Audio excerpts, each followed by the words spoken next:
anyways, with a brief recap while you all remind yourselves what it is that your characters do. Yes, previously, friends, we looked into the loot we found. The victory that we've had over Ice Boss Avalon left some loot left behind, some of which that we sort of inspected and found to be very useful. For example, the actual sort of items that we found use for so far. We found the Time Warden armor, as well as we found the Amulet of the Cold Fire Phoenix in there, which I think respectively went to Cleo and Air, I want to say, I believe. As yes. Additionally, there was a weird, sort of like a snowflake-looking star that was with the items there that Kiara believes, at least, because of a strange vision she had, a premonition, perhaps, who knows. She believes it to be a one of 6 parts of some sort of a crown, per se. We then managed to sort of do a big slide and save a lot of time with the abducted sort of villagers there, but were unfortunately attacked on the way back to Palebank by a group of orcs that are very commonly seen in the Crystal Sands tundras here, who call themselves the Jezaraz orcs, who are followers of the Ruiner, the god of violence and destruction. Who our own berserker here, Karnak, believes that they care very little for strength, but only slaughter. Weak, strong, it doesn't matter to them. We did, however, hold our own as a newly level 5 party, and by the end of it, dozens upon dozens of orcs laid slain at our feet. As even more of them was sort of arriving at the very end of it, a trio of dwarves appeared and sort of jumped in. A moment of sort of tension, but we realized they were there to sort of help us, or more so were actually sent to rescue these people that you guys have already kind of rescued. We briefly had a conversation with them, learning some of their names, introducing themselves as the King's and the Queen's Guard. This cleric fellow called Ebdris, this sort of like armored shield warrior woman called Catwin, and a very young sort of half-elf, half-dwarf woman called Tiswin. So, with them sort of aiding us to escort the people back into village, we made our way to Palebank. As they mentioned, they would like to have a word with us later as well. We sat down at the Jolly Dwarf Tavern, and this is where we were last time. Bam, bam, bam. As we sort of, entered on in, spent the evening there, had some very interesting conversations throughout the evening. About life, gods, friends, all kinds of things.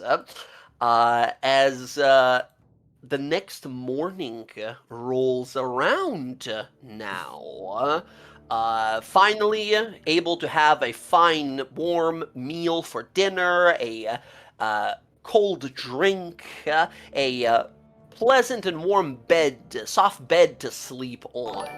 Your lives have been very turbulent as of lately. You've been keeping busy, that's for sure. From diseases to yetis to monsters, dragons, all kinds of crazy shit has been happening to you guys and your familiars. As now we return to the Jolly Dwarf the morning after. Friends, who's the first person up? who is already going to be at the bar, 6 in the morning, really early. Like, we see Arl here, the owner of the bar, and his wife, Nalnora, who are waking up, wiping their eyes. They're getting the kitchen ready, starting up a fire, and when they look on over, who's up already this early, if anyone? Air has come down for a drink. You're just sitting at the bar there without the bartender? Also, weirdly seems like ready to go. Like, she is like got like her shit ready. Excellent. Is anyone else awake at this time?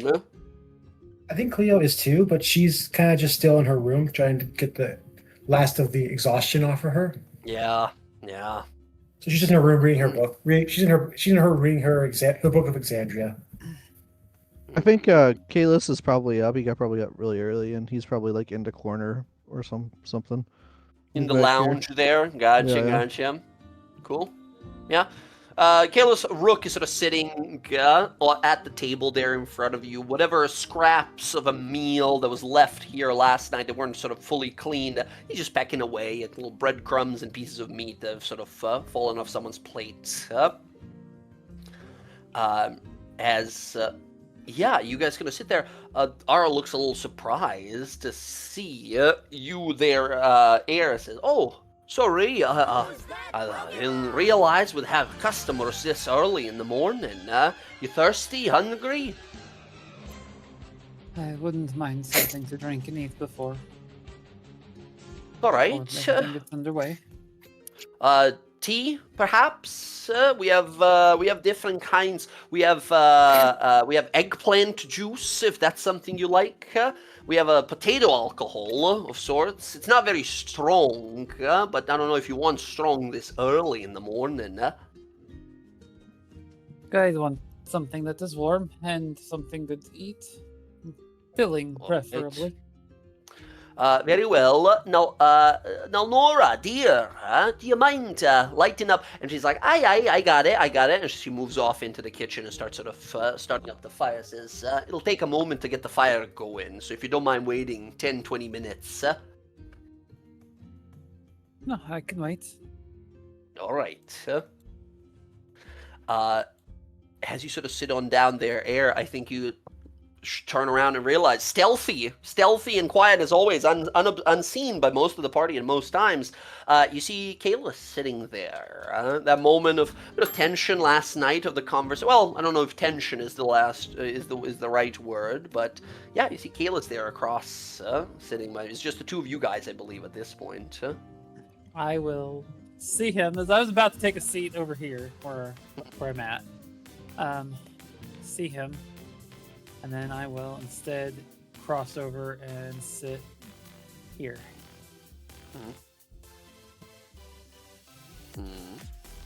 I see you're awake.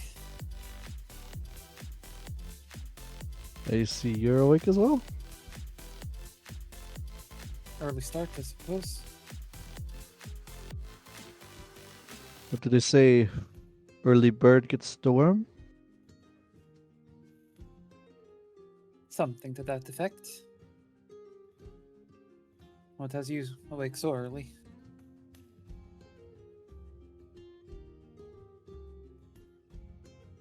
Nothing in particular. Ah, you are a marvel of conversation.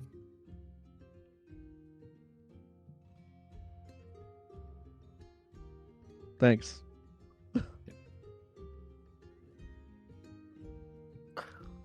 You're welcome. I guess. He just eats. Wow, you. Have you ever been a social person? Like, have you ever chatted with people beyond whatever that was last night? He sighs deeply. Maybe 1 point. Before I saw much of the world.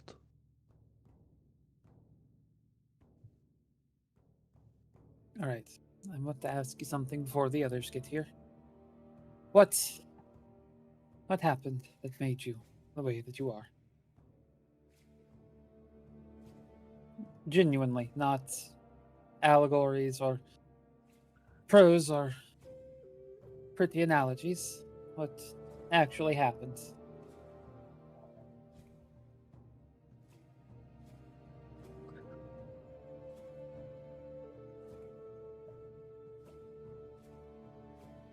Kalis will lean in and he'll kind of like pull up his sleeves and like kind of take away some, things. And then there's like some clear marks of like bounds and things like that. And he'll just look her dead in the eye and say, I was a slave. Zach, something you and I don't know if we discussed this ever ourselves. Does he have a brand on himself? Something was Oof. burned into him, huh? That's actually a good call. Yeah, something like there should be like notable marks, yes. And you'll see a mark of, I mean, you maybe don't recognize it, but something from Shitty Creek Run, one of the families. I see. I can certainly understand how spending time under that sort of servitude would change your outlook towards things. Was dollars. But I'll leave it at that. But I'm free now, and I'm looking for someone.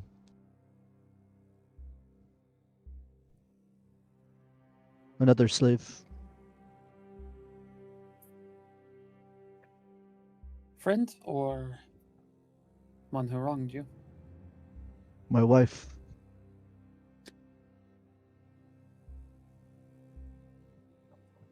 Sorry. I think I just heard Kiara cry in Yep. disappointment. Sorry, that was a joke. It's, the seeker, Kiara. No, I pray that you find her.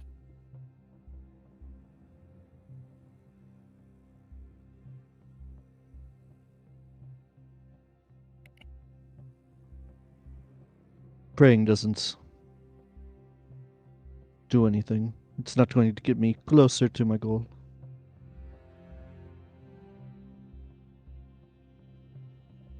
This curse, I took it on to help to get me closer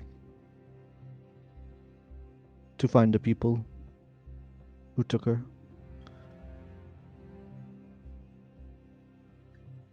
I don't. That's all that matters now. For what it is worth, I don't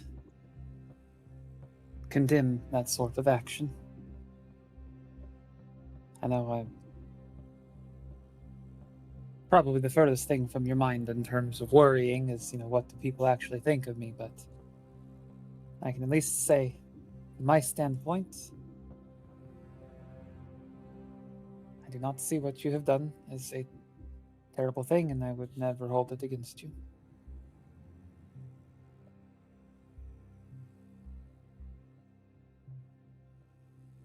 Don't tell the others.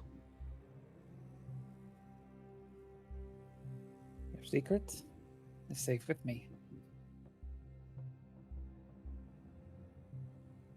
He'll just lean back and eat his food.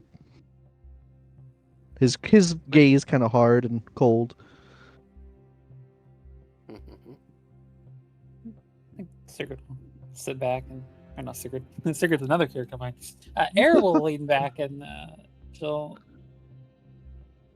just kind of sit there and watch Aston and wait for her food.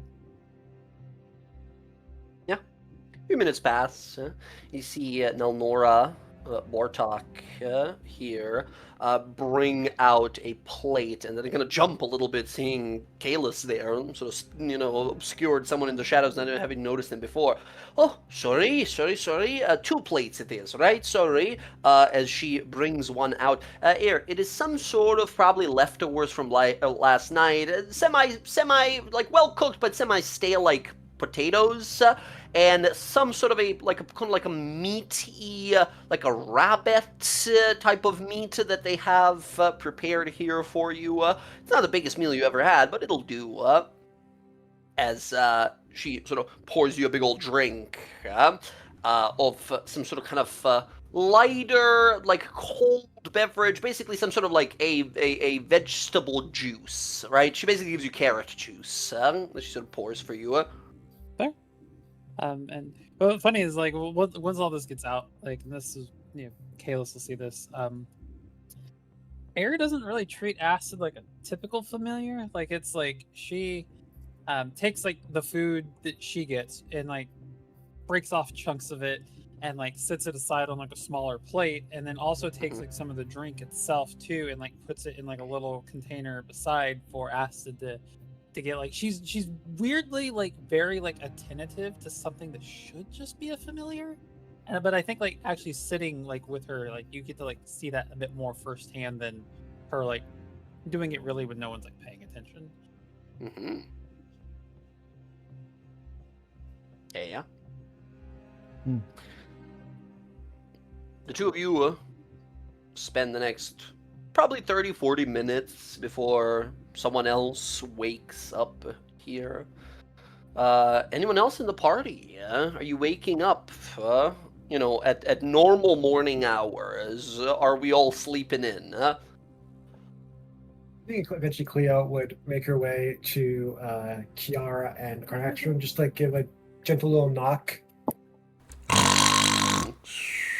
Hello? Anyone awake? We still sleeping. What do you want? Just checking to see if you guys are awake or not. Well, now we are. What? Oh, apologies. I did not mean to interrupt your companionship. Just gonna open the door and close, like in her.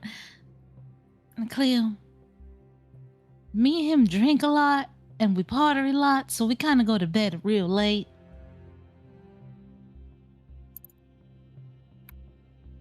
Do you want to come in? She has the door open. I don't want to interrupt your morning rituals of getting rid of drunkery, but Morning rituals, all we do is get up and we talk about the day. That's pretty much it. oh, What is it you exactly think we do in here? I'm not sure because I've never watched you do anything while you were Just- sleeping. We just kind of talk about our life and stuff. And cuddle a lot. That's basically it. It's cuddling normal. It is for me. I mean, no one's ever cuddled you before. Not that I can recall. She's You gonna sound go. really- She's gonna go behind Cleo and hug her from behind. It's kind of like this, but you're laying down in the bed. How tall is Kiara, out of curiosity? She's not that tall. She's 5'9". So Cleo standing 6'7". Yep. She's still gonna be the big spoon. It's kind of like this, and then sometimes you pet someone's hair, or you rub their back, or give them a massage. That's basically it. And this gives people comfort. Yeah, it does. You are warm. Thank you. And you sometimes just lay there and talk about your day, talk about your troubles, things that are in your mind. It makes you feel better and you go to sleep. Noted. Thank you for this experience. Yeah, cuddling is nothing bad, It's kind of nice. We'll be down in a minute. Karnak, it takes a little time for him to wake up. You know, he's got to get up and then do his stretching and his exercising. And I don't think you want to be here for that. Just gonna close up because he doesn't wear clothes really. I just kind of like tilt my head and look at Karnak. I see. So he kind of like, does his own thing, gets up in the morning and then I get dressed and then we go downstairs. Is it normal to go to bed naked? For some people like to wear clothes like me. Some people like to be naked. Some people like to wear their armor because they're scared about being attacked in the middle of the night, probably Kalis. I tried that once. It was uncomfortable. It is very uncomfortable. I learned that scale mail chafes. Maybe you can wear like a lighter armor to bed. I mean, if you needed to. I will have to experiment with this to find what is comfortable, as I do not sleep. Oh, I forgot about that, yeah. You just kind of sit there like in a chair? It's hard to describe, but it's like I'm conscious. I can see, but I can't move. So you can like see, you can see anything, you can see it all too? Yes. I just can't respond, or blink, or breathe. Well, I do breathe, I think, but ever slowly. It'd be kind of funny if we set you up in a chair, right, and you're sleeping, and we do magic mouth like on a stone, and we put it on your neck, and then when people walk by, you say something, but you're not really saying something. Like, I see you. Is that And you supposed scare to be someone. humorous? Yeah, it's supposed to be humorous. I think it'll scare the shit out of somebody. We could like put you up like a scarecrow. You know what that is or no? No, I don't. What's a But- scare crow? Is it a crow that is scary? It's the thing you make with straw. You put it up in your crops so that way the birds don't attack your crops. They don't give a fuck. The birds don't give a shit about a scarecrow. But if you put a magic mouth on the scarecrow, it scares the shit out of the birds. But don't What are tell crops? Air because I think she'd be upset. She likes her birds. What are crops? The things you eat, like grains and fruits and vegetables. Planted in the ground and they grow and you eat them. Like potatoes. Oh. I thought food was just prepared like it always, and I'll actually demonstrate by casting create food and water. Oh well, Bunch yeah, of but apples. that's magical. Like real ones that are like in the downstairs, people grow that. I mean, it is real. I created it. Yeah, but now everyone got magic, right? Well, I couldn't always do it, but I think I'm relearning how to do it. Well, that's good that you're learning, you're remembering stuff. Indeed. I'll leave you and Karnak to your morning ritual. Here. And I'll Before have- you I'll have- go, I'll can I have- have where you just made? Yeah, I'll grab some of the apples. I'll grab these. So I casted create food and water. I'm gonna juggle the apples and I'm gonna throw So, one at it's Karnak every time he eats one. It's 45 pounds of apples. Oh, that's a lot of apples. You're gonna be able to eat all this. To sustain up to 15 humanoids or 5 steeds. And Karnak just starts munching on the apples. All right, I guess that's a yes. Thank you. Enjoy. Thank you, Cleo. She's gonna course. start juggling some apples. Cleo, once Cleo like gives them the apples, she'll head downstairs. Yeah, Yeah. I think, Cleo, you walk up as you see the chef here, Nelnora, kind of walking away, having left Air's food there. And you kind of look to your side there as you're going down the stairs to see the two of them sitting, Kalis and Air, kind of just in silence, both eating. Which, again, they got here before this place was open, so Kalis was eating his own food at a bar. I'll scan the room. I'll nod to Rodri, and I'll look over to Air and Kalis, and I'll approach their table, and I'll actually sit next to Kalis. Mm-hmm. Good morning. Kalis's eyebrow just goes up, like continues eating his food. I wanted to thank you for the fruity drink you gave me last night. It was good. I'm glad you liked it. It was good. Don't have to, go for the bitter stuff. The sweet stuff can be nice too. I didn't know it could be sweet. It was a good experience. I'm glad. Are you hungry?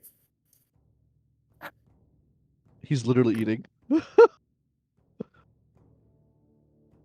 Then allow me to make a drink. And I actually will look around the room, and do I see like an empty cast anywhere? Yeah, there's like a few around. Cleo will go and pick one up and walk back over to Kalis.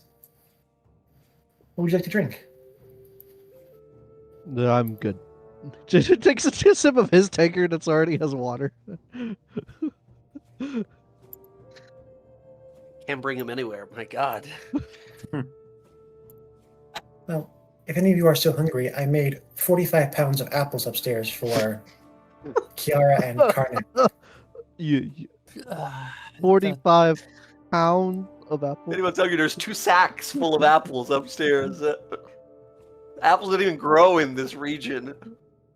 That's excessive. That is the word that comes to mind.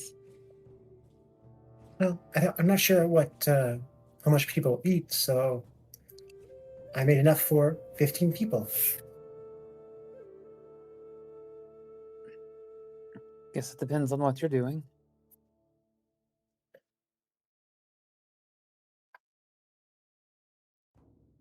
Nice gesture, I guess, though.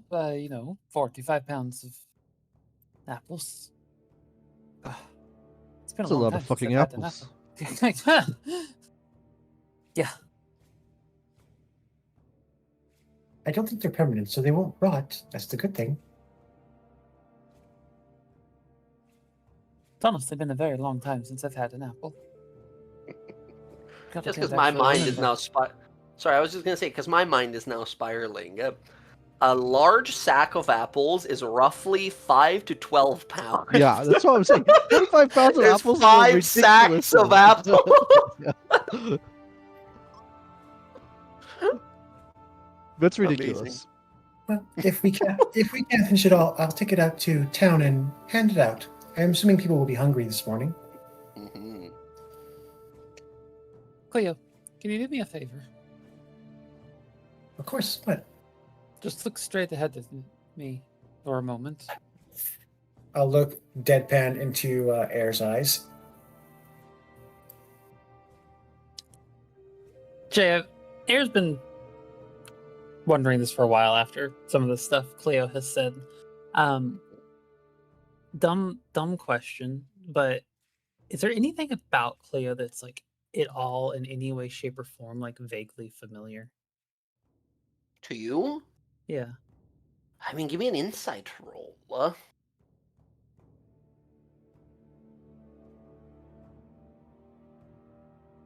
21. 21. You've known Cleo for some time now, right? It's been a few well, a month now, just about, with all the travel on the ship and back and forth, Islecross or that, finding her in the snow, those yetis and everything. You know, she's very unique. She doesn't seem to know much about herself. 21. You've been kind of probably wondering this for some time. Here. Something. Yeah, nothing concrete, but it's like looking at someone like, I feel like I've seen you somewhere before, but for the life of me, I can't remember. It's that kind of feeling.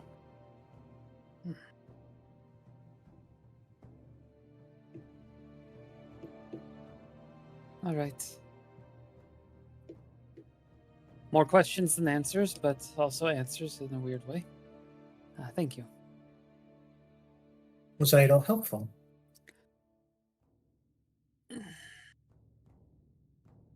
Yes, in a way.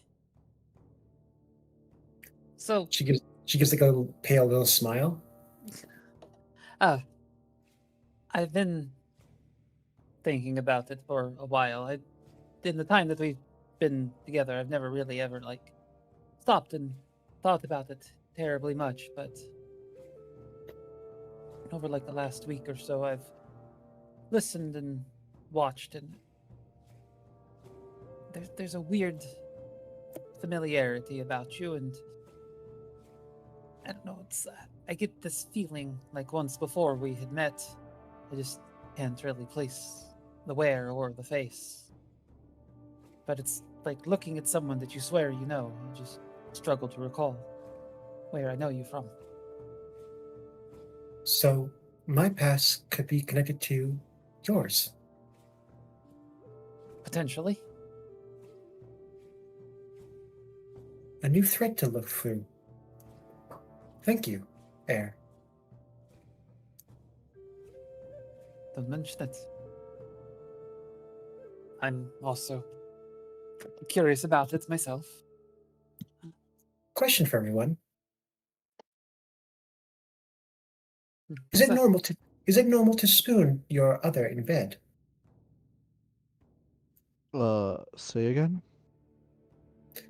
Well, I went to knock on Kiara and Karnak's room, and she explained that it is very normal to spoon someone in bed.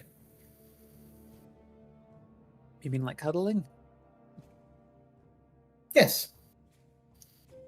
Yeah, it's pretty normal to cuddle the person that you are with in bed.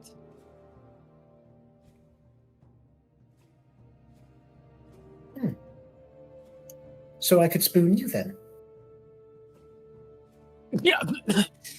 The water just kind of like comes flying out of Air's nose.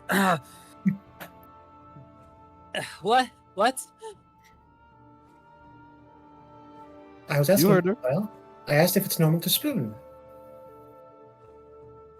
And you said Yeah. it is, Air? Well, yeah, like So you people that- must,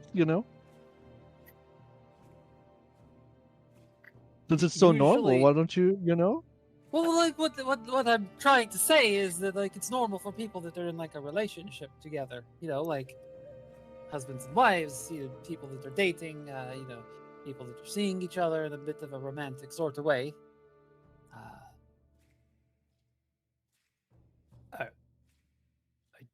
Are you saying you want to cuddle with me? Well, I ask if it's the norm, but if it's only for couples, and that would make it a bit more. Make it a bit more intimate. So are Karnak and Kiara a couple? No, not necessarily. You don't have to be like a couple to do intimate things together. It's Air, I know. Yeah. you're being very contradictory and confusing. Yeah, you just said Relationship. you don't have to be a couple. Look, relationships themselves can be complicated and confusing. You can. A lot of people will just go find someone at the bar and hook up with them and have. What fun. is And hooking up? And then Caleb puts his his little fist on his chin, just leaning in. Why are you like this? Okay, look. Some people want to have intimate physical contact without being in a relationship with people. That is the thing that happens. Sometimes, it's a thing. People do it just for fun, or maybe because they're bored. Other times, it's because they're in a relationship together, or they're, married. There's lots of reasons you could do it, I guess. I've never heard of just friends doing it. Usually there has to be some sort of interest there. Because it Do you is. do it? Do I do it? Yes. Do you approach people at taverns and ask them if you wish to companion with them? No, I don't. It's honestly been a very long time since I was ever actually with someone like that. I turn my head over to Kalis. Do you, Kalis?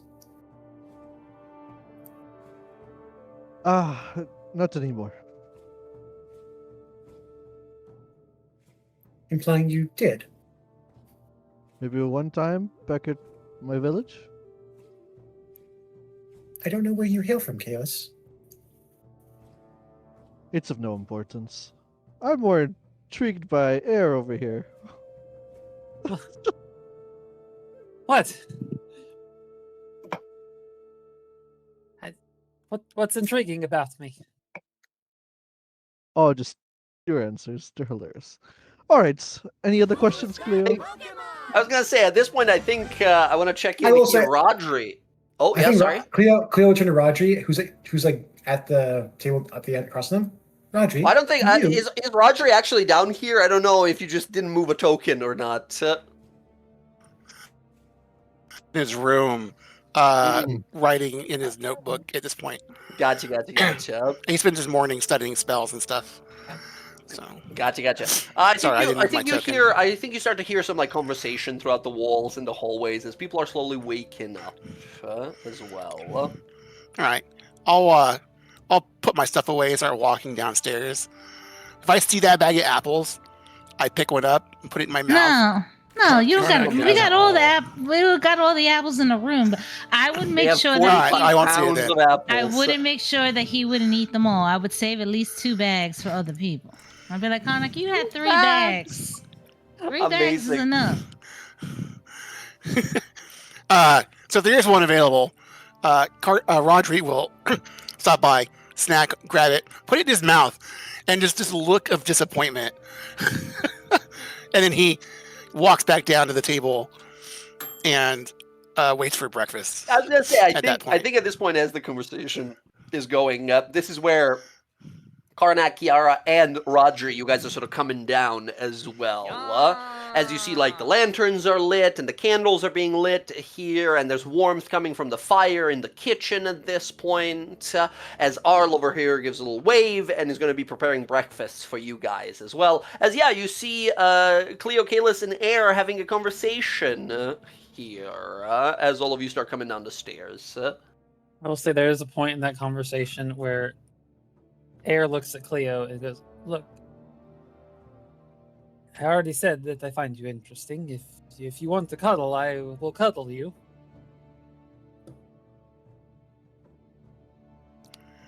Morning.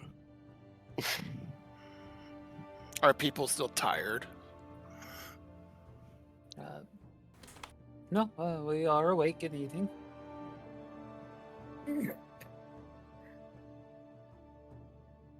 Having a rather interesting conversation about cuddling and partners. I was tired until I just heard about Air offering cuddles. Cleo seemed to want to cuddle, and she asked if I was just clarifying because I was confused. Cuddles are great. What are you confused about? Because Well, you said you can cuddle with anyone. That's what you told me. well, I But- mean, I cuddle with my brothers and sisters too. I mean, I don't. It's different types of cuddles for different types of people. The whole not all- table just collectively raises their eyebrow like, You know, sometimes you need to bring comfort to your family if they're having a bad time. It's not intimate in that way. It's comfort. What kind of family relationship did you have? I don't understand what you understand by cuddle. You can hold your family if they're not having a good time and help them sleep. It's not in a Or it's romantic way in cold. any way. you mean just hugging them? While they're sleeping, what do you call that? I don't. We didn't. My family didn't sleep together like that. Well, if my brother was having a nightmare, I would climb into his bed and hold him. It's the same thing.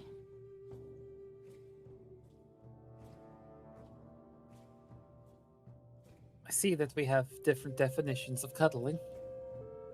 Not everything is sexual. We talked about this before. I understand that not everything is sexual. We just call it different things on different sides of the world. Obviously. Cleo, you can cuddle people if you want to in a friendly way. As long as what's established is that you're only friends or they understand what it is. Not everything has to be that way. But consent is important. It's always important. It's the number one thing that's important. I never cuddle someone unless I know exactly what it is they want and I understand that I'm okay with what it is that they want. And cuddles can change from being friendly and helping someone deal with whatever they're going with to romantic, or maybe you don't. I see. Thank you for that clarification. You know, having the conversation with whoever you're cuddling with is important.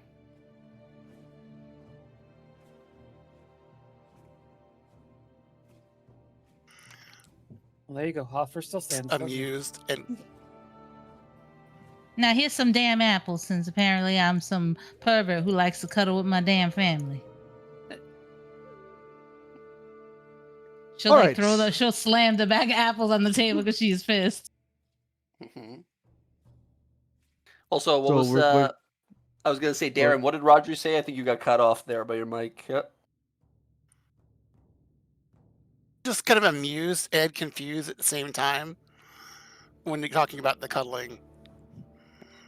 You've been fighting a bunch of Yetis, traveling through the frost, barely survived, sent that fireball to kill the chief Yeti. You wake up, it's 7 a.m. They're talking about cuddling. You're like, what is going on? Hey, this is like where I come from. The seeking that kind of comfort would have gotten you into a fight. Sounds like a fun place. I mean, if someone's gonna fight to give cuddles, that's kind of hot. I'm not gonna lie. It's not something that was done. That's all I'm saying. You mean like connecting with somebody? Not that way. I have a question. All right. I always like your questions. It's not it's not on the topic of cuddle, but more recent events. How do we all feel about the delegates from Utherdur? Oh, me and that That dwarf is- lady, we're gonna throw down. Are you referring to Catwin, Thunderboot? I forgot her name. Well, 3 delegates were High Priest Abdress Habricon. The other was Catwin Thunderboot and Tiswin Brasspass, the half elf, half dwarf. That's kind of an amazing mix. You don't see things like that very often. I believe that's what Uthodurn is all about, though, right? Well, not for where I'm from. We don't have a lot of dwarves and elves mixing. How does that work? I'm assuming since they didn't talk Uh, about cuddles there, they didn't talk about sexual reproduction either. Is anyone here Or 'cause I proficient in went to medicine? school. Huh? Cleo is. Yeah. A strange thing that you know, and you have really no explanation for why you exactly know that, but generally, anything that mixes with a dwarf ends up usually being a dwarves. Dwarves have extremely powerful genes, so whatever race they mix with ends up most of the time being a dwarf. Like half dwarves are very rare in the world. Huh. Yeah. That's a real lore thing that exists. Cleo just What shares a that weird with her. fact. Yeah. I'm not sure why I know that, but apparently it's common.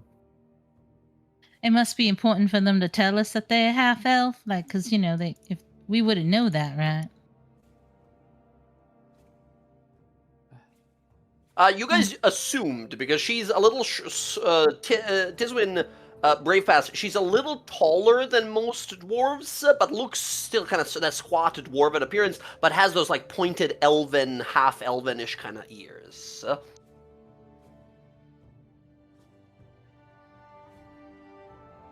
Mhm. I find her interesting.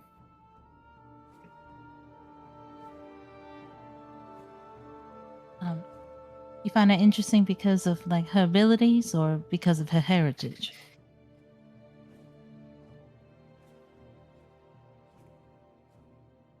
She seemed I like just find her interesting. Oh, all right.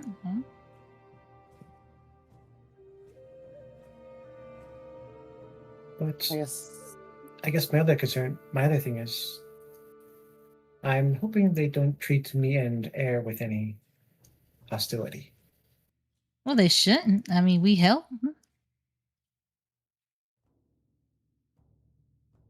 a lot of people aren't too That keen concern on you. undead. Oh, I didn't think about that part. I don't see y'all like that, I guess. See them That's like what? good. Undead. I just see you guys as you. I keep forgetting that part. Thank you. That makes me happy. But back to my question. I'm curious because I believe the mayor sent word to Uthodurn to summon them to help us with the Yeti problem and Avalon, but we kind of took care of that. So I wonder if they'll have any other reason to stay here. Alert them to the presence of Everice. That's just Everice. how you get roped into another Yes. problem. Just saying. It is a problem, though. Hey DM, Haunt this place, I assume. I think I did this check already, but does the name Everice ring a bell to Cleo? No, none of you have heard that name before. You don't think, at least. When they were describing Uthodurn, if they described it to us, did it sound like that place that I saw in my visions? I mean, the place you saw from your vision was like a bunch of again, a little blurry, bunch of houses you were looking up, and there was like snow, a giant avalanche coming on down, which I think after hearing Ice Boss Avalon talk about, and that Lady Everice talk about that like final avalanche, I think that immediately, rung some alarms in your head. Like you've never been to Uthodurn, so you don't know what it looks like, but you were sure from your previous sort of dreams that it wasn't this place. It wasn't the village of Palebank. It looked different. Look, I'm gonna be 100% honest with you. I love the idea of going to Uthodurn, but the longer I don't go to whatever the fuck they want me to go, whoever is putting these visions in my head, the less sleep I'm gonna get. Do The you more know where it cranky I'm is? gonna be, and more or less likely I'm gonna be able to use my magic. So I don't know where it is. It's kind of hard to get you to a place that you don't know where you it don't is. know exactly. But if Uthodurn is a mountain with a whole bunch of things inside the mountain, it wouldn't be there. Could you draw it? I did draw it, remember? No, It sorry. wasn't a place we No. never saw. We didn't see it. Can you describe it again? What it is you're supposed to be looking for? A bunch of houses that got destroyed by avalanche. Not even like rundown small homes of a tiny village type of stuff. They look like proper buildings of like a town or something like that. Huh? It's another town. It's definitely not inside a mountain full of elves and dwarves. Well, And I really don't know why we need to go there, or I need to go there. To be honest with you, I don't want to go there. I would love to go to Uthadurn. That sounds amazing. Yeah, another question. Hmm. I procured the book on the history of Exandria. If I flip through the pages, do I find Uthadurn in there anywhere? Or? Yeah, Uthadurn is not it's not an extremely old city. A few hundreds of years ago, it was a dwarven-only settlement. For those brave few who ventured this far north in Wildmount or Wynandir, as it was called back then. And there was another place in the forest, a forest far to the south of here, called Malaesmere, which was a sort of like a massive elf town. A bunch of elves lived there.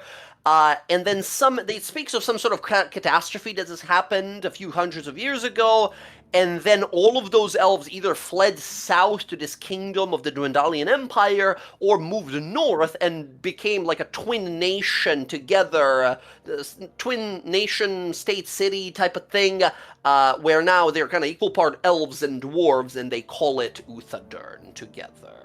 So apparently it's a place of very wealthy with culture.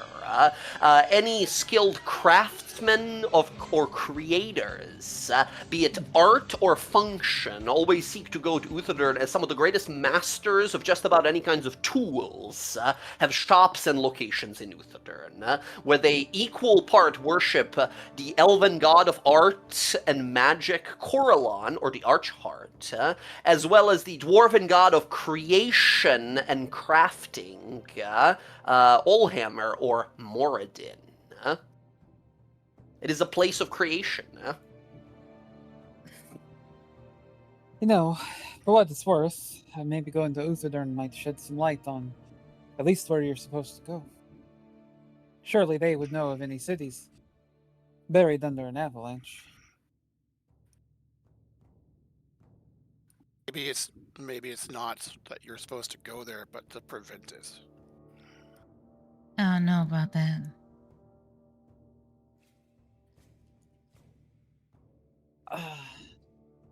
The funny thing about prophetic visions, sometimes the meaning is not exactly as upfront as you would like it to be. Sometimes you have to look between the lines to see what it is actually trying to show you. It's kind of hard when you haven't had enough sleep in a couple of days.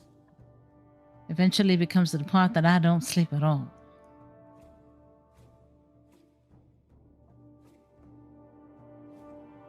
I think at this point you guys see, just slowly approaching, walking past like the windows, basically, some like dwarven silhouettes, right? I think you guys see the face of that high priest, Ebdris, walking with the mayor of the city, Elro, Aldatuar, and they seem to be in conversation, but are definitely slowly kind of heading this way. Oh. Speak of the devil and he will appear. He's a devil? It's a saying. It's a saying. Before, just so you know, before when we were coming down, I want Kiara to give to her inspirational speech about cuddling. Yeah, absolutely. This could have been it, right? The speech about cuddling could have been the inspiration. That's it. Everyone gets 10 HP. 10 temp, let's go. That's honestly, whenever you have that feat, it's always so much more exciting when you're like, leveling up is already exciting, but you're like, let's fucking go. One more temporary hit point for everyone. Amazing. 10 temp to everyone in the party here. As you guys see the door sort of open and walking in, you guys see Elro, the old sort of grumpy-looking mayor who originally met with you guys and asked you to look into this like disease spreading around town. Later, we learned that is, of course, frigid woe, and went on to heal ourselves, deal with those bandits and such. And walking in behind him is the high priest, Ebdris. As the two of them walk in, by the way, whenever Ebdris walks into a scene at any point from now on, I want you guys to imagine the new, like, God of War theme music, right? The slow chanting that's slightly ominous when he walks in. Yeah, exactly. When he walks in and sort of looks around the room. As he sort of walks on in, you see Arl looks over and says, Elro, good to see you. He looks over at the high priest. He says, a man of 1,000 miracles. In my bar, I can't believe it. Welcome, welcome. Do you wish a drink? He puts his arm, sort of hand up and says, it is all right. Thank you. I'm here on business. And he turns to sort of look to all of you here. As Elro looks over and says, you're all already awake. Good. First of all, as the two of them approach, he says, first of all, on the behalf of Palebank and myself, thank you. I have only asked of you and given so little for all that you have done so far, saving my people from sickness and now these violent man beasts. I owe you much. Even after the first time I asked all of you to help, I knew very well that my coffers, personal or stately, were near empty. So I sent a word originally. I sent a word to the Glass Blades and to the diarchy of Utadorn to send me coin so I can reward heroes as yourselves. When you all returned and those Yeti bastards attacked us, and you left without asking for anything to rescue them. The next morning, the high priest here and the rest of the Queen and King's Guard arrived.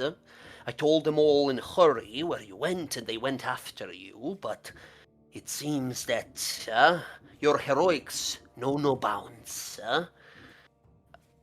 He looks over to the high priest, and the high priest says, we have had very little time to actually talk about everything that has happened. But as I said before, on behalf of King and Queen, we thank you for saving good people of Uthadorn. And I am also here with an offer. Both offer and gratitude, I should say, actually. You all... Elro tells me you have gone traveling up to Foreign, yes?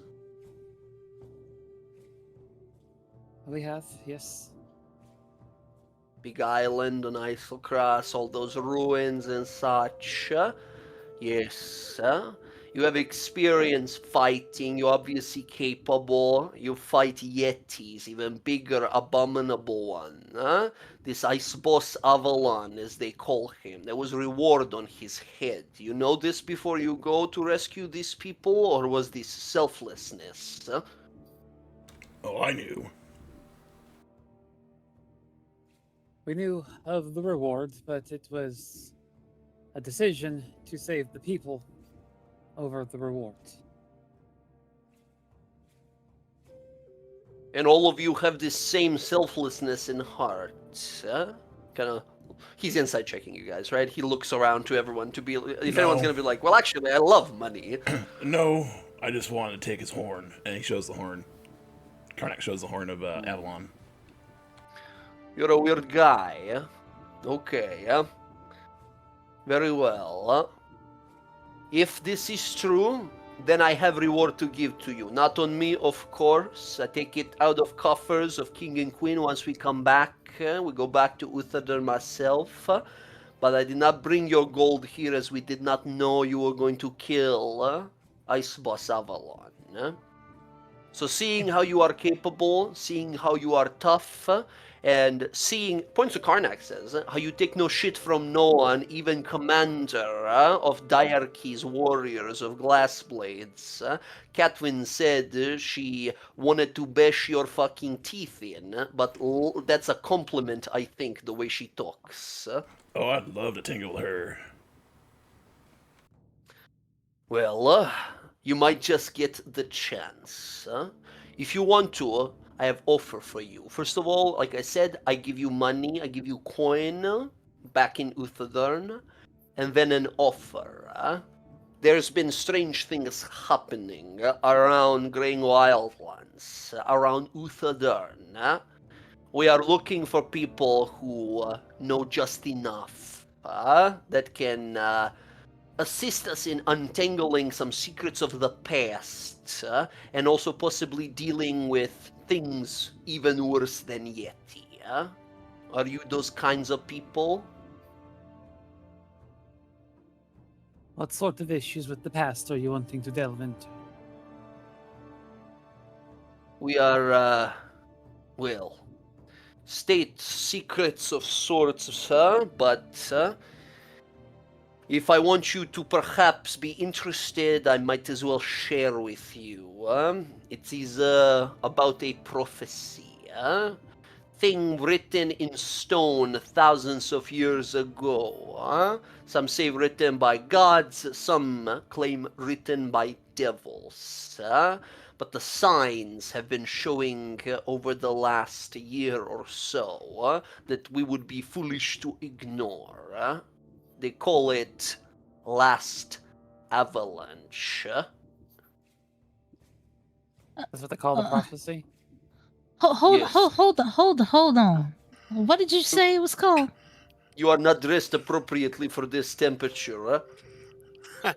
Thank you. Listen. Do you mean? Thank you for pointing it out. Excuse me, all right? I'm hot. I don't need to have no damn clothes on. And mind you, Okay. what is it called? The last avalanche? That is what our scholars have been calling it, yes. Why? Have Do you you heard mean of this? final? Do you mean final avalanche? He looks on back, says, last, final, I suppose, same thing?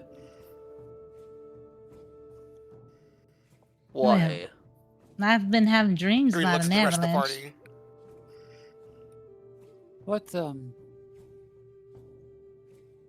What can you recite about the prophecy? Myself, not much. It is written in language of gods. I am a servant of Moradin, but I am no angel. Ancient celestial languages I have not studied, but we have many archaeologists and scholars that have been looking into it. I don't If know it you- by heart, if that's what you ask. If you can put me in front of it, I can read it for you. I You can speak read it angel too. language? No. You as well? Actually, no. But I think I can because, I like, can. And Kermit can. you can read celestial. Out of What's- everyone, he looks to you like, what the fuck? I can read Okay, anything if I put my mind to it. Yeti horn guy. Okay. Sure, I can buddy. read. I look I to can read. I look to Karnak and Kiara. I'm like, you all speak it too, and I speak in Celestial. Mhm. I don't know what That she said. Do you melodious know what she language. said? And I can no, fly. I'm not ready yet.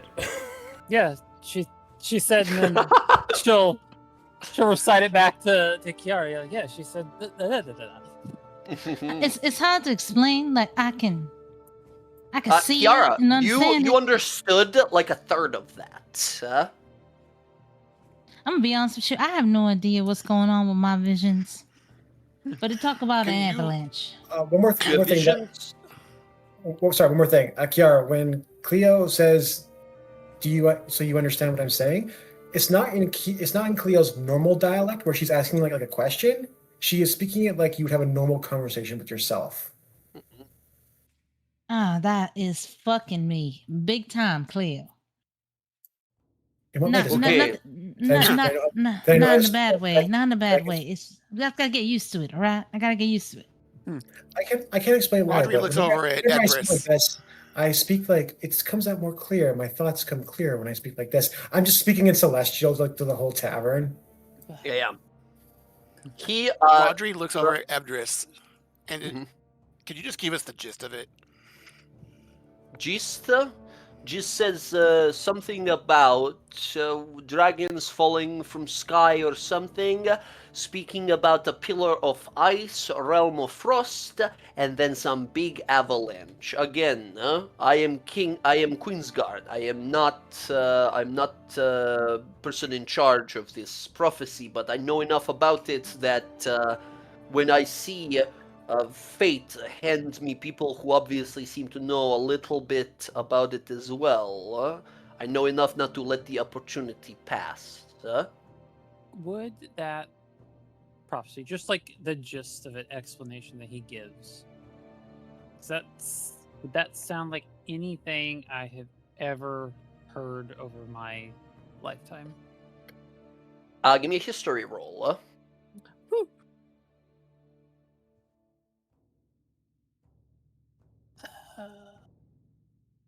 Well, only a 12. You know what? Fuck it. I've got. I don't always use all my rerolls. I'll take another stab at that. Yeah, okay. 16. 16's better. 16. Something about a 16. There's a name that keeps sort of poking at the side of your head, but you're not exactly certain like what it's supposed to be. The name that is coming to you is Erevan, but you don't know what correlation it has with everything or anything. When he mentioned that like pillar of ice rising from the ground, a name stung at you, and it was Erevan. And it's like I've heard something like it came across me before, but it didn't seem as important at the time. That's the kind of motion you're going through. Erevan. Yeah, the name. The name is Erevan, tied to what it. is this? Well, Long time you ago, I certainly seem heard. to know. Sorry. A long time ago, I had heard the name Erevan. It hearing that explanation of the prophecy, it brought it back. For the life of me, I can't place where I heard the name, but I know it correlates with some of what you said. He sort of nods, says, Do you seem to know some amount, some might even say more than some of these trained researchers we have. If you have any idea of this, then I definitely would like to double down on asking all of you to come with me, and perhaps, be it coin or glory that you seek, connections, informations, the diarchy has much of those to offer. I would be interested in going. I'm still do speaking you in know the name celestial. Everice? He looks on over. What did you say? Sorry. Cleo is still speaking in celestial. Oh no! Yeah, yes. That I don't think Darren. I heard. No, the name Everice. His head sort of shoots towards you immediately and says, "I do. How do you know that name?" We saw her. Saw her. What do you know of How? her? What do I know? I know that every monster and sentient creature that has been roaming the wastes, attacking people, attacking fishermen, attacking travelers, has been uttering her name, gathering things for her, capturing people for this one. I know everything that these monsters want for this Ever Eyes, and yet I do not know who this is. Well, Someone we have been looking into for the last few years. our priest. Avalon is one of her lackeys. And The it was Yeti? Yes, and it was Lady Everise who did mention the prophecy to Avalon. So at the very least, she is also knowledgeable of this prophecy. All of you who are proficient in insight in the party, give me an insight roll.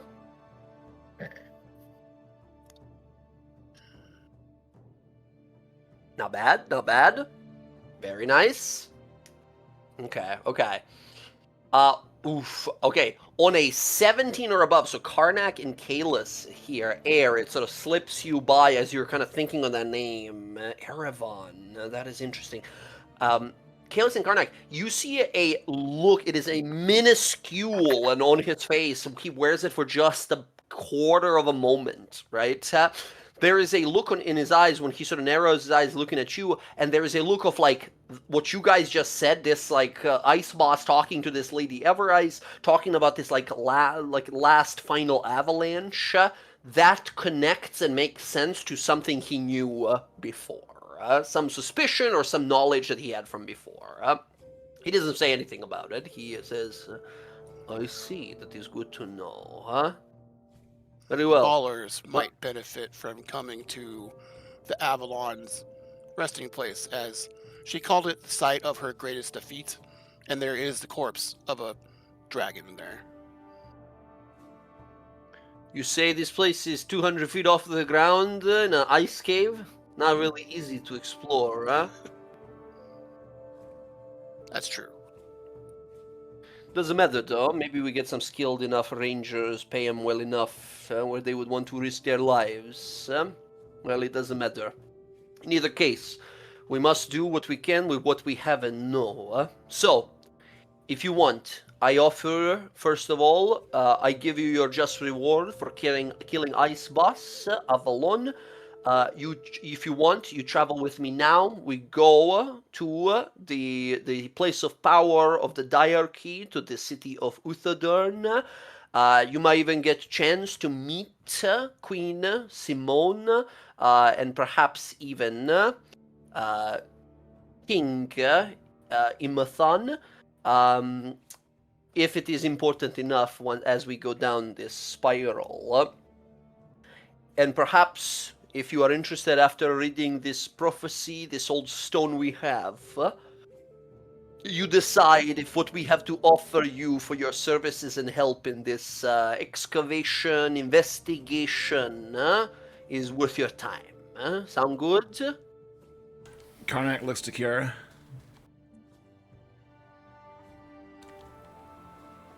I guess we should go. I mean, I'm intrigued.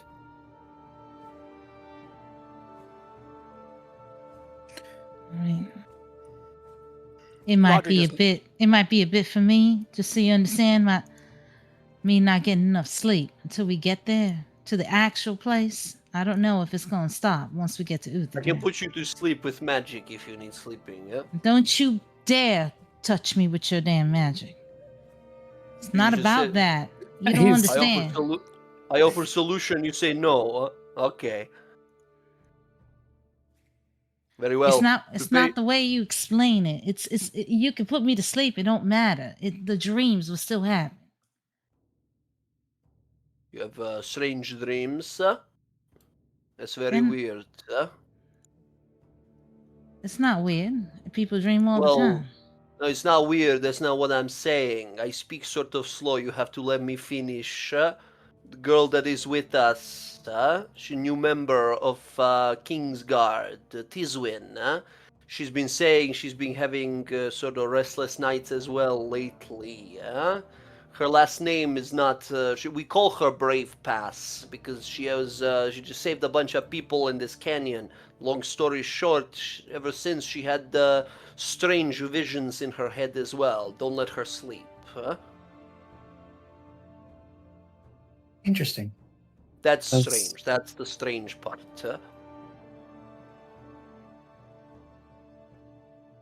Okay, get your shit ready. We leave in 2 hours.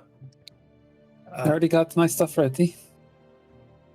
It's like all of Air's gears like already there. Mhm. Cleo would like to stop Mayor Elro before he takes off. Yeah. High Priest starts walking on out. Elrose turns towards him. High Priest says, I go fixing neighborhoods. And he leaves out the door. I'm gonna follow the high priest. Yeah. Y'all You see can, Elrose. Finish whatever Before you is do, I there. was gonna say, I was gonna say, Cleo, as you approach Elro here, as he's about to leave as well after the High Priest. Um, Oh, I have, hello. I have. Greetings, Mayor. Since we won't be departing very soon, I was hoping to give this to you to help to rebuild Palebank. And Cleo will go into her bag and she'll pull out 22 of those 10 gold gems that she got from the Dragon Lair, and she'll hand them to the mayor. His eyes light up immediately and says, young lass, this is simply too much. You've done so much, and yet you give coin to me. Can you take this? It is my gift.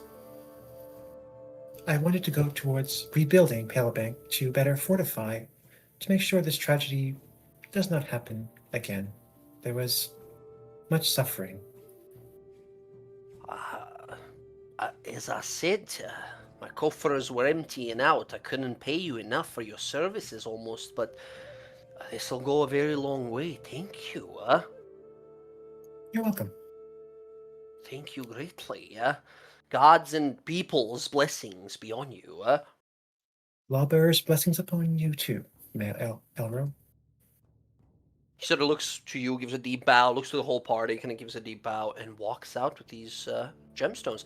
As you walk out air, you see Edbrus roll up his sleeves, cast a 7th level fabricate spell, and you watch a wall begin to grow out of like snow and turn to like iron, then to magma, then to iron again, and then to like stone as he transmutes the appearance of it, as he's fixing up what looks to be one of the larger larger sort of buildings here in Palebank Village, which is basically sort of like a shelter for all the people that come through here that don't have any other place to go, right? As he's casting this powerful spell, you feel it's like reverberating magic pulsing off of his eyes, glowing as it all builds itself up.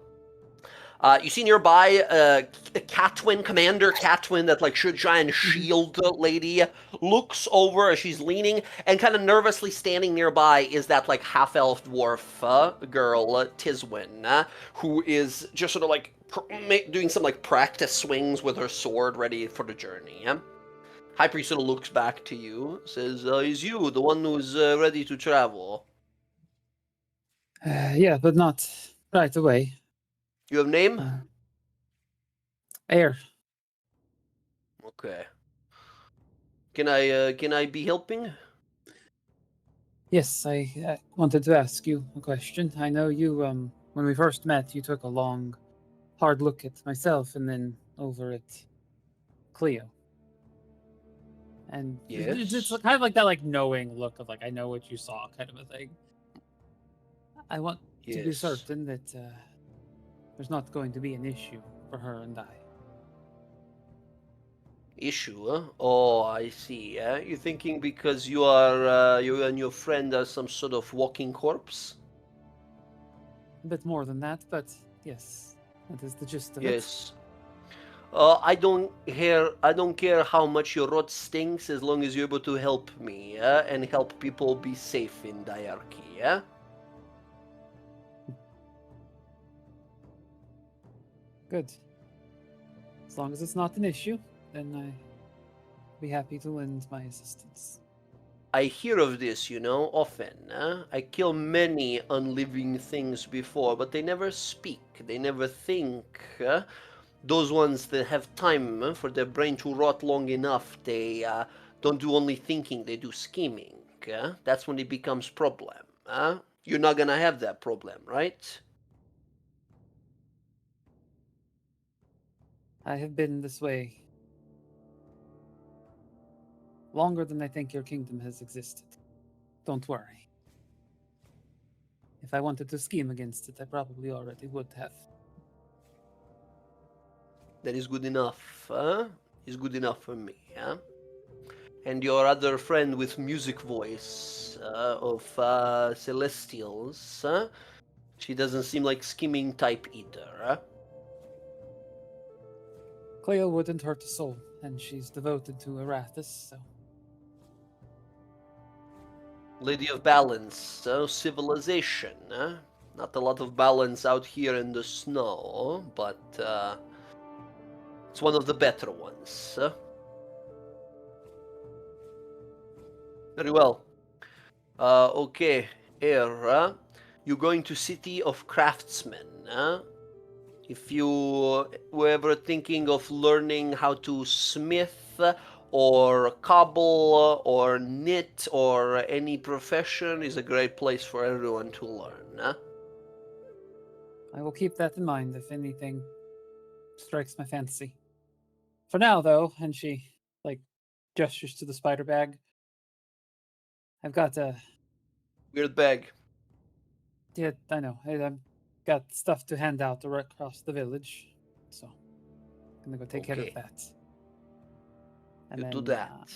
I will take the rest of what Cleo and Air had found and stored in the spider bag, and she's gonna go disseminate that across the Yeah. A people. lot of hungry people. As yes, you guys sort of head on out, handing out. I see a lot of you guys handing out food and such. People are extremely grateful. First of all, of course, for what you've done, saving, bringing them all back. Some of them are devastated, learning that some of the party members, some of the family members that were taken were killed. Those 6 individuals who actually died. But most people here rejoice that this tragedy ended with a much happier ending than it could have. People give you all great regards here. They tell you that if you should you ever return, they will take point out of their very pockets. They will open their doors for you to rest and sleep and drink and feed, like whatever you need. Should you guys ever need anything that Palebank, this small hunter fisherman village, can offer, they will happily offer. As you guys return to the tavern, and there's this moment where it's you guys like, okay, this is the offer. They want to pay us for killing this ice boss, and there seems to be some sort of prophecy, something going on, something about an avalanche. Is there any conversation about this after you guys are like, all right, everyone is packed and ready to go, the dwarves are waiting for us outside, or do we just gather our things and come with them? Before we meet up with the high priest and his group, Cleo and Karnak, after handing out the apples to the rest of Palebank, Yeah. I want to make our way to the dwarven couple, Liswin and Morgus's herbalist shop. Yeah, you see, they're not open today, right? But yeah, you see Morgus, who's still kind of limping a little bit, walking about, as they kind of, look on over, see you, and both of them immediately, sort of a little glint in their eye as they approach and immediately start thanking you. Lisbon says, hey, I brought my husband back. Thank you so much. You keep saving us like an angel sent from heavens. You keep saving and helping us every time. Like a hand of fate guiding us back to safety. Thank you. I am no angel, but your thanks are appreciated. I come with one final gift before my departure, and I will give her the last 2 10 gold gems I have left. Mhm. And then I'll also give her the 21 platinum pieces I got. They look stunned. My lady, you gave us already so much before. This is we've not had a chance to even invest or spend the coin you gave us before. I kneel down and place my arm on Morgus's missing limb. I regret I could not do more. This is all I can offer. You've done plenty. Besides, the high priest mentioned that he might be able to do something for Morgus. Well, then put it towards your shop. Build it better and more successful the next time I visit.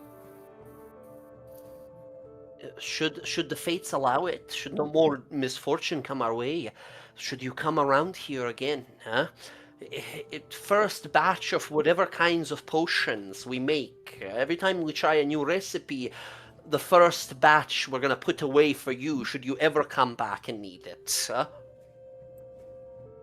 Thank you.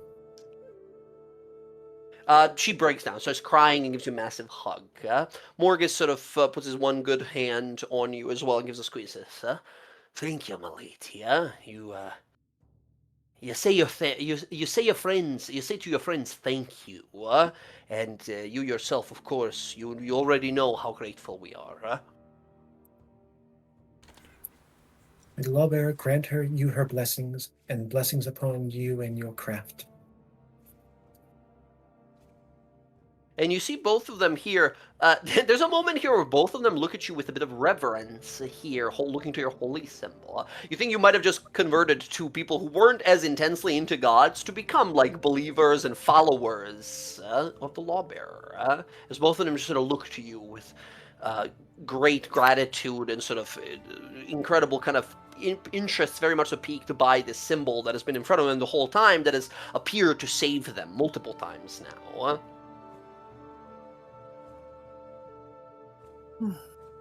I think as you sort of walk on back, you do see the high. I was gonna say, you see the high priest as you're sort of exiting their house here, Cleo. You see Edbrus walking up. Points at you, says, "You the funny talking one with the singer voice, yes?" I'm Cleo. Yes. This is what they call you, Cleo. Okay, Cleo. I go in there. This man, he loses an arm. You see? Yes, this is Morgus and his wife, Lisbon. They seem to like you enough from that last bit of interaction. I'm getting my things ready to go. I did something for him. It's not perfect, but I worked on it last night. And he pulls out a prosthetic sort of stone and dwarven rune marked arm. He says, "Make it for him." If you It's want, very they seem to like you enough. You want to give, or? No, it is your gift. I have given mine. It is yours to give. Okay. Okay. Go get ready. Sled, we travel almost ready, eh? Very well. He walks on past you, and you see them kind of looking to him, and there's interaction, and they're thanking him, as he is a crafter of some sort, right, himself, as he presents this sort of symbol to them. As you all are getting ready, is there anything else to be done here in Paleback Village, or do we set out for the Floodket Alps? I had Karnak go with Cleo's. He wanted to ask that couple about seasonings.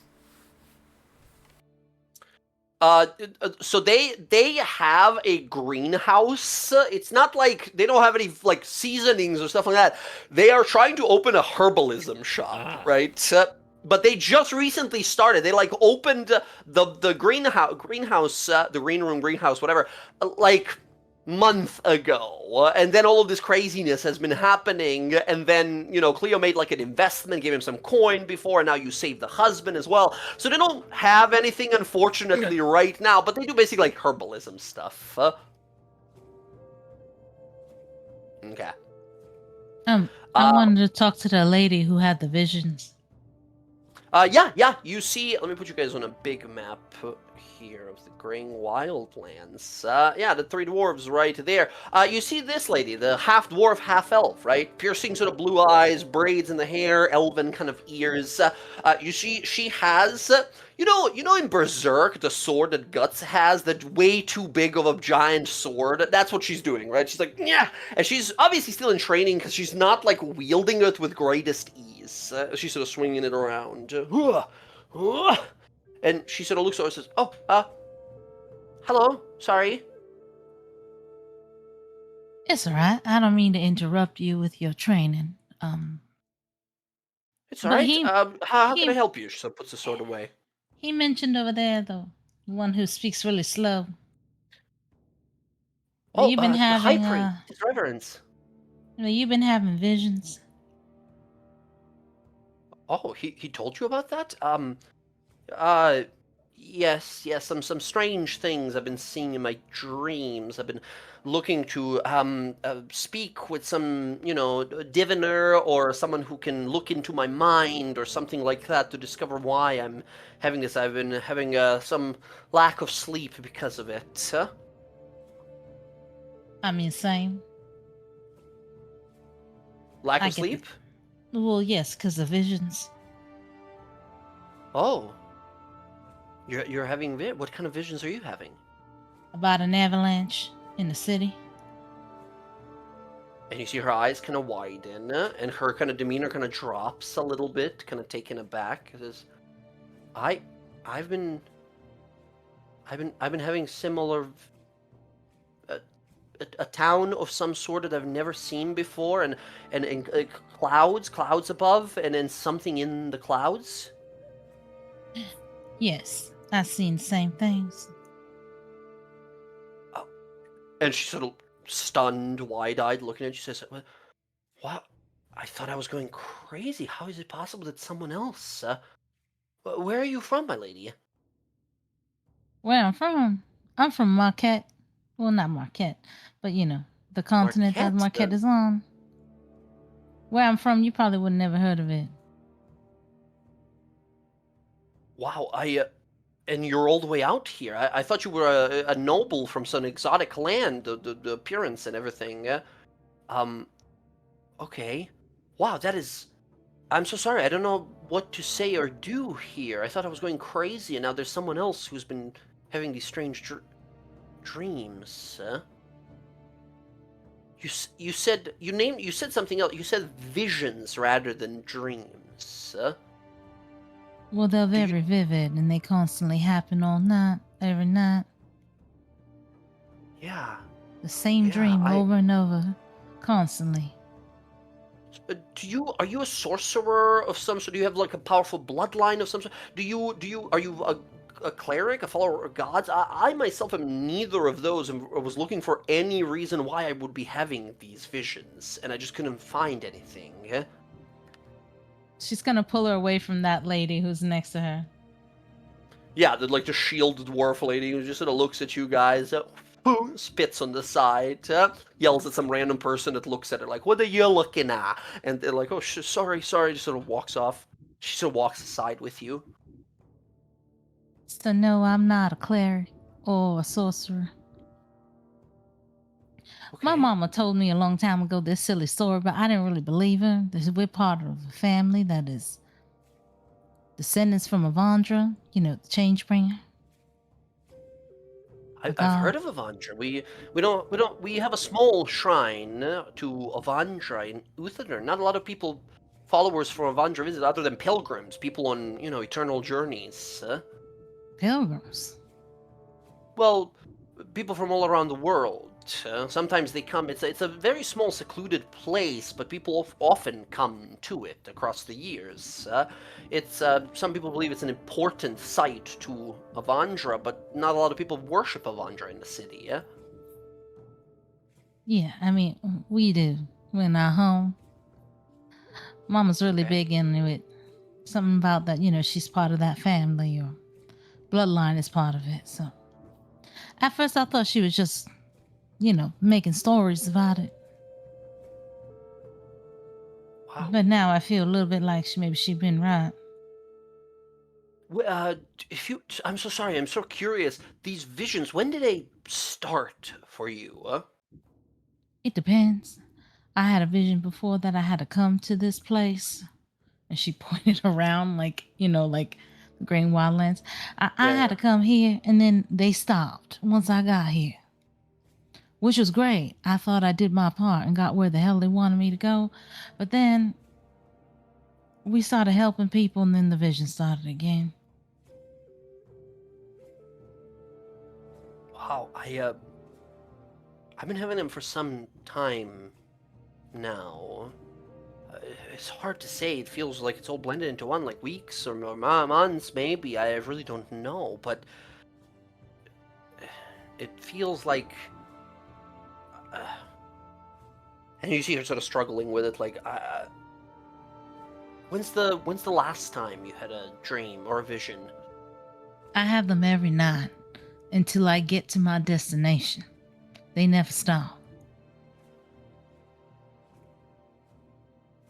Wow. Wow. I would love to be able to talk to you more about this, the details that you've seen in these.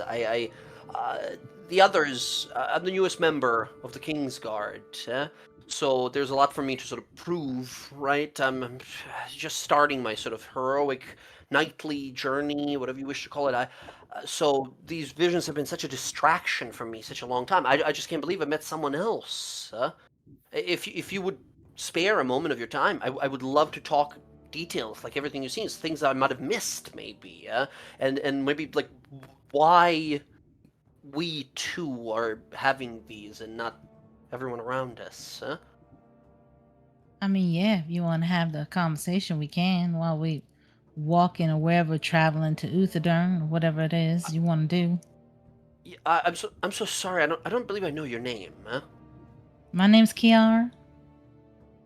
Kiara. Kiara. Do you have a last name?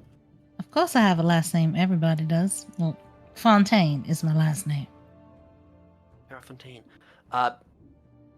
I'm Tiswin Brave Pass. Okay.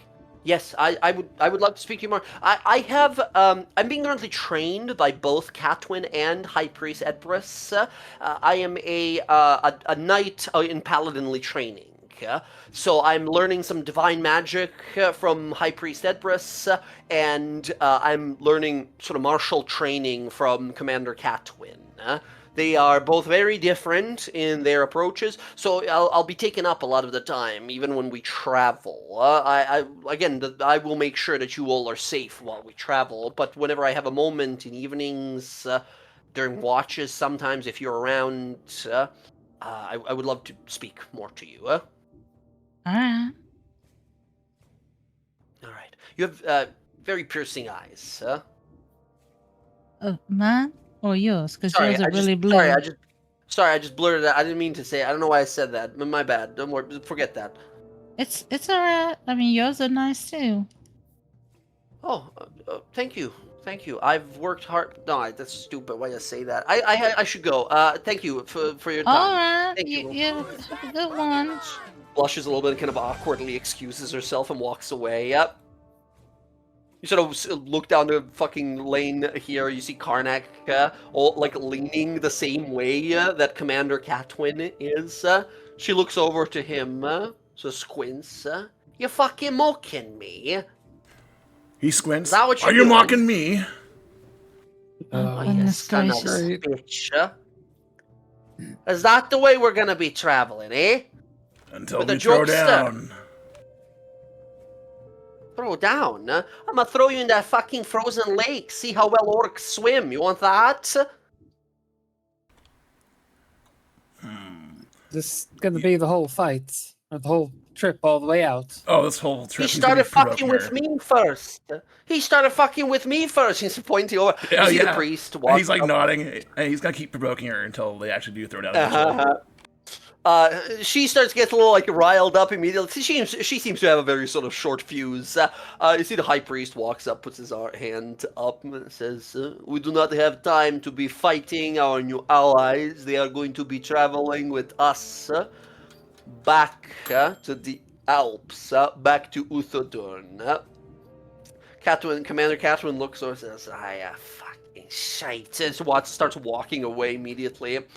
Tiswin looks over and says, "That's good news, that's great news." As she sort of gets her big sword, starts walking over.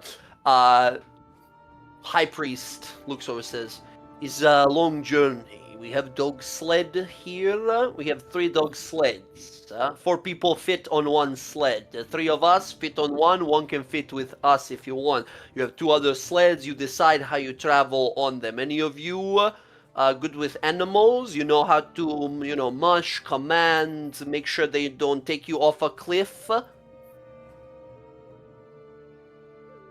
I mean- refuse to be driven, so I can drive What? one. What does that mean? Refuse to be driven? It's if you know good with animals.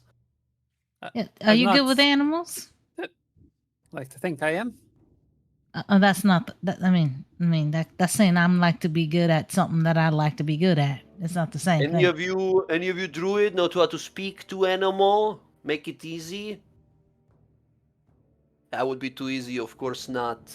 Okay, looking at you, singing voice points over to Cleo. You gonna be leading one? You gonna sit a driver? You gonna be mushing and punching dogs, making them go where you want? Points over, points over at. Let me see, other person. Points over at. Kayla says, you look like you don't talk much. Maybe animals like to talk to you instead. Sit at front. We'll go over to the animals and kind of have like try to relate to them. You see that as you approach a normal beast of nature, they look at you and immediately look a little frightened of you. Yeah, maybe you should turn into a cat and talk to them. You see, no one hears that other than Tiswin, this young girl. Looks over and you say, like, turn into a cat. And he looks over like, huh? Oh, She must meant have misheard like that. metaphorically, the eye of the tiger through the night, things He like likes to wear that. cat I'm not- ears. Sometimes is I that a put them on, play? maybe some Nah, little marks on his face, little nope, Oh, wow, whiskers. this nope, is some other weird stuff. I'm all sorry, I'm not figurative. really... I don't need to know that. Okay, you just... And She looks super embarrassed. Says, okay, you Kalis guys... like looks over to Kiara when she's not like the other person's not looking, just Yeah. shut up. Knock it off, dude. yeah, exactly. As you guys sit, again, you have you see two dog sleds that are being pulled by 4 dogs each, and the third one is the one that the dwarves are going to be all sitting in here. Who is going to be, so he just appointed you guys, like, you do it and you do it. You be the one to drive the sled here, to command the dogs. But if you guys want to be like, he doesn't know us, we'll do it the way we want to, whoever wants to. I charmed wants- the mammoth, I can charge the dogs. Whoever wants to, I'll give them a bardic inspiration. Cleo Sure, I'll will take one. Cleo will approach the sled that the high priest pointed out to her, and she'll approach the dogs like kind of friendly. She's never approached dogs before, so she's just like, "Well, it looks like I will be in charge of you. Let's be cordial."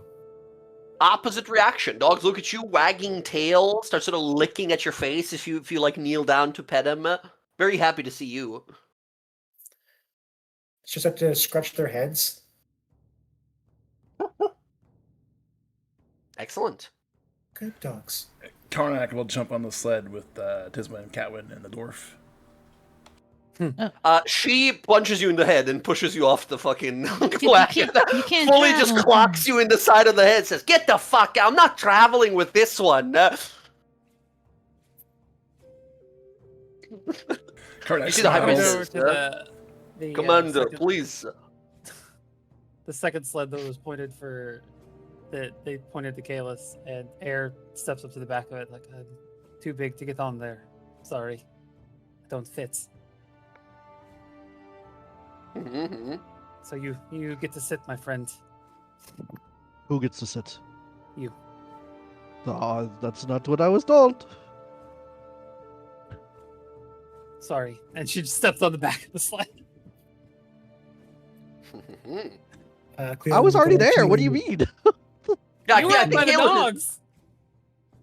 You said you were up by the dogs. Cleo will look over to Kiara and Karnak. Would you two like to join on my sled? Oh, sure. Yeah, I'll be go, over in a second. Karnak, come on now. Leave them alone. Karnak, this lady packs a punch. She clocks you in the side of the chin, fully instantly, you son of a bit, and immediately goes for it, right? As he sort of clocks you in the chin. Someone who has at least +6 to strength clocks you across the side of the face. Like, get the fuck away from me. He'll just deflect Right, the and blow she'll- and then smile and then walk away. Kiara's gonna send her a message, the dwarf lady. Now we all gonna be friends here. I don't want to have to make you stop doing what you're gonna be doing. Do you understand me? We ain't gonna be hitting people. She like looks around a little confused and turns back to look, and she's looking. You see her like she has a throwing hammer on the side of her body, and she's like tapping it and looking like, where? Who said that? Who fucking said that to me? And is looking around. And she will salute to her.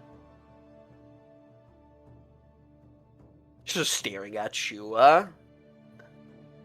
Looks back at the high priest and sits down and crosses her arms. Now, come on now. We're all going to be friends. Let's go. You see Tiswin, the young girl, kind of like, sorry, so sorry. I'm so looking over to Karnak, like, sorry, she's just okay. Just sits down. Oh, you're fine. She conflated me with those other orcs.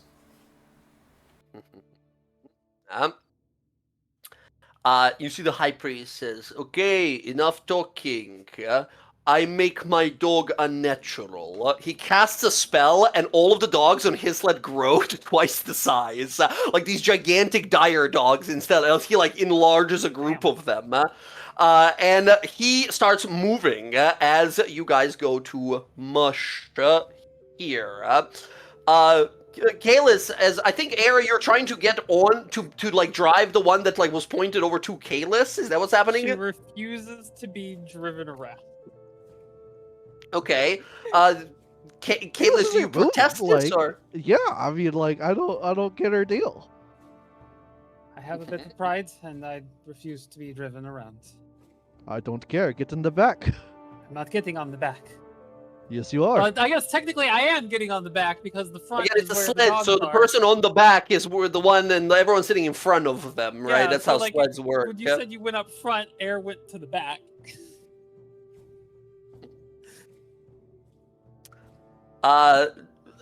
If neither of you guys are budging here, the high priest is gonna look over and just make a decision who's gonna be driving.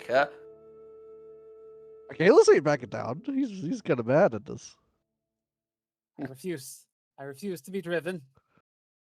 I have You see pride. the high priest. The high priest stops and sort of looks over to everyone as they're kind of looking like, what's going on over there? As Cleo, you're like happily holding onto the reins, ready to move here. You see high priest looks over and says, what is problem? You tell me to drive, I drive, and she won't let me. I have a little bit Looks of a over to pride Air. issue. I don't like being driven around. I never have. Okay. Do you both like running instead next to us? You're pretty fast, aren't you, Kalis? I'll see you next week if I'm going to walk there. Just hop on Both the of you sled. get in front. Goliath, you driving now. See, you see, turns around. It's like, I'm done. We're going to move, and he just points to you guys. Do you guys comply, or both of you are just still staring him down there? As he points over instead to Roger. He says, "You driving now?" Oh, I don't know how to drive this thing.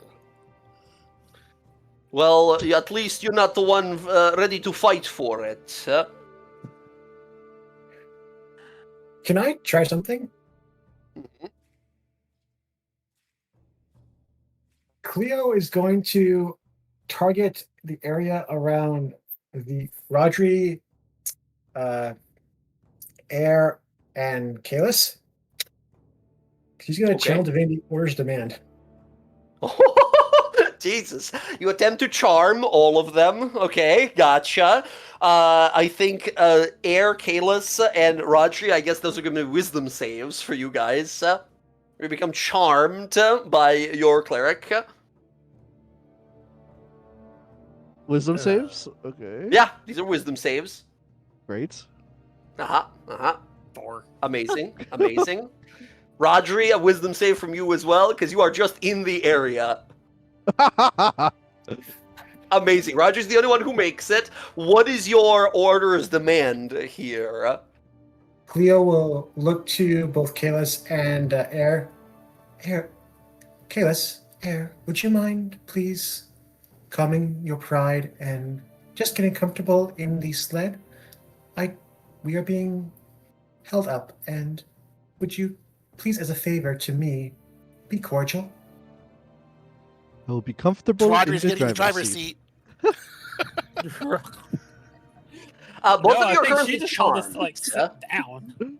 Yeah, both of you are charmed right now, and both of you think this is a great idea, actually. What was I thinking about before? Much like a suggestion spell, once this effect passes, your characters are going to be like, why did I think that? But funny enough, because of how this channel divinity works, you won't know you were charmed or anything. So this is something Really? just That's everyone insane. else other than you guys will understand. Wow. I look over to Yeah. Rodri. Thank Charm you, spells, Rodri. baby. I look over to the High Priest. We are ready.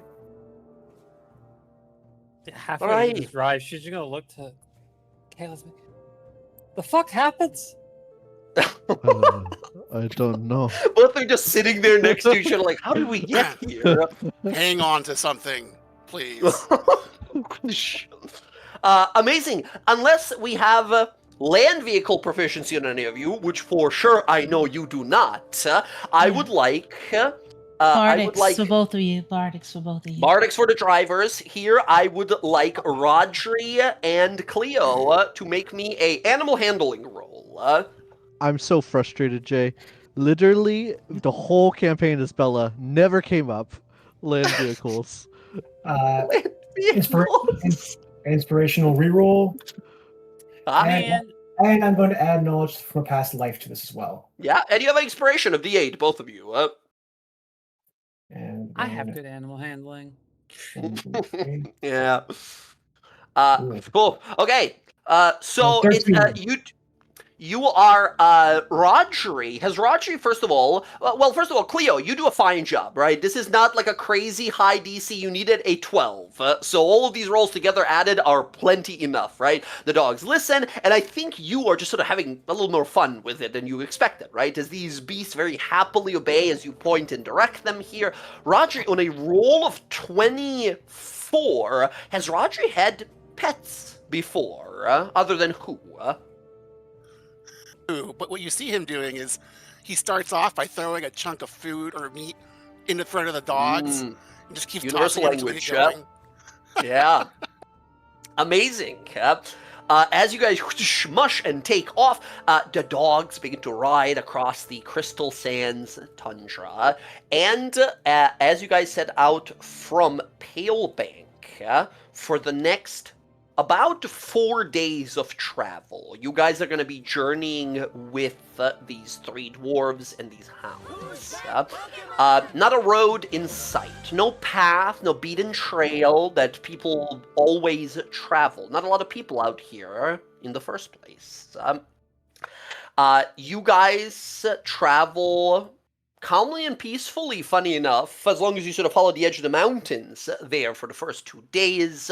On the second day, as you guys set down for the night, the dogs are on the side. They're already kind of dug out a little area for themselves. They're lying around. Liam's tiny hut here from Rodri. I think that second night, evening, you see Tiswin Bravepath sort of approach you, Kiara. She says, hey, I know we've been seeing each other a lot, but like I said, sorry, I didn't have a moment earlier to sort of sit down and talk. I have martial practice in about like 10-15 minutes here, Commander Catwin said. But if you have a moment now, I'd love to speak about those visions. Yeah. She'll put down her banjo. I was just about to play some music before I send my brother a message. So. Okay, you have a brother. That's great. Huh? I got a couple of brothers. Really? Yeah. Wow. Are they all as striking as you? Yeah. Believe it or not, my youngest brother, Remy, he's way prettier than me.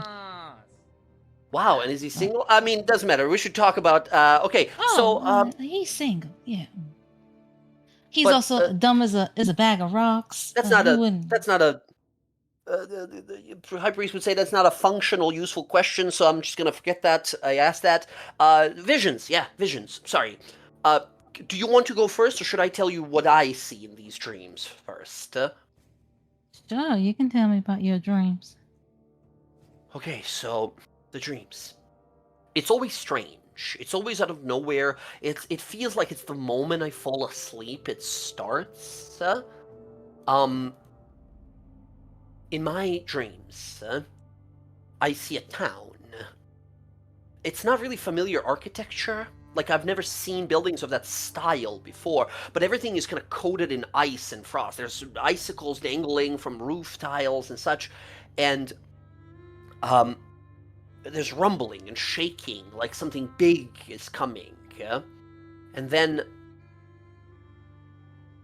there's someone in the streets, like a vaguely a humanoid, arms and legs type of thing.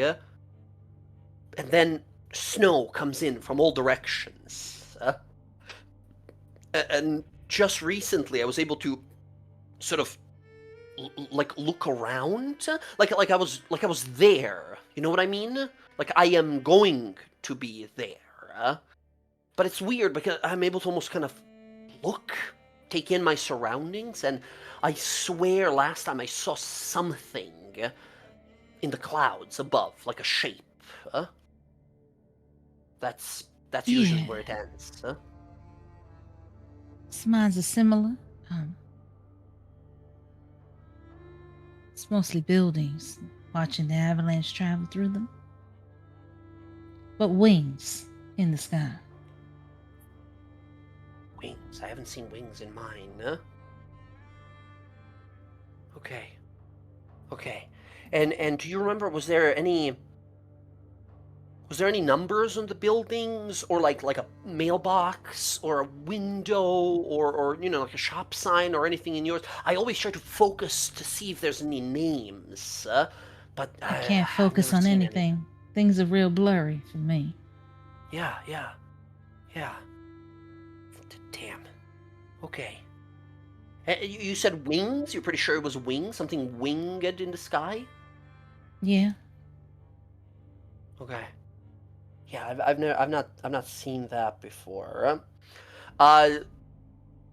Kiara, the difference here is you very clearly saw some winged draconic creature roaring in the sky and flying off and away.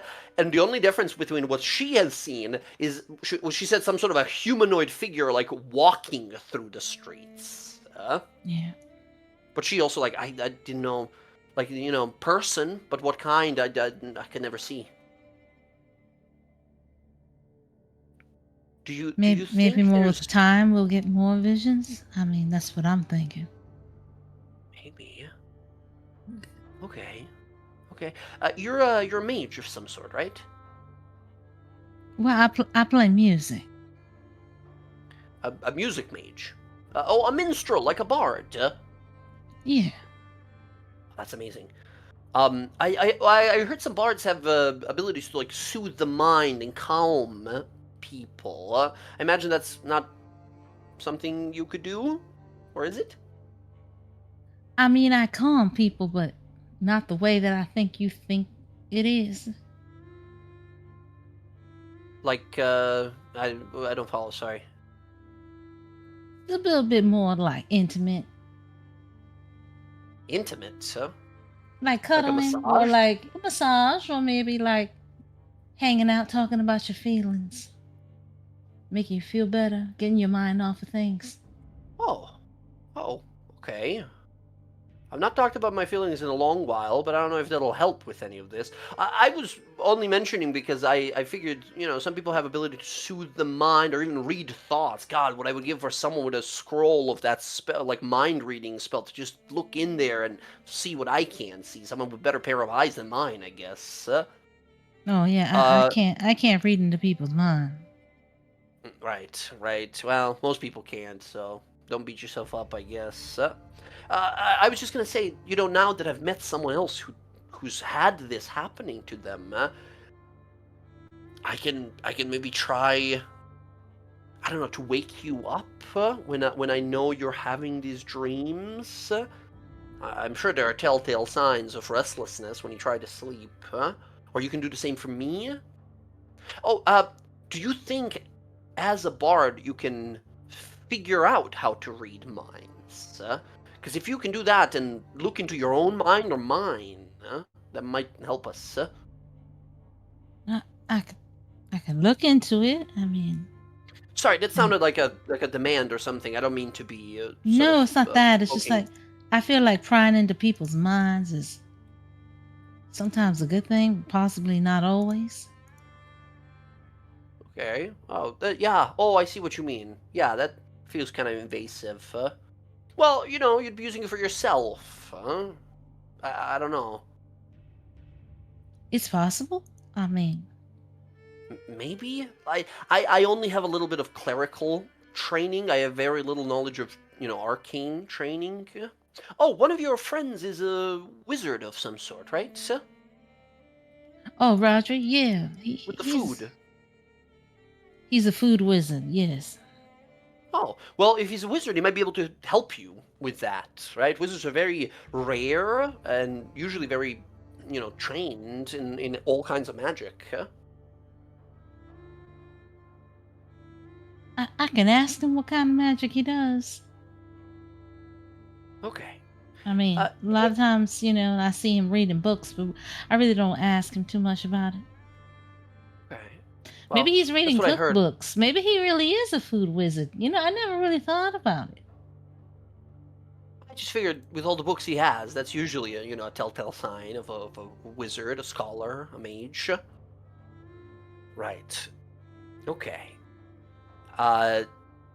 Funny enough, when we sort of ran into you guys against those Jezaraz, your orc friend that was there, again, so sorry for Commander Catwin is an extremely powerful and important asset to the diarchy, but she can respectfully, with all proper dalliances, be a little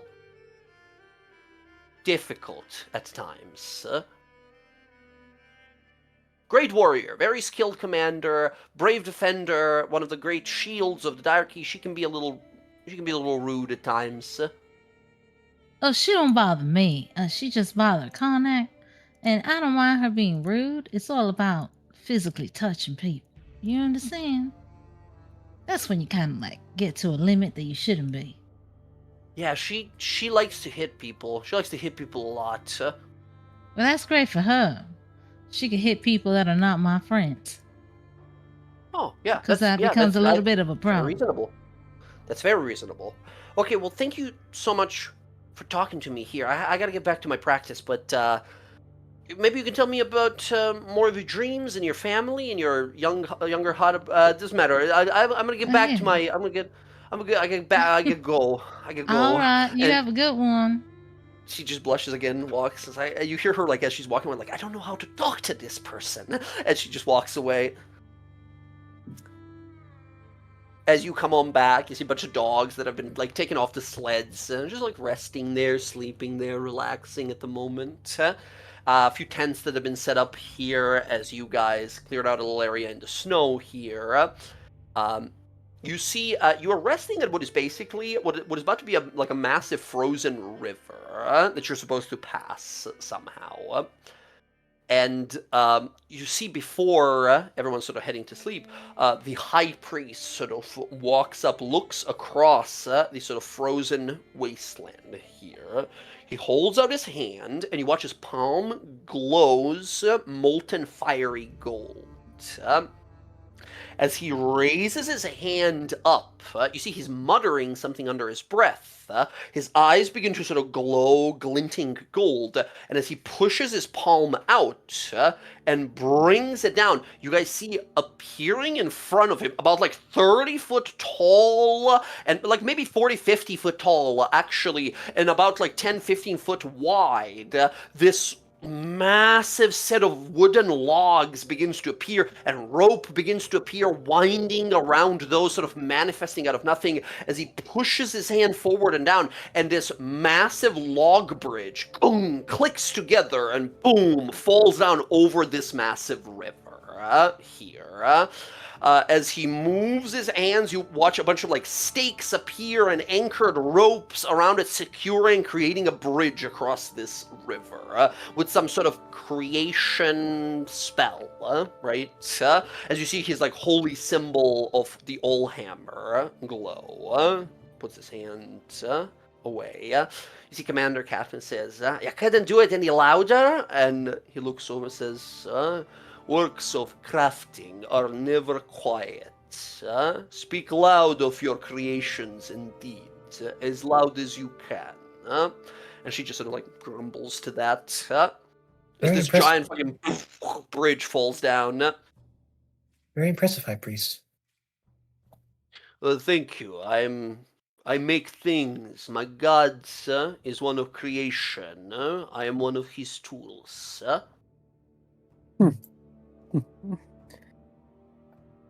Kiara, can Kiara hear that?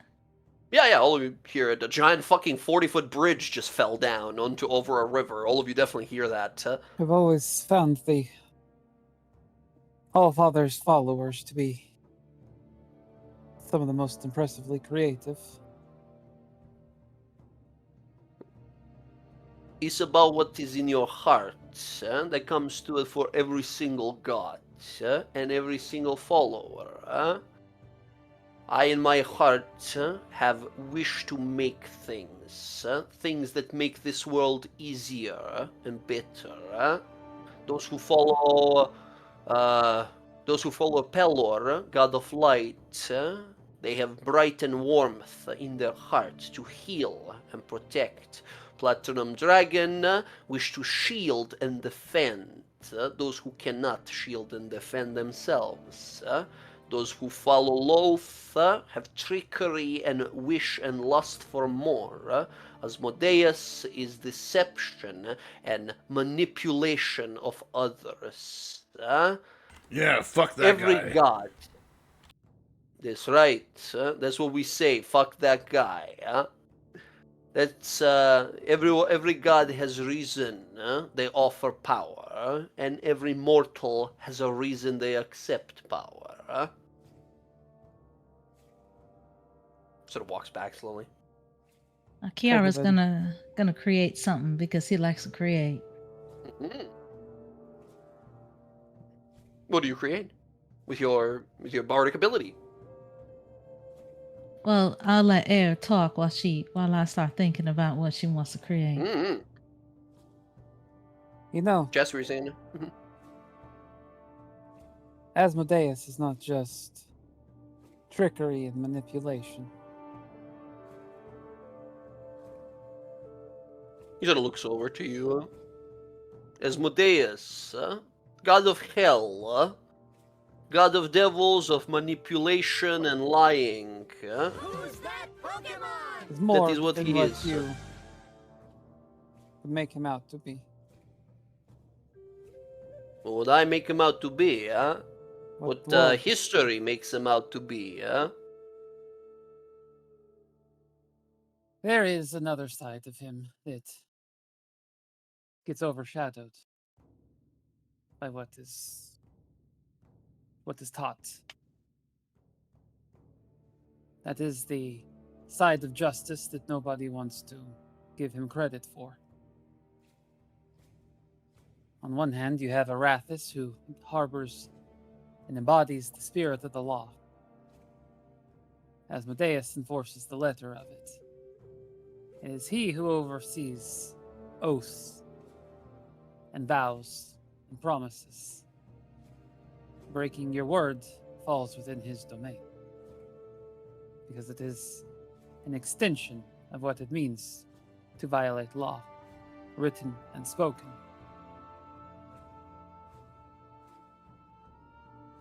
An aspect of him that is overshadowed by everything else.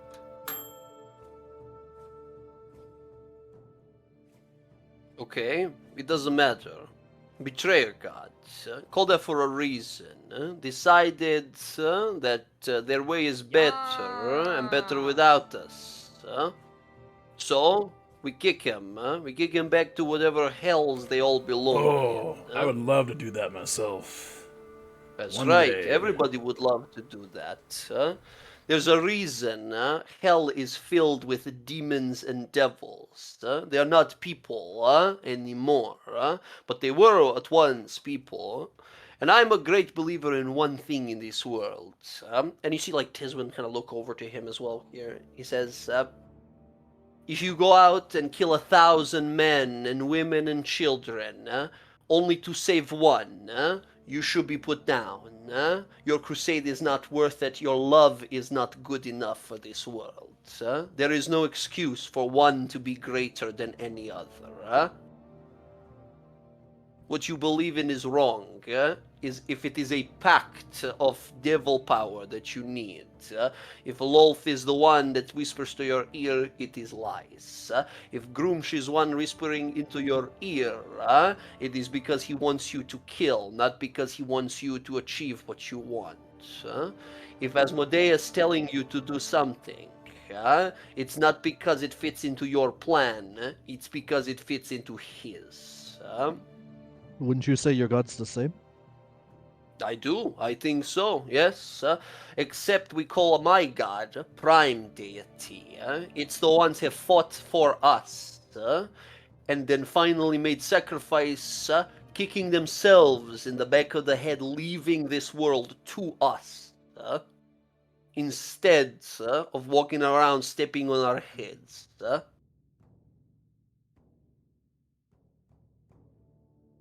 I want to posit you a question.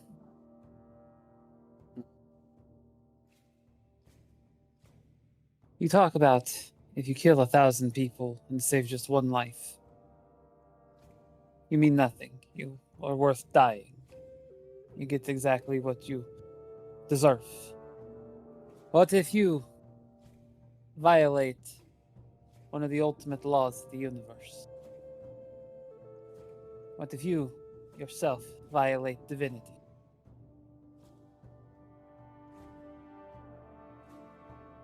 Kind of looks a little kind of raising eyebrows. Says, what of it? A fundamental law.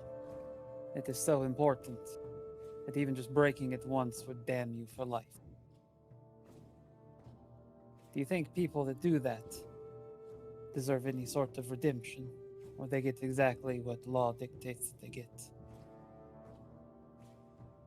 That is exactly point of gods and point of religions. The question is not for me to answer. It's for the high priest of the lawbearer to answer. Is there one? Looks on back, so of course there is. Every continent has one greatest temple, of whichever god. I believe temple of Lawbearer is far to south in Dwendalian Empire. The biggest temple, of course, the first bastion is in Vasselheim, Holy City. Have you been there? When he says that name, Cleo, you have a little tingling, like a pain in the back of your mind, and a momentary flash in your mind of a woman you've never seen before, bronze skin, golden hair, leaping into the air, holding a hammer in her hand that is glowing. The hammer is going so brightly in your mind that you can't even make out any details on it. When he says that, Vasselheim. When he says that first bastion. Does a name come to mind when that image comes flashing in my head? No name, just the woman's face. You'll remember it forever. Dark sort of skin, golden freckles, golden hair. Even with knowledge from a past life, I couldn't try and recall a name. Not even a roll to be made here. It is just like it's like you're a sleeper agent and someone said something that like activated something that you've forgotten. I look to the high priest and Cleo just gives a nod of interesting. You said you are a priest of Lawbearer. You answer her question, huh?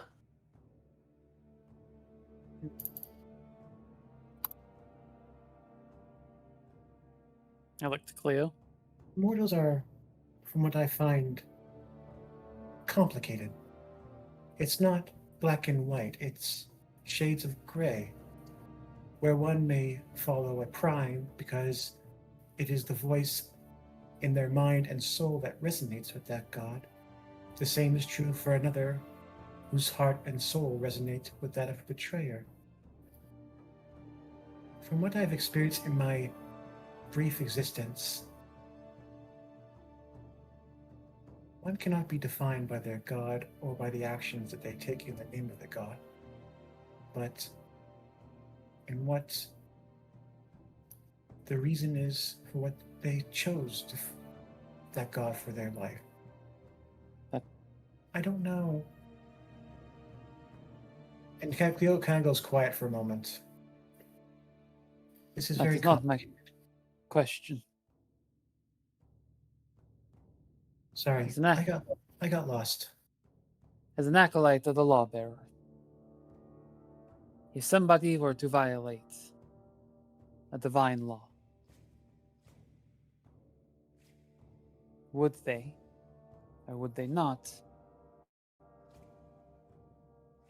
be beyond redemption? Should they face the justice that is due to them for what they have done? What are divine laws? Just certain things that mortals are not allowed to do. Kill a god, for example. Something that is so irredeemably unforgivable that there is no saving you.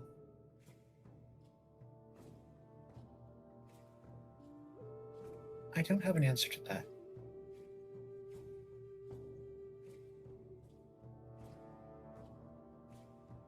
I'm sorry. You see, High Priest sort of Ebjus sort of waves his hand, says, "Your hypothetical is silly. You bring up the ultimate thing that has happened only one time in history. It is silly to compare to things that we living people go through. I don't think it's silly.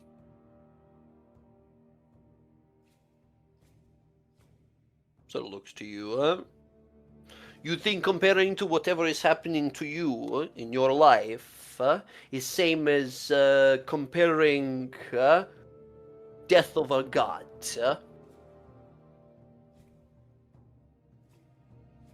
We all lose people. We all break things we don't intend to break. But there is difference between vengeance for sake of vengeance and vengeance for sake of justice. One is chaos, one is law. Exactly. One is law. And your belief is that this law would be something that God of Devils would uphold, as if an oath spoken. That is what it means to be the one that makes sure punishment is dealt to those that deserve it. If punishment and crime were not enforced, what would be the point of the laws that you held dear to?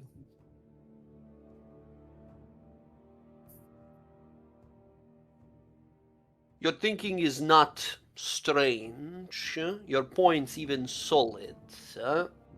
But argument always going to fall apart when someone bring up when we all die, we go to one of two places. Go to a place where God, prime God, welcomes us, or a betrayer God traps us. We think on this world in now, in living and breathing and laughing and smiling and crying. But gods, they think different. They think of us when we're here, and they have us when we are no longer. Betrayer gods only care for us until we are no longer useful to them. That is why they call them betrayers. You think very highly of your god. I think very highly of every god. Only fool would dismiss gods as unimportant. Not all are religious, but finding a path for yourself is important to everyone, given by God or your own heart. At least that I can agree with.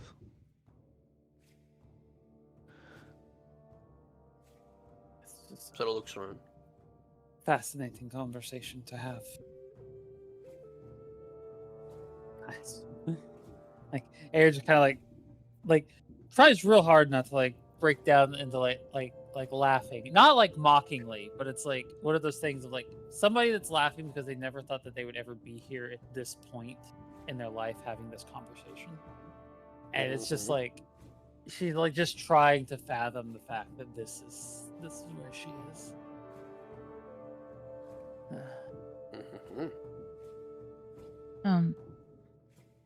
So So I turns around, looked up. looks at that giant wooden bridge, and then looks down to, what have you made? So I looked up what a D&D hut would cost to make.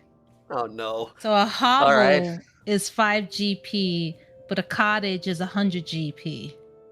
But I can make up to 80 GP. Right? Hold on here. Jen, You make a with bunch all of respect, huts. what the hell are you talking about? 20 Let me take a look. times. Yeah, I put in like D&D price of a hut. Like a hut. Like if you were trying to make it, like a wood and straw. Okay. A basic hovel in D&D costs between 2 silver pieces to 5 silver to rent. Okay, or 150 to 400 gold to purchase. Well, that's like to purchase, not to build. I guess like half that price. Realistically, you can build a pretty kind of functioning. Just want to make one. Just want to make one. Yeah, for like, what's the gold amount you can go up to? 20 times my bard level, and I am now 20 times 5, so 100. Yeah. So I can, yeah, you can make a simple like building, right? Like and so I just want to 15 make foot it. tall, 20 foot wide on each side. But I want it to have, even though it's going to be of straw and wood, I want it to be carved of like pictures of like different forms of what people have envisioned Avandra to look like, her god. Amazing. And in the top of the straw, I want it to have like a instrument. I want it to be a banjo, made of wood. Cool. And just a little simple door with like some beautiful like golds and like reds and stuff. And it's gonna be just a place where she wants to sit because she wants to talk to her brother. She wants to send a sending message. You see the high priest sort of nod, sort of like not bad. Where Tiswin is like, wow, that's amazing, sort of staring at it. You walk on in, sit down, do a little spell. What is this spell you're doing? Sending. Sending, alright. What does it look like when you cast Sending? I believe this is the first time we're seeing it, right? Yeah, she's gonna cross her legs, sit like crisscross. Crisscross applesauce. I like how brothers used to sit when we would talk about things. She's gonna send a message to Bo, her second oldest brother. Yeah. The wizard. Yeah. And and when she casts it, it's gonna be of gold, but it's gonna be like she's gonna like sound like she's whispering into the hand, and then when she lets it go, it's gonna fly out like a musical instrument until it eventually goes a little far and then disappears. Like musical notes. Amazing. I'm going to say here in your conjured home, if you want it not necessarily to be 25 words, but like a few sentences, no matter how long, you can absolutely send it out. What do you say? Hey, brother. Long time no talk. I'm doing well. Hope everyone's okay at home. I'm in the green wildlands and I just need a little piece of home to make me feel better. Mm-hmm. And that's it. Amazing. You receive a sort of immediate response afterwards. Sister, such a long time it's been. Hope travels are well. Hope your adventures have been fun. Things have been a little slower here, especially without you. But with Marcel always looking for a new thing to prove himself against, and with, Jen up to You her mean misadventures. Oh, Oh yeah, Jen. Okay, is I'm it Jen listening. or Jen? How do you want It to is call Jen. it? It is Jen. It's I'm good. Jen. Mm. Okay. With Jen up to her misadventures here and there, things have been not as boring. Yeah. It is lovely to hear from you. See that you have unlocked this ability. I am most impressed. I look forward to hearing more from you, dear sister. Everything is well at home. She feels good saying that, hearing that from her brother. And then she's gonna send one more because she got one more. Mm-hmm. And this one's gonna go to This one's gonna go to Ruben. Ruben, okay. And in Rex's room.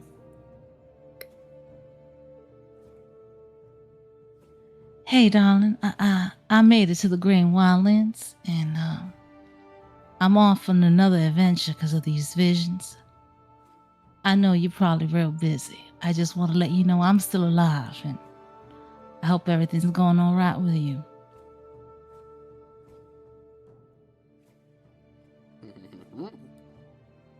You hear a sort of a grunt before a response. Says, "Sorry, in a fist fight right now."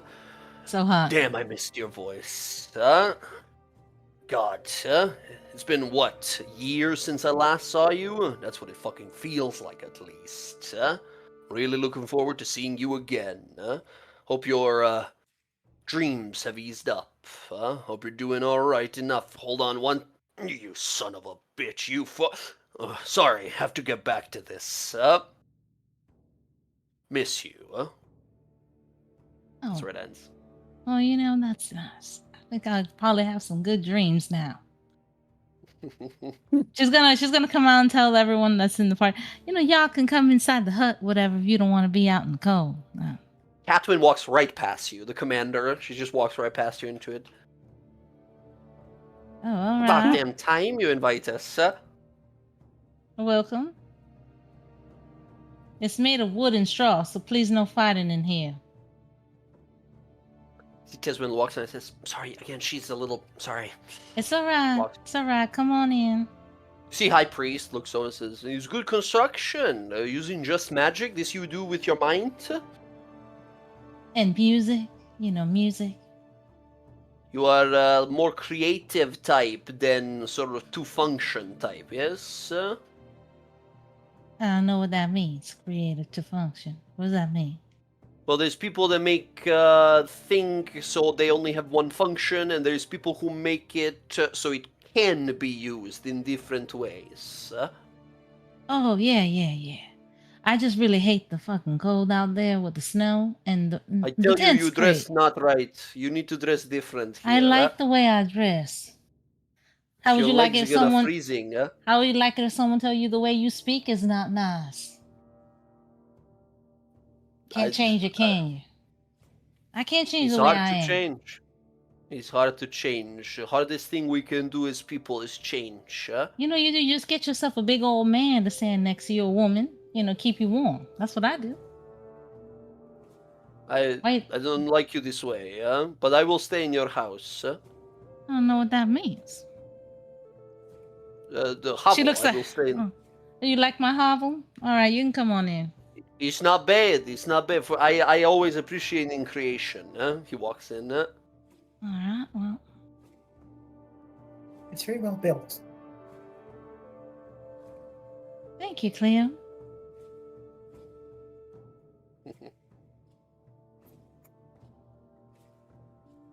Okay. You guys settle down for the night. Night slowly passes. Following morning, you guys hop onto the sled again. start riding up into the mountains. At this point, the rolling dunes of snow, these small rolling hillsides begin to slowly ascend and ascend more and more and more until the hillsides become mountains.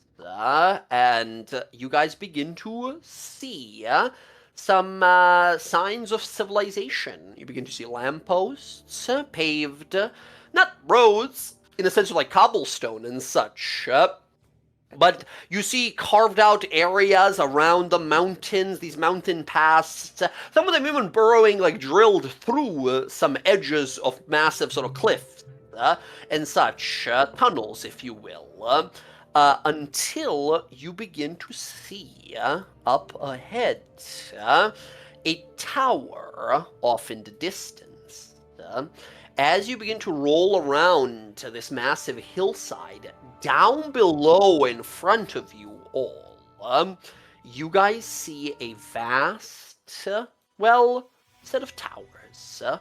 4 or 5 of these massive towers. You can see on the palisades at the very top, you get tiny dots right now, but as you're getting closer, you see elves and dwarves marching along, fine-looking armors. It's sort of out of nowhere, really, because there's been, like, no civilization whatsoever, and then you see these massive towers. Although this is definitely Uthador, but it seems much, much smaller than some of you might imagine.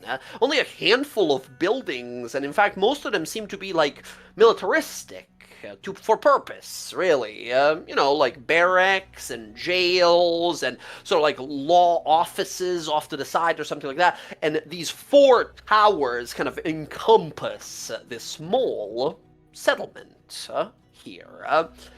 As you see the dogs kind of stop at a gate and approaching to exit sort of in front of you guys here from this drawbridge that's been dropped right now. Down below, there's no water or moat or anything like that under the drawbridge, just ice, more ice here, but it's quite a deep moat, maybe some 50, 60 feet. You see the drawbridge that is sort of lowered. Emerging forward is a handful. You see 4 dwarves and 3 elves that emerge. They are all sort of miscellaneous kinds of weaponry, but mostly like glaives and halberds on them, and then like nice looking like splint armors, or some of them even rocking half plates, right? And they all have that symbol of that black and white sort of like fang or a dagger or whatever you wish to call it, that symbol of Uthador. As you see them sort of halt there, travelers, who do you... And they see, High Priest, man of 1,000 miracles, welcome back, sir, welcome back. Who are these? And they start talking to Dwarven to him. Do we have any dwarf speakers here? No dwarves. They have a brief conversation. He sort of speaks with them. Roger speaks dwarf. Roger, you hear him basically ask him of like, High Priest, where are these people arriving with you? And he says, these are people we owe a lot to. They've done a great service for the diarchy. I am bringing them down to the Grand Disc. They say, of course, High Priest, as you say, and you see him yell through, like, let him through, and you guys sort of step off of these sleds as these guards approach, like, we'll take care of the sleds and the dogs. The dogs happily sort of lick and sort of hop at you, Cleo, while, Rodri, yours, just expect another, like, treat. Last one of the journey. Cleo just like gives the pets. How many dogs did I have per? Or four each. I give head pats to Apples 1, Apple 2, Apple 3, and Apple 4. The apple, the orchard is very happy. Yes. Excellent. As you guys sort of pet the dogs and such and walk on in, you see this settlement is very small, but immediately beyond the gate, the ground seems to almost collapse inward before you see a massive tunnel, a fine dwarven construction, massive walls decorated with symbology of dwarves and elves fighting together against different kinds of dragons and monsters and mortal foes, as it slowly seems to dip down into the the guts of the planet here, going deep into the world.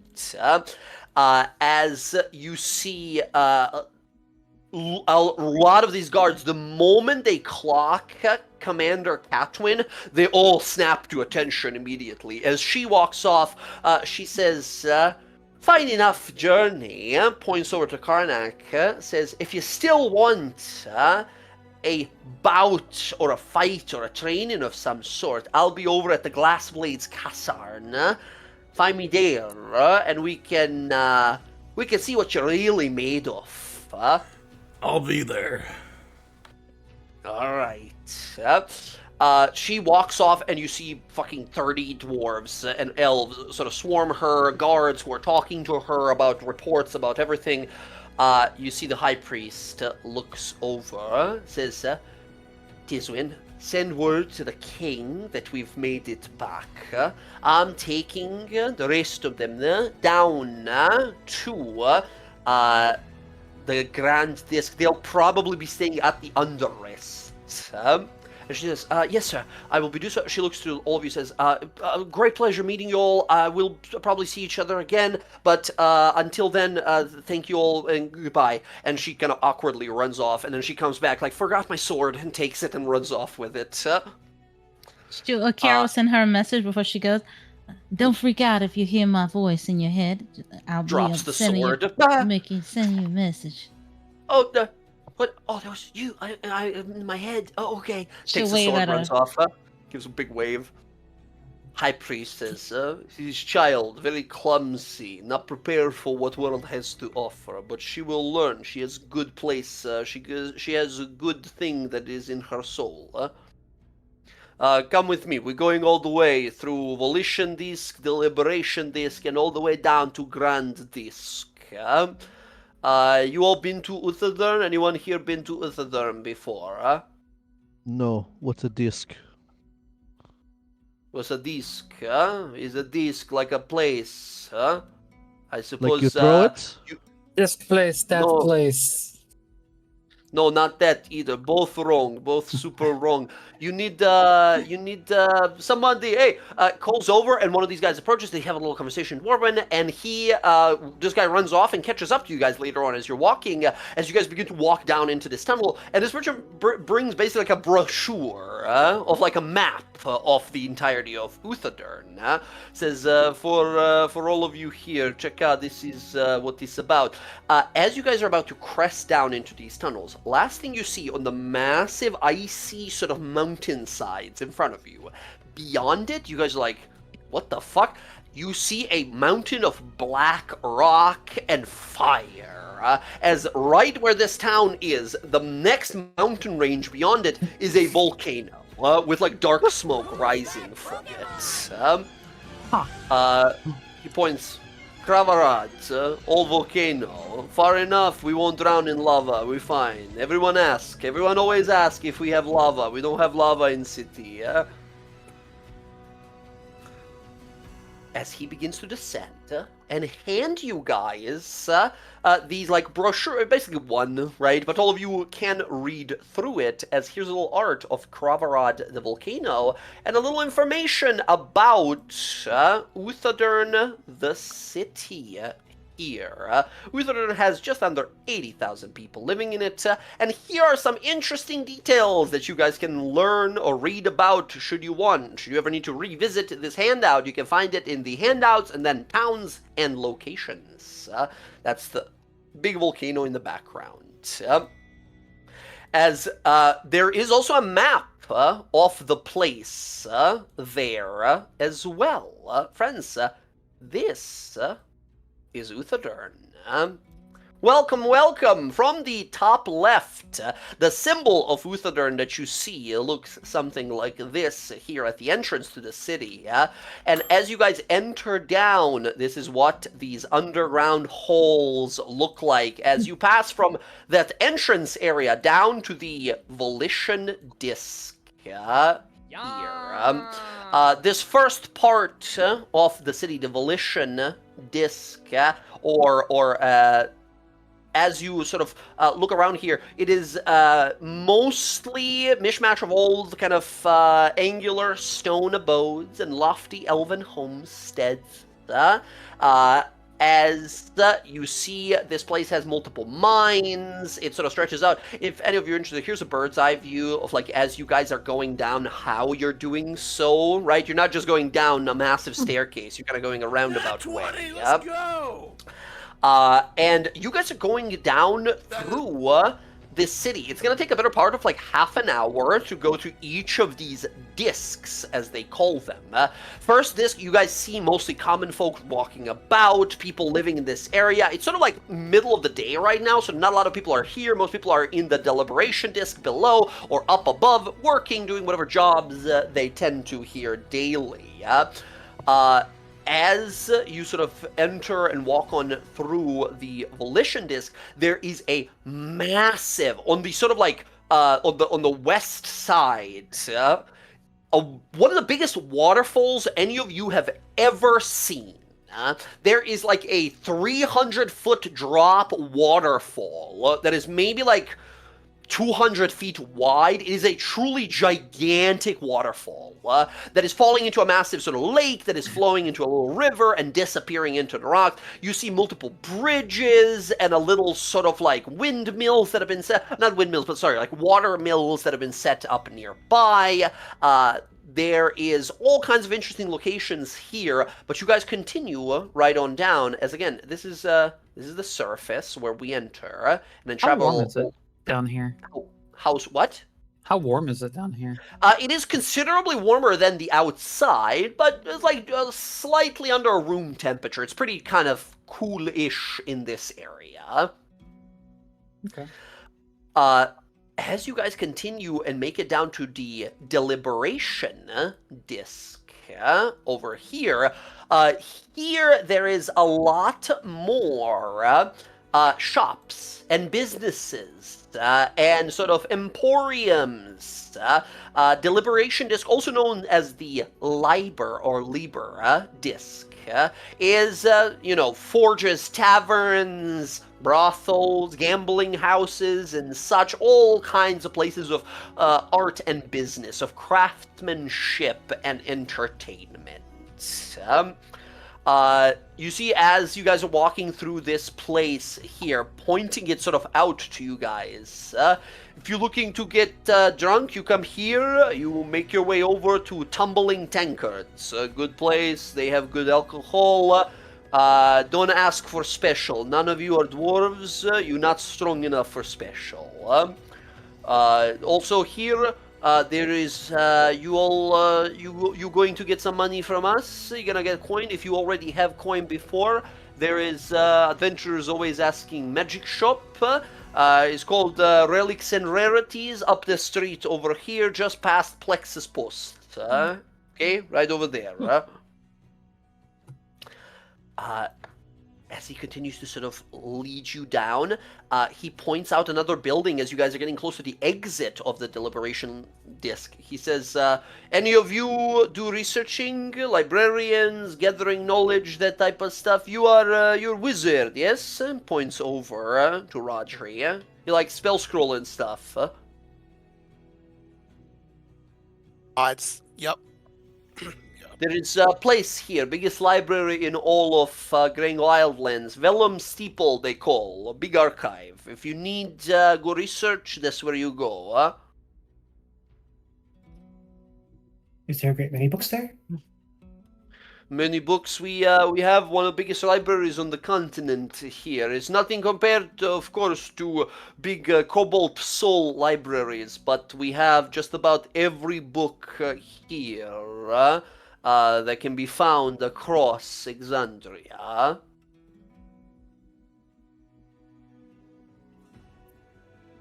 As he continues. Thank you.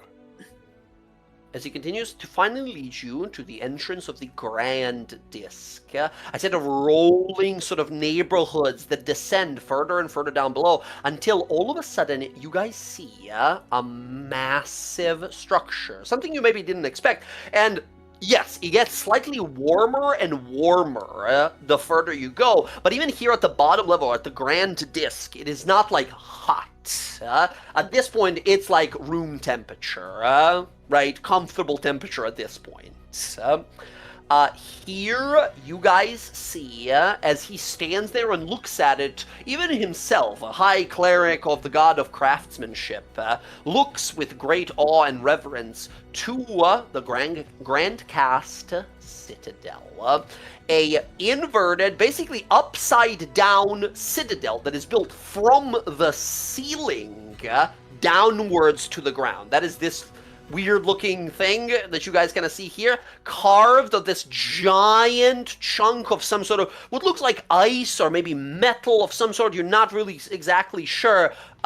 It could just be that it's made of some sort of mithril itself. The entire citadel hangs from the ceiling here. You see buttresses and foyers and long entrances and massive gates on the side of it and bridges and mechanized sort of like ropes that are moving platforms across back and forth into it here. And you see a lot of guards, especially present in this area here. As he looks on ahead, says, that is where King and Queen staying, Grand Cast Citadel. I take you there, don't get too excited, you're not important enough to meeting King and Queen, not yet at least. I take you there to give you your just reward, okay?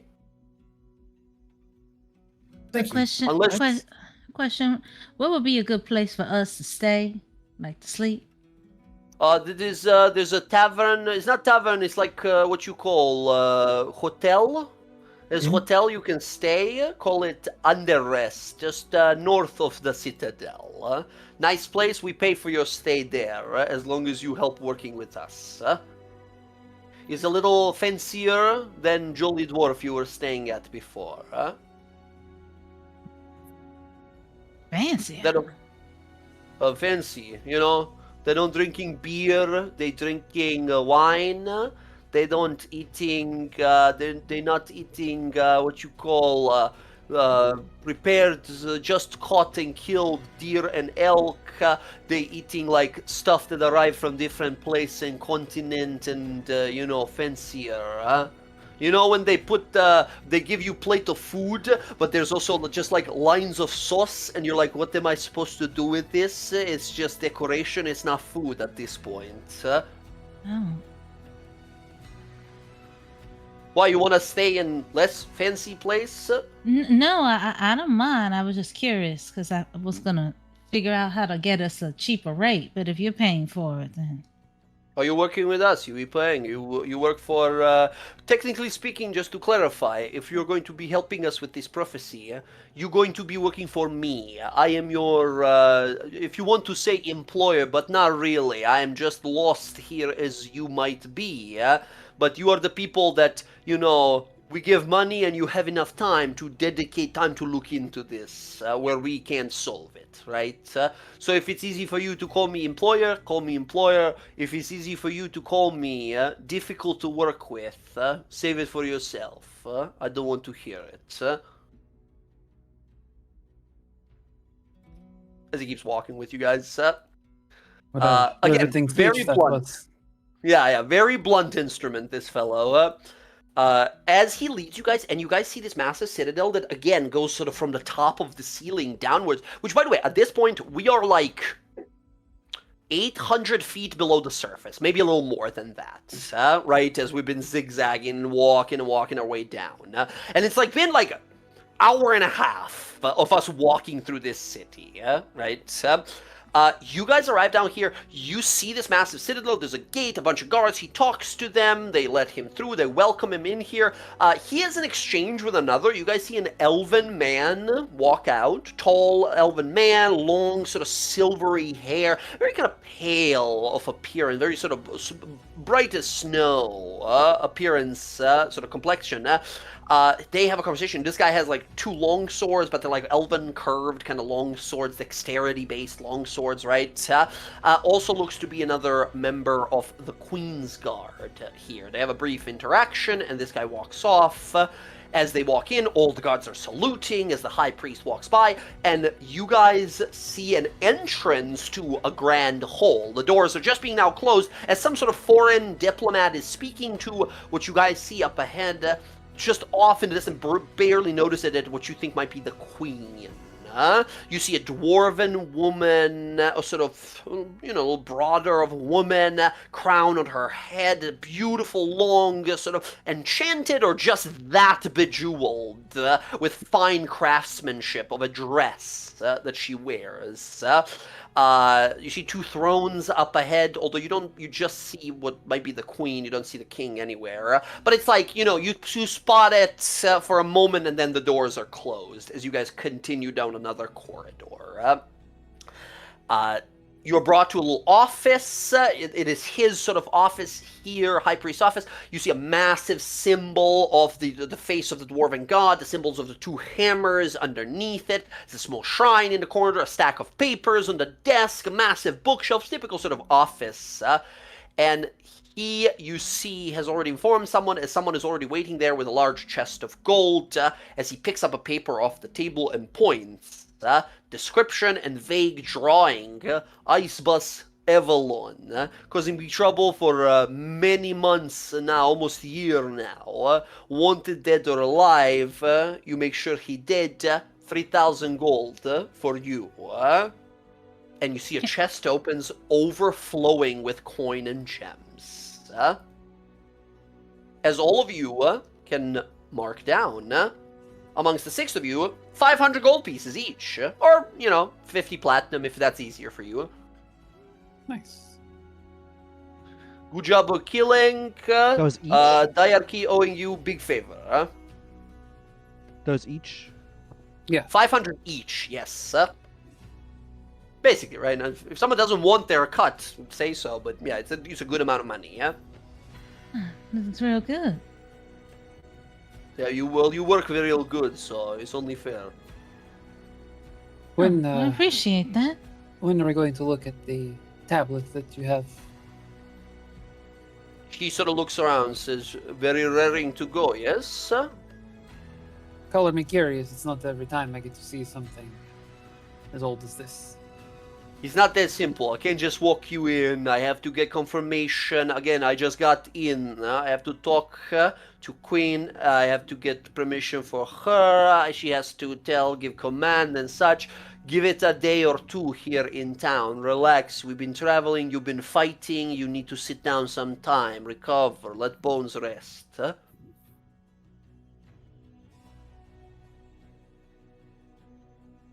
Yeah, maybe we can get Easy some get some stuff.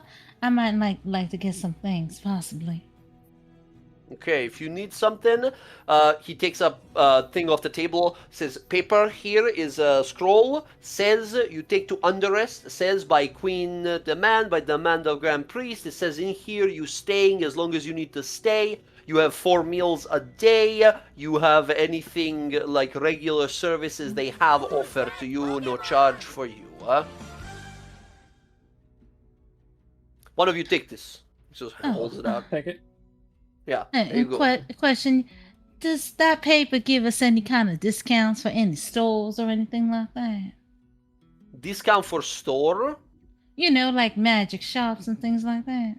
Oh yeah, relics and rarities up at Liberdisc. You can go. Give me a persuasion roll. All right.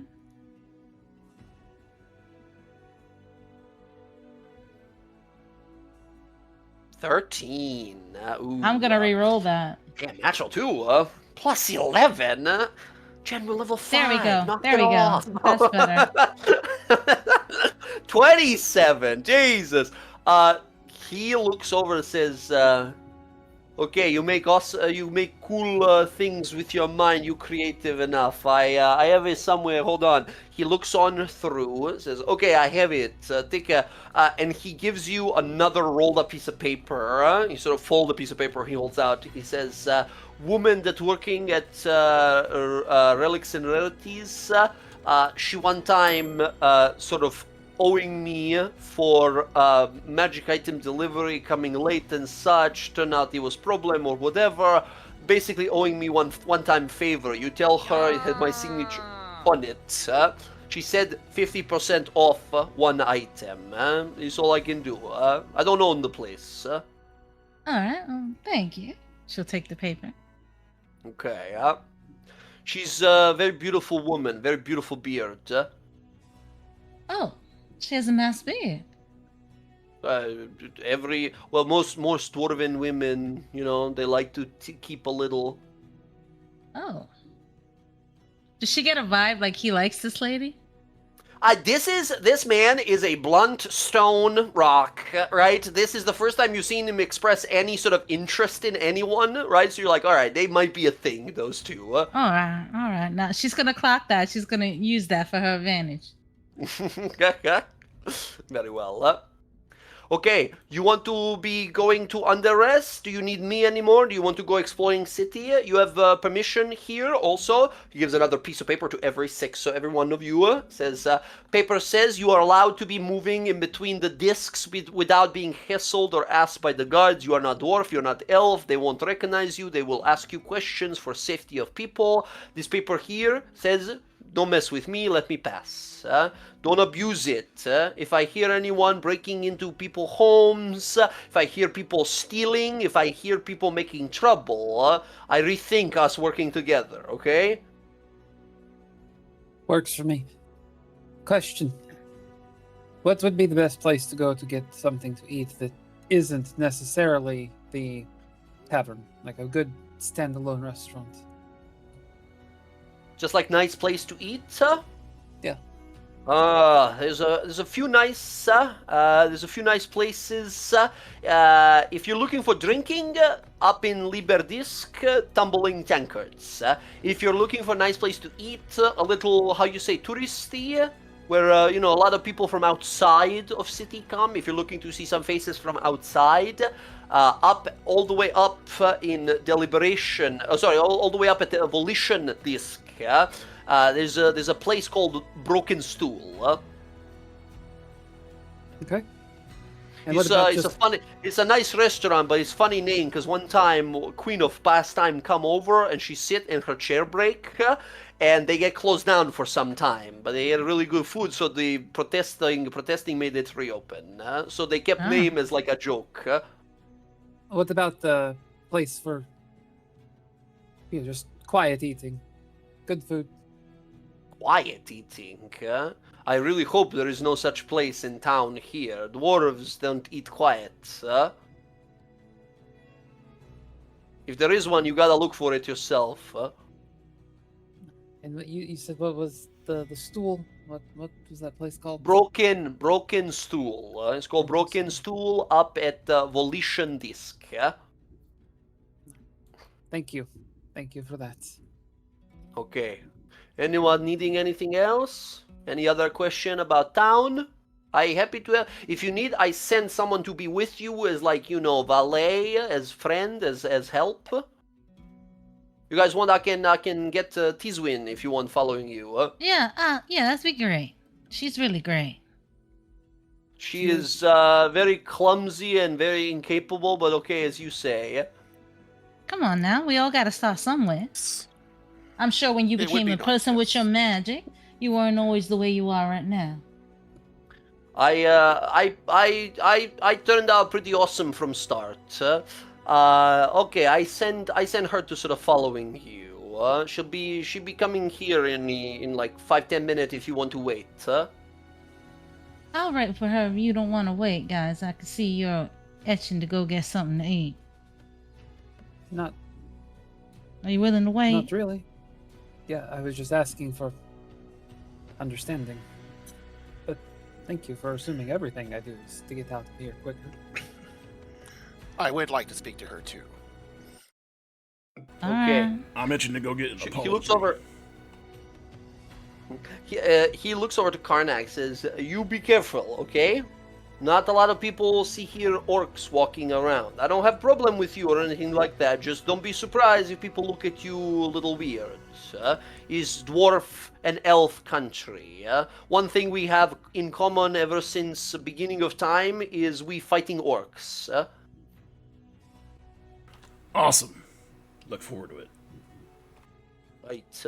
Also, Commander Catwin say she really like you.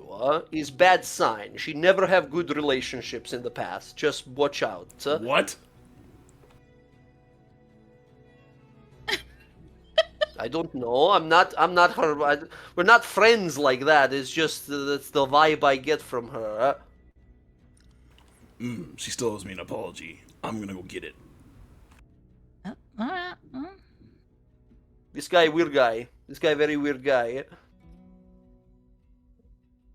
He likes All to right. fight. He just likes to fight. So High Priest, thank you for escorting us here, and thank you for being our guide, and we appreciate everything. Thank you all for nearly dying probably a bunch of time to Yetis. It's a very brave thing to do without not even knowing there was money involved. It speaks of true character. I don't care where you all come from. I don't care how difficult it could have been for you to come here. I don't care how you treat others when no one is looking.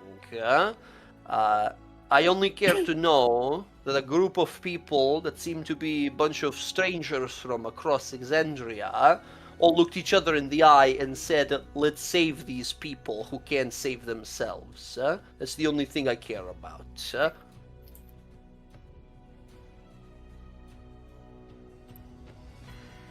Okay, get out of my office. I got work to do. Just like, get the fuck out. all right. He just sort of sits down, looks at this giant stack of papers as you guys walk out, and you guys sort of step out of the city here. Tiswin's gonna be waiting for you guys, or catch up to you guys at some point. But we have the city to ourselves. You guys walk on out. It's a wondrous place. The architecture, the sort of art, the stores, everything here, and of course, yeah, Karnak. You walking out, and people look at you immediately like, "Oh my, an orc down here at the Grand Cast Citadel. I can't believe it." If How they're did friendly, they he'll do it?" wave and smile. If they are given the evil eye, he will return it. Most of them just give you a weird look, and if you look at them, they're like, "Oh my," and they just sort of walk away from you.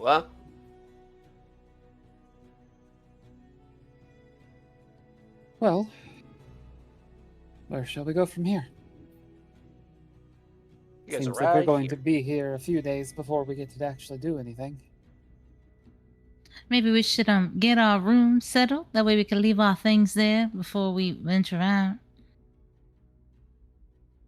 That seems like a perfect idea, and kind of want to shed some of this off. It's actually exceptionally warm down here. I love it down here. She already took off her jacket the moment she entered. She was not wearing that big ass coat anymore. Finally. She has her sheer shirt on, see through, except for the top, braish kind of bralette. She is loving it. I love it down here. I wonder if they have baths down here.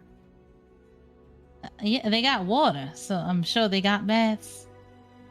Good. You all can Do- choose one. What's that mean? I don't sweat. But I've noticed a strange odor in the air for the last 4 days. Sorry. Speak for yourself. Your clothes smell like you shit yourself.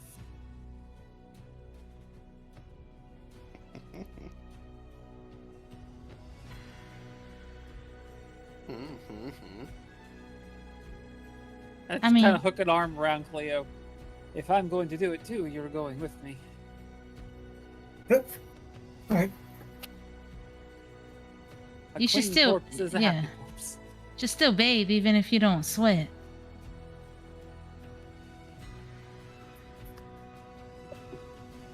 I look back to Kiara. I bet Tiswin would appreciate it. Oh, why you say it like that? I don't respond. I just follow after air. I don't understand what's going on right now. Do I get a vibe that Cleo thinks that I like Tiswin? Roll insight check. Okay.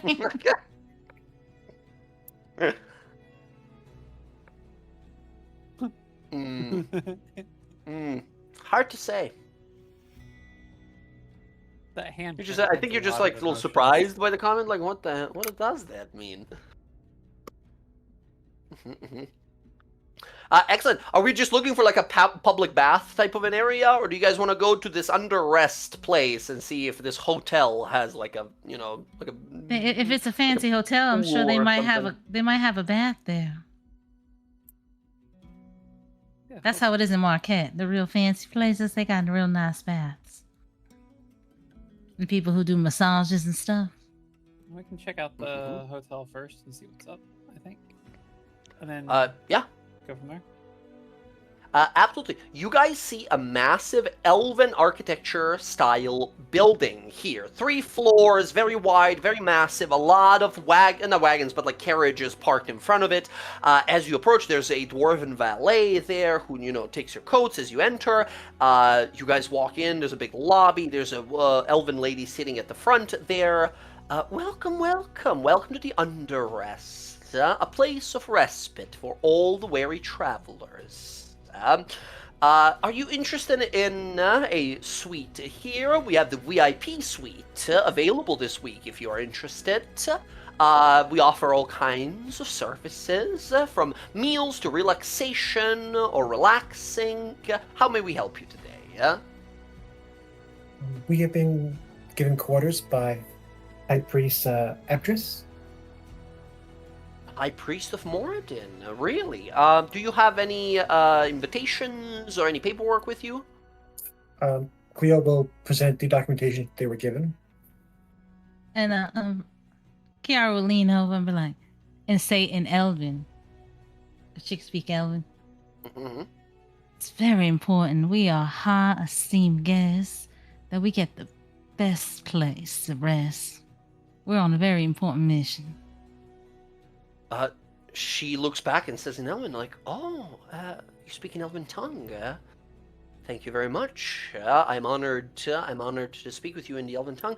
I see on the paper here that you are given the top floor. You are not in the VIP suite, but one of the adjacent ones where usually dignitaries and diplomats stay in. But she looks you over and smiles. And again, no roll needed here, just you having super high charisma says, how about we upgrade you to the VIP suite for now? How does that sound? She says to her, that would be amazing. Excellent. Complimentary bottles of wine will be sent up in about an hour or so. Please make yourselves comfortable. Thank you for choosing our hotel to stay in. Do you have a bathhouse attached or? Yes, we do. Down the corridor over here, we have a set of swimming pools, if you're interested. There is a hot springs area as well, if that is something you're more interested, and a sauna, if you're looking to sort of let the warmth embrace you in a way, yeah? We do not have a massage service, I apologize, but we will be receiving such a function in the next 2 months. Here. I can give anyone a massage if they like it. Because we're friends. As long and as you all. do it to the members of your function here, of your group, and not to the yes. other. Yes. No, only to my people here.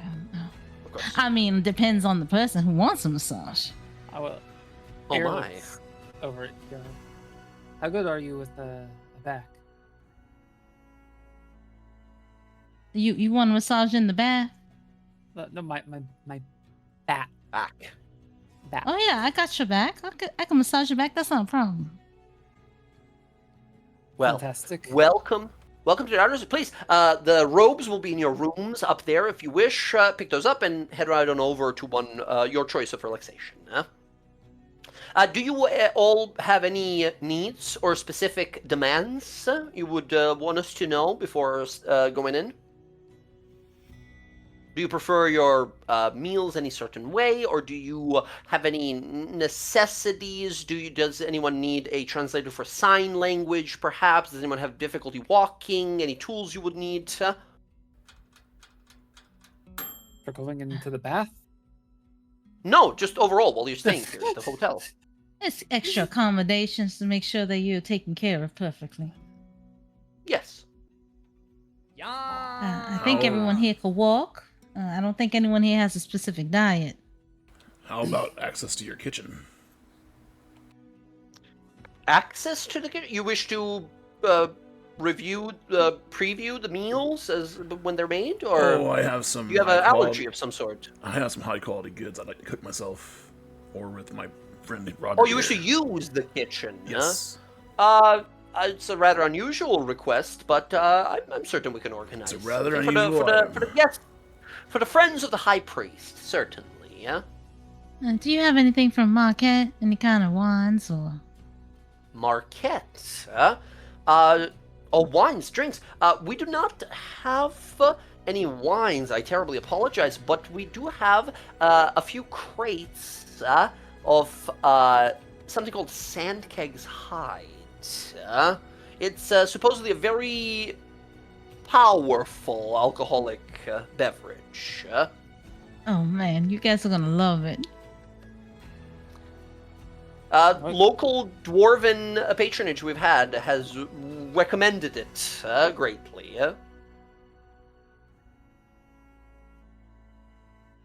Oh, you don't should have we- to drink it if you don't want any. I'll just Should we have send a some. bottle to your room? Yes, please. Very well. Sorry, I didn't hear what you were saying. It's real strong alcohol from my country, from Marquette. You don't have to drink it if you don't want to. If it's too strong for you. Let me finish. Trying to say I will drink it if you want to share it. Of course, yes. I would love to. You're so quick to assume no one has something to say. If you are looking for any particular other items, Marquette-wise, we have the Voice of the Desert, which is a type of it is a type of like food seasoning. We have something called fusaka I'm seeing on the menu here, which is sort of like a meat seasoning spice. If you're looking for if any of you are gourmets or anything like that. Let's see here. That seemed to be the only items we have here. I apologize. We are sort of out of the way a little bit from the wonderful continent of Marquette and what was it called? The Jewel of the Desert, the capital there, I believe. Ankara? Yeah. Ankara, I've heard such lovely stories of the place. The architecture, people say, is well. The dwarves here would say, would hardly agree, but I myself would say definitely would compare in the beauty of architecture to Uthadern. It really is beautiful there, and just like here. Very well. If you need anything else, if you need personal valets or someone to fetch things for you while here, that is all included in the service here as well. Please enjoy your stay. Like I said, your robes will be waiting in your rooms already. Here are your keys. Do you all need a copy of a key? Oh yeah, just in case people have to leave and stuff. Just so you know, the VIP suite is the top floor, and it is the most of the top floor. It is outfitted with 12 different rooms, one living room space. It has 4 bathrooms, one sort of common area or game room, as some call it, as there is some sort of simple room games, a billiard table. There's a sort of like a table racket tennis type of table as well. There's like a little dart board and such, as some place to hang out, I suppose. And yes, it occupies most of the room there. It has enough beds to keep 24 individuals. It's a lot of room for us. It's perfect. Very well. Individual keys, or? Yes, please. Yeah, she gives you guys 6 keys. Very well. Thank you very much. Enjoy your stay. And she goes back to her work.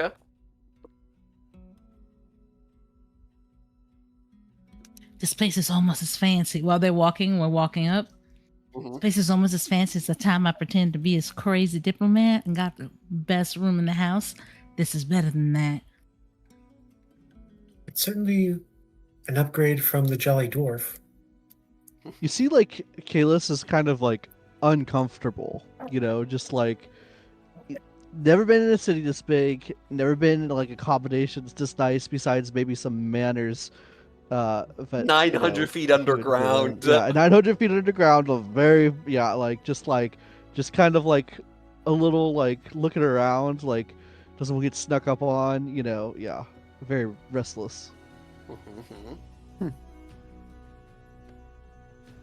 It's a bit of a culture shock as well. All of a sudden, middle of the mountains, a bunch of elves and dwarves, right? Just all this in the middle of like you have to go underground to find them. As yeah, Kayla's kind of feeling uncomfortable here, keeping an eye on everyone, but Kayla, he keeps poking at the back of your mind. Bigger place, more people, more eyes, more information. Yeah.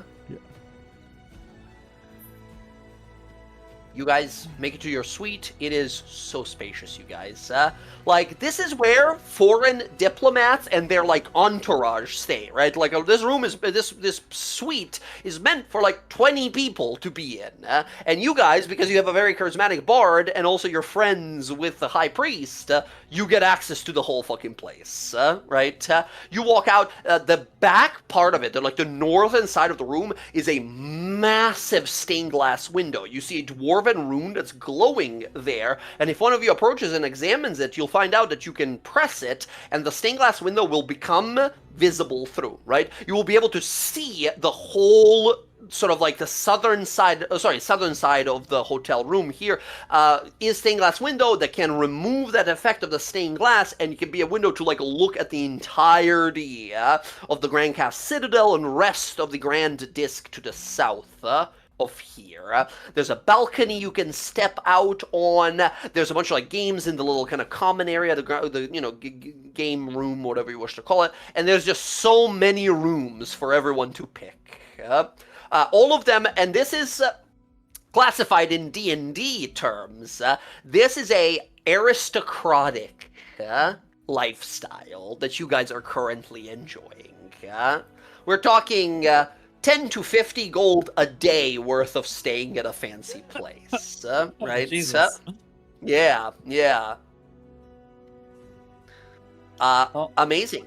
I'll go over to one of the rooms and open it up, and I gotta step inside. I look back over at Cleo. Are we sharing a room again? Do you wish to?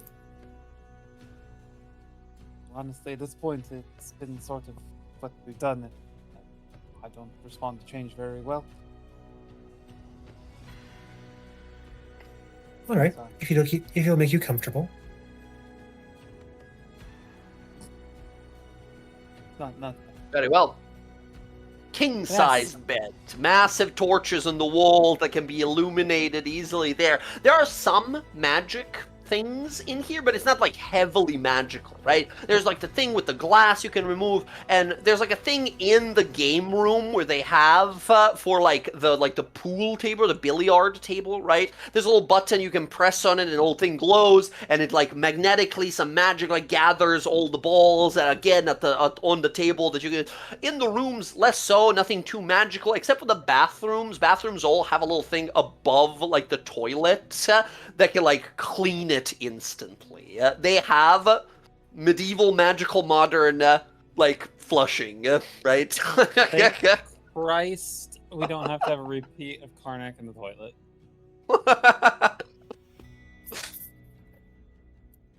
Excellent. You guys will pick out a room. What do you guys want to do for the rest of the first day that you're here?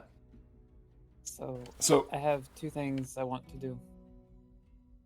I want to go take a bath. Mm. And then I want to go get food. Yeah, I'm those are starving. two great things. How does everybody else feel? Karnak drops his gear off that he doesn't need in the room wherever he and Kiara are staying. Enjoy your bath or whatever you guys are going to do. I'm not going to be able to rest till I get my apology. And he starts heading out. I think Apology? you're going to cause Oh, yeah. trouble, Karnak.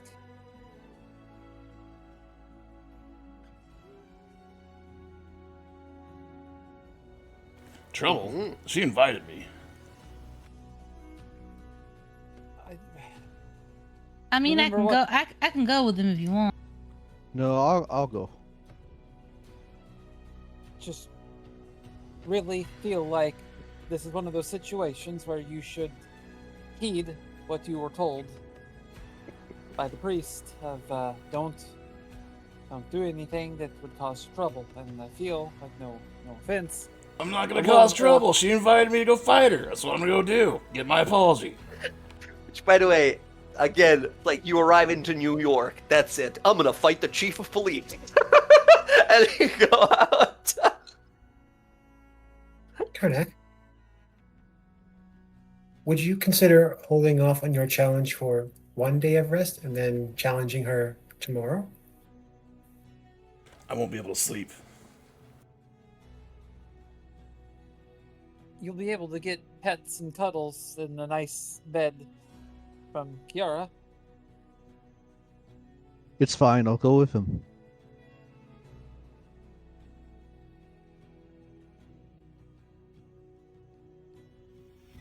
I have business Alright. elsewhere.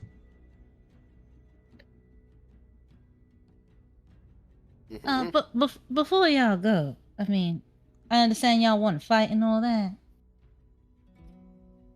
I think I should go with you just to make sure that things are diplomatic.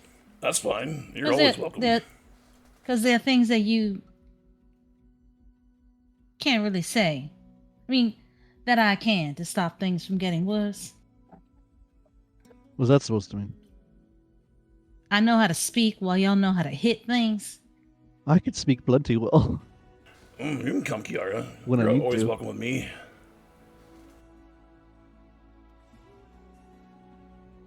All right. Well, I don't want don't want to find out y'all are in a prison. Because that's a little bit worse to get you out of.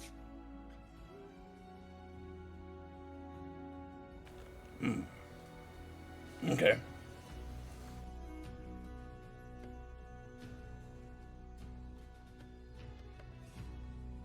Okay. All right. You all kind of split up here. Karnak, Kalis, and Kiara. You guys head on back up to the Volition Disc and the Glassblades Cassarn. Cassarn? Again, for a secondary English language speaker, which one is it? I have no idea. It's Cassarn, right? I'm pretty sure it's Cassarn. Like a military police building. Yep. Yeah. All right. Yep. You guys head on out. Meanwhile, Air, how tall did you say you are? God, air is fucking flip her thing. Are you more than 6 feet? Yes. Huh. Okay, here's the deal. They have dwarf-size robes and elf-size robes. Elf-size robes for you are like just to under your knees, right? They're still a little short. Air is 6'3". So Yeah, it's still just a little taller than you would like, but you're like, all right, so at least it's over my knees. Whereas Cleo, being 6'7", is just barely Just above her At the thighs. knees, yeah. You all who wish head on down to, and what are you doing? Are you going for? There you have indoor pools here. Or are you going for like the spa? Hey, DM. Yeah. I want to try something. So, how many robes are Okay. there? There are like 20 sets of robes in the suite. So, I would like to tear the bottom half, the edge around mine, Okay. and then tear off another one, the longer part, and then when to cast mending, making it longer. Oh, nice. Yeah, absolutely. It'll take you like a few minutes, but yeah, absolutely, no problem. Provide Custom one made. I provide one for Air and myself. Beautiful. There you go. Perfect size. You are Air. Yeah, what are you guys doing? Swimming or spa? I'm gonna go to that spa. I'm gonna go sit in the hot steam. I think that sounds good. It'll be revitalizing for everything that I've been through, injuries and everything, and I have learned early on in this sort of affliction that we have that taking care of your joints is key. And saunas are good for that. Amazing. You guys sit down. These like dwarven heat stones that activate on the walls. Steam roars as a bunch of water is like falling over them and causing all this steam to appear here. It's basically 3 rooms, right? There's like warm, hot, too hot. Which one are you guys going in? Air's going into the one that's like really fucking hot. Yeah, Like- yeah. Air, it's like equally for someone who's like as physically powerful as yourself, it's also like, God, it's so fucking hot and I feel like I'm sweating, but it's just steam pouring on my body. And also, of course, because of the steam and everything, you realize just like how fucking jacked you are. All of your fucking abs and muscles that stand out in like the steam and the heat. It's amazing. Amazing. Yep. Cleo, you joining her in the too hot area, or? This is the first time for Cleo, so I think she's just going to follow Air's lead. Yeah. It's a little overwhelming for someone who's never been to a spa, right? That, like, heat can get you a little lightheaded and such, but you guys are both tough lasses. You got some con to yourself, to say the least. It is at first a little like, oh God, it's so hot and uncomfortable, and then you realize, like, oh, I have to just, like, relax and just sort of let myself kind of float in this space. It becomes very relaxing after a moment. You guys feel very rejuvenated after, like, depends on how long you want to stay, but the average is like, 20 minutes to an hour, however long. So here's how this works. We're in here for about half an hour. You're going to sweat out all the everything. And or at least in your case, the moisture will cling to you and all the dirt that has built up on you, it'll start to take it away. After about that half hour, we're gonna go jump into the cold water, and that will shock your skin. Everything will pull tight, and you'll have good, healthy skin. Maintains a youthful appearance when you're as fucking old as I am. All right. That's it. All right. You're just so. I mean, this is my first time doing this. I don't exactly know what the normal is to do this. And as you appear to be the most experienced of us, I'm following your lead. Whatever you think is okay, I think it's okay. There enough. By But- the way, before we continue, where did Rodri go? The other 3 went up to the glass plates, but I didn't see where Rodri went. Hmm. To That's be a honest, I perfect wasn't paying attention. right? As you guys are putting on your robes, getting ready to jump into the pool, right? Where did Rodri go, if anywhere? Roger just like watches everybody walk away. Okay. Huh. I think First day in a big Rodri city. was gonna wait. Yeah, Rodri was gonna wait for Tizwin, but it sounds like that didn't happen. So, No, she's with you guys. Tizwin would have been the one to like walk you guys over here if you guys would have waited for the first like 5 minutes for her to arrive. She's just an NPC friend of sorts. She's letting you guys do your thing, and it's just sort of like, if you need anything, I'm right out here. so I think he's just gonna hang out with her, and he had some questions he wanted to ask her just to get to know more about her past. Mainly like, Yeah, why is she using such a large sword? She It clearly looks comical. yeah she sort of And she gives a sort of genuine smile, and I was like, oh, no one's asked me that in some time now. It's a sort of they call it this Zweihandler, like a 2-hander, big dwarven sword. It's meant for a giant or a half giant to use. I guess it's a long story, but my last name is not Brave Pass. That's sort of a title that I've gotten, that I was given, and it just sort of stuck around. So that's kind of what I go by. But I've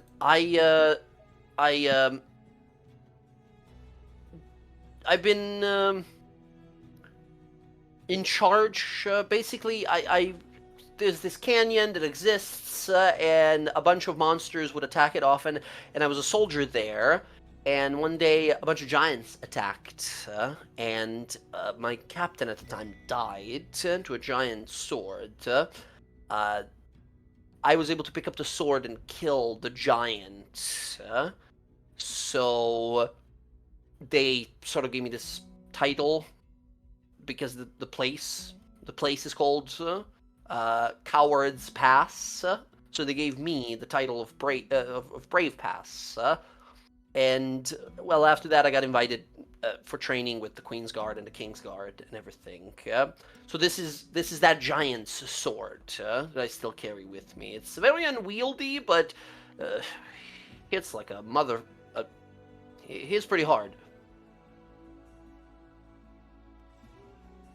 I hope that's good enough of an answer. Compelling story. Thank you. Oh, and I hope that's not offensive. Not all giants are evil. If that, I didn't mean to imply that. No, you're okay. Okay. Thank you for that. Of course. And sorry, Jess, what was the question you were gonna ask? Didn't mean to interrupt there, but it was a good transition moment. No, it's fine. It's fine. We'll circle back around, I'm sure. Okay. Very well. In that case, we hop over to the Liber or Deliberation disc as we see, Kiara, Kalis, and Karnak walking on through. You see a bunch of people give little waves to you guys. Some people look at you a little inquisitorially, kind of like, who are these strangers in our town?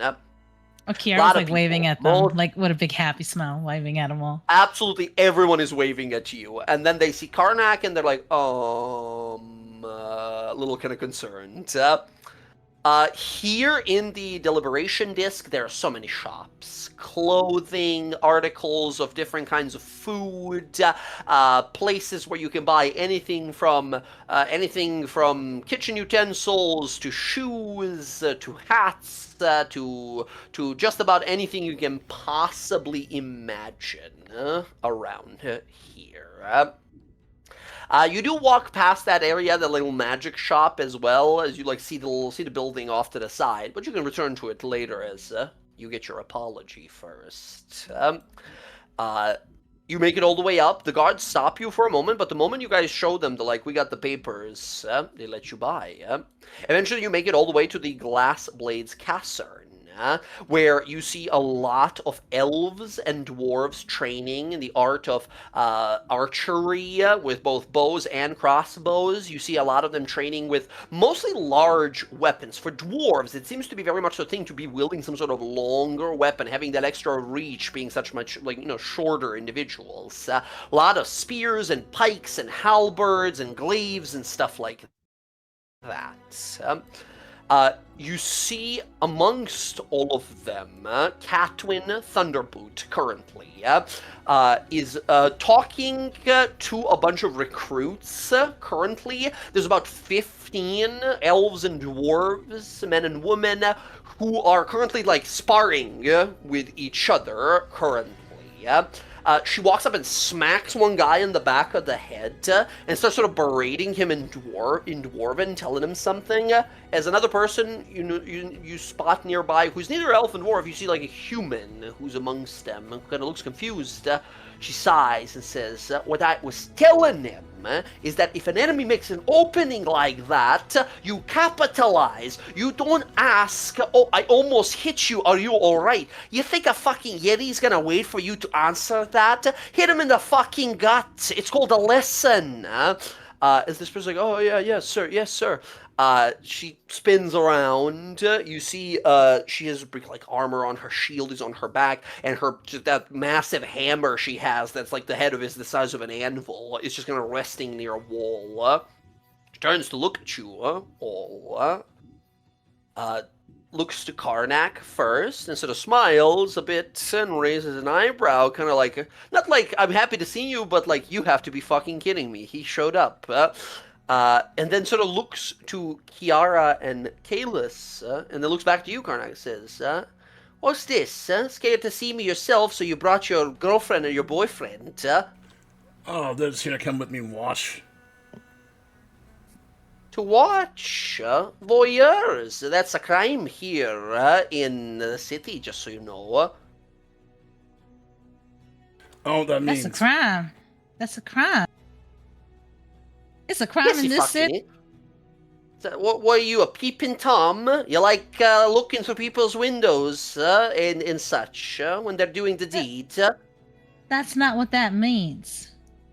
I know probably you don't understand what that kind of thing means because all you do is hit people with hammers. Excuse you, I hit people with hammers until they can't stand up. That's what I do. It's not being a peeping Tom, alright? I've come ready to earn my apology. Are you ready? Earn your apology, You come to lose some teeth, Is that what you come for? You confused me with the cowards of Jezrez. You owe me an apology. Ah, that is what this is all about. Bruised your ego, did I? Whose ego wouldn't be bruised when you compare them to a coward? That I can respect. You think like a warrior, You look like a warrior. Fine. I'm not without flaw. No one is. Flaws are the spice of life. It's what makes us unique. I thought you were a marauder because you looked like a marauder. I've killed 1,000 marauders before. And you still might fucking be, but you know coverage. That what you want to hear?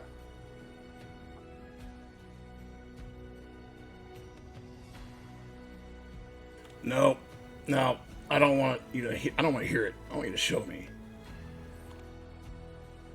Show you, And you see a bunch of these guards kind of look around like, whoa, what is happening right now, She smiles, says, well, that's perfect.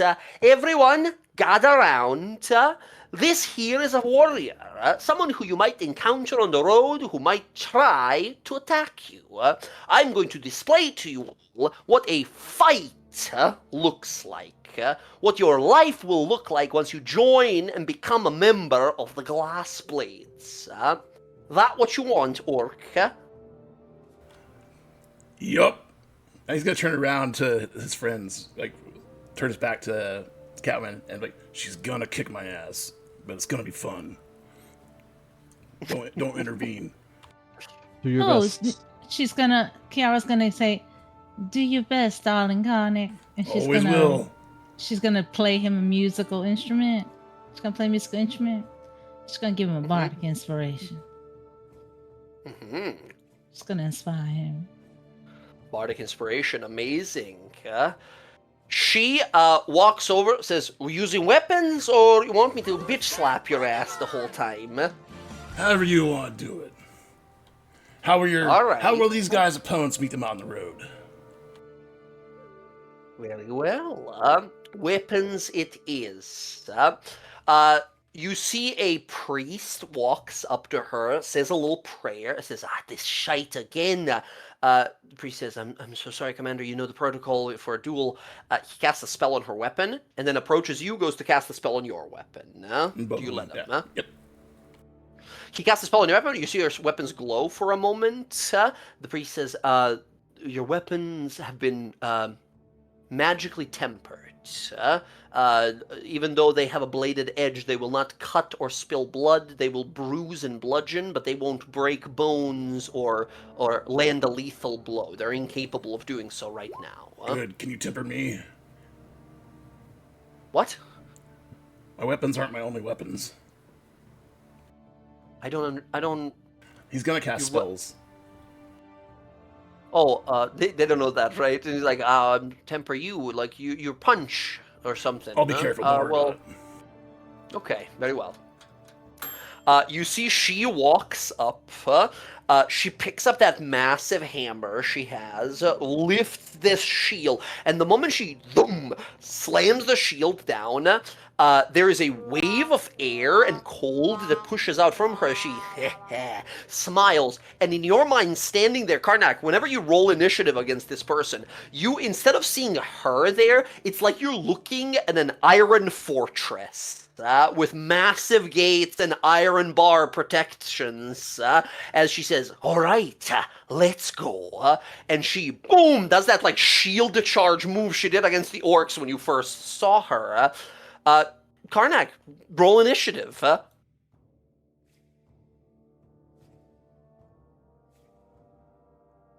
it doesn't add you because you're not on the thing, but let me add you manually real fast. I'll just put you on the map up here for a second. As you rolled a what? He's gonna reroll natural that. one. Oh, okay. Take my inspiration Roll it up. away. Am I still selected? What the hell? Oh, God. Wow. Okay. Commander Catwin Thunderboot gets an 11. Okay, she rushes at you immediately, and Karnak, you are a proud, strong warrior.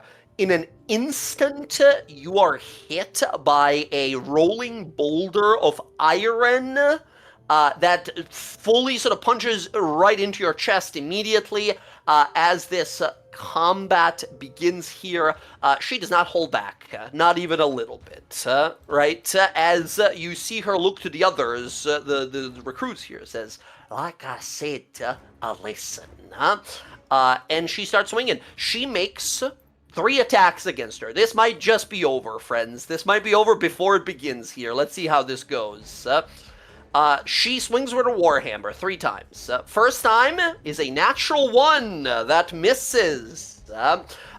She is going to go one more time. 30, you take 22 points of damage. And then she swings one more time for 30 for 21 point of damage. She's going to sap you one time, giving you disadvantage on your first attack roll. She charges into you, and like she's standing in front of you, and in an instant she's gone, and you are off the ground. You are high up. You are about like 5 feet in the air, looking down at her as she's fully bulldozed under you and sent you flying up.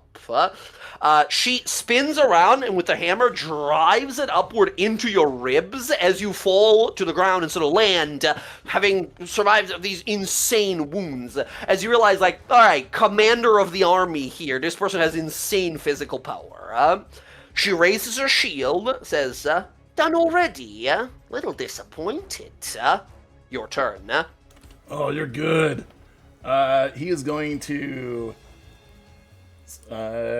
cast False Life with Magic Initiate. Okay.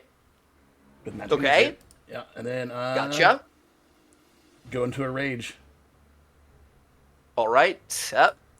and he'll charge. And you charge right back, sort of slam into her there. She looks at you and looks a little kind of surprised for a moment, says, "You're mad, running back at me here, barely standing, Not bad, You see these soldiers like, holy shit, he's dead, and then you rush in, like, what the hell? You rush back into the fight rather than running away from it, She says, all right, time to finish it. She makes 3 more attacks against you. first one is a double 2 for a 14, which I believe misses. That's correct. Then a 17, which I think hits. Mm-hmm. You take 27 points of damage, which is reduced to 13. Are you I'm up going still? Yeah, I'm going to take my deflect attacks on this one. So Deflect attacks. Nice. Reaction, go ahead and reduce that. You're rolling a d10 plus monk level plus dex. So 3 plus monk level, which is 3. What's the math on that? 5. How many monk levels do you actually have So right now? I reduce 11. Oh, you're muted if you're talking. Sorry, I reduce 11. You reduce 11, so you take 16 points of damage total. Is that reduced by half or already? So, yes, it goes to 16 and then halved, Sweet. right? Oh, no, actually, sorry, because there's a reaction. Rage happens first. So 27 becomes 13, and then that is reduced by however much you rolled. Which was enough to deflect it back to her. Nice. Reaction, she needs to make a dex save, right? Correct. DC 15. 14? 15. 15, she fails. Go ahead and roll 2d6 plus dex damage she takes. Plus 2. Plus 2, 9 points of damage. She, boom, slams into you. You move her hammer to the side and elbow her to the side of the chin. You see, ooh, as she sort of falls. Again, your body does not have this enchantment, so a bunch of blood sprays out of her nose. She looks at you, and you see an absolute psycho looking back at you. She just sort of smiles, puts her thumb to the nose, and blows out a bunch of blood out the other nostril. As she makes one more swing at you, her third, I believe, right? She made 2? Yeah, she made third 2. attack against you. Is a 31 for 14 more damage, Which is halved. 7. That's 7 damage to you. Okay, I got 4 temp HP left.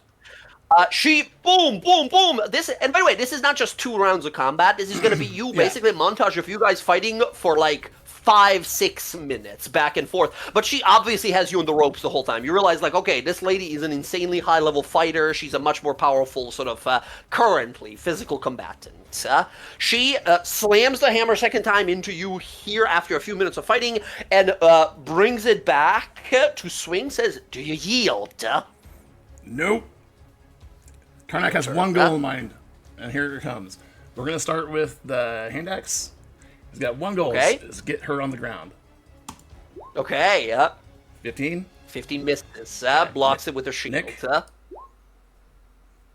19 misses as well. Okay. She blocks it with her Going shield for the- again. Going for the flurry of blows already. Taking away a focus point. Come on. And second Nope. one. Nope. What's the Bardic Inspiration do? Bardic Inspiration, an extra D8 bonus. What And a- because it's from Kiara, it has an extra effect if it's successful. So on that 14, would a 22, if I rolled an 8, be effective? Possibly, very likely, in fact. I'd like to add it She to is that. rocking, by the way, looking at the component here, I'm just going to tell you, she has plate armor and a shield. Like, obviously, general, right? Super heavily armored. Okay, so I'd like to use the Bardic Inspiration on the 14. 6 or better. 6 or better. On D8. Ah, damn. Alright. Damn. Boom, boom, boom, boom. She absorbs all these strikes, blocking, like she's, you see, this is someone who's obviously fought 1,000 battles, right? This is someone who is not afraid of initiative. Last punch you land fully goes towards her neck, and she clamps down onto your hand, trapping your fist for a moment. As you see her, like, she lives for this, right? And you, I think there's a moment on the battlefield here where you, like, this person loves to be beaten up and to fight. Just like me, right? As she looks up at you and grits her teeth. Come on, harder! Amazing. I think that's the end of your turn, and maybe Karnak, that even, like, whoa, like, distracts you for a moment as you see this strange dwarven mirror standing in front of you, right? She swings 3 times on you. Natural one again, which misses. 25 for 21 damage. Try and deflect. Try to deflect. Go ahead. Again, D10 plus Dex plus level. 10. So, Oof. 5. Your rolls have been rough this Yeah, whole they fight. have been. That's fine. 8. 8, So, you yeah, reduce, you he's take down. He's down. Oh, no, 13. He's at 1. I'm back up to 1. Half orc, right? She boom, boom, boom, fighting you here. At one point, you do manage to sort of like she has to move a lot. You have to a lot more movement that she does, but she chases you down and keeps going after you. And these people are all like leaning in, like, holy shit, how is he still alive? As she brings you down and boom, strikes you down. As you reawaken, she stands above you, weapon raised. Do you yield?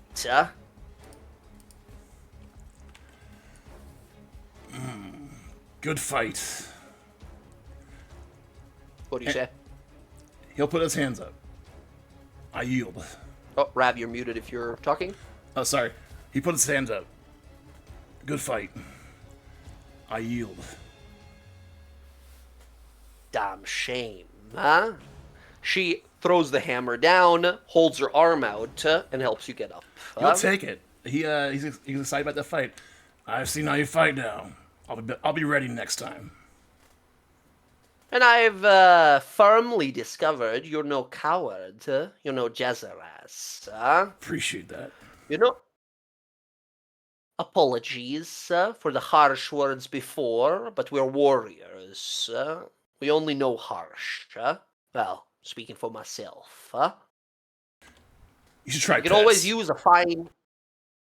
Pets like a cat? I had get one petted. once. It scratched me. Oh. Okay. Were you gonna... You want pets from me? I'll pet you. She looks around, says, after hours, maybe. I've got a lot more recruits to go through. Well, good fight. And that is what a fight looks like. This guy came at me with everything he had. If it was any one of you, you would have been laying on the ground dead. So, back to training, everyone. As they all kind of start to disperse. She looks over to you as you're sort of walking back to your friends.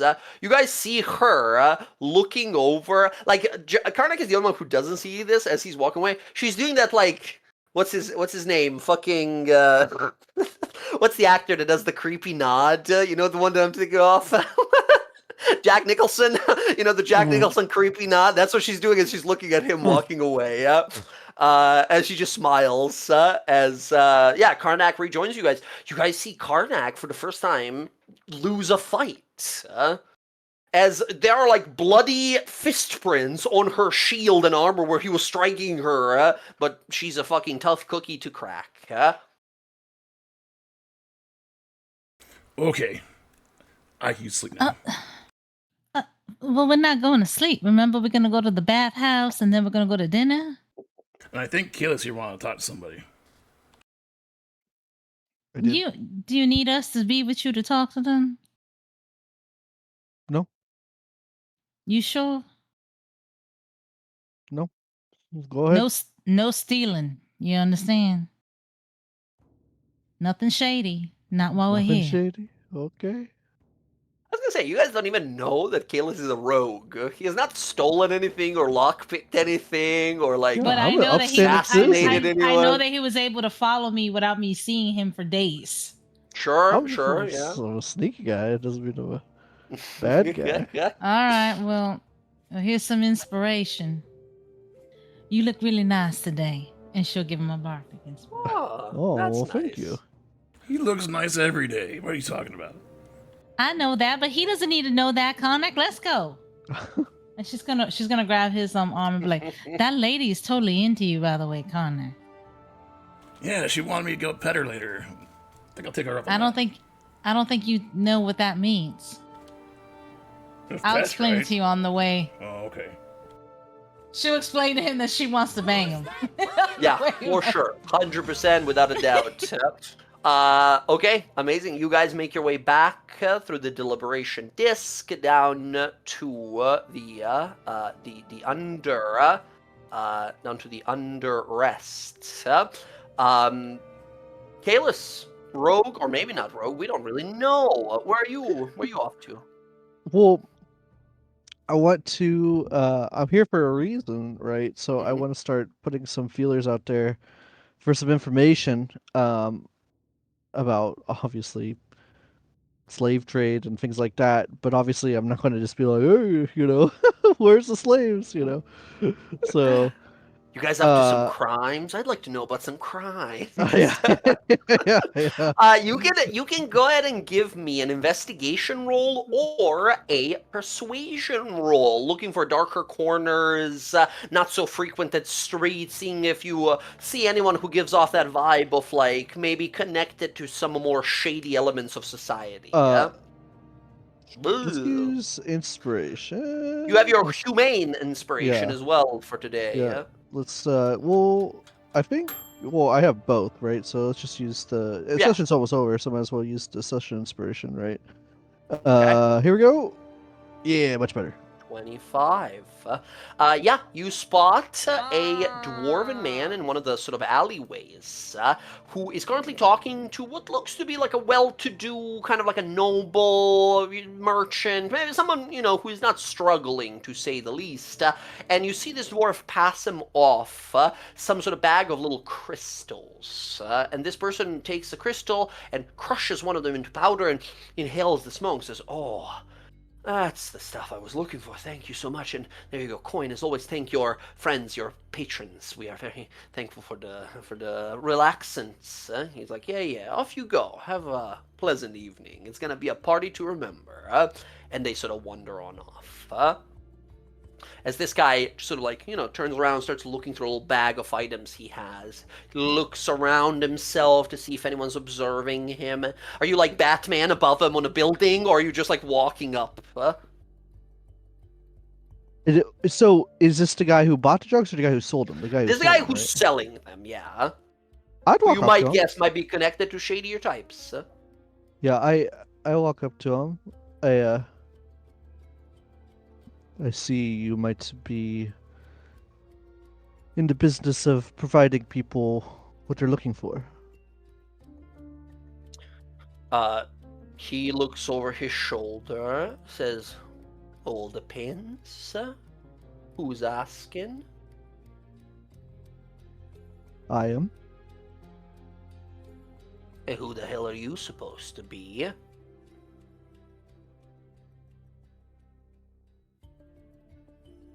Just someone looking for another person. I hail from Shady Creek. Shady Creek. You see his eyes widen a little bit. He looks you up and down as if looking for some sort of a mark on you or something that would indicate you to be a member of, well, perhaps some certain families of Shady Creek Run. I just pull up my hand and I show him the brand. Which of the four families' brands do we see? There is the four families, the Right. Mardoon, the Utalot, the Trebane, and the Jagantoth. Let's look in my Google Doc. What was it? I think it was... They are all bad. I'm pretty sure it's the Jagantoth, the one that had slavers.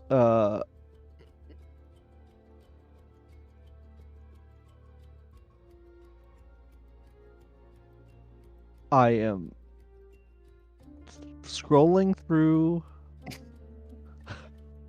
So when you and I last talked about this, I was like, "Which of the four Yes. families?" And you said, "I'll figure it out."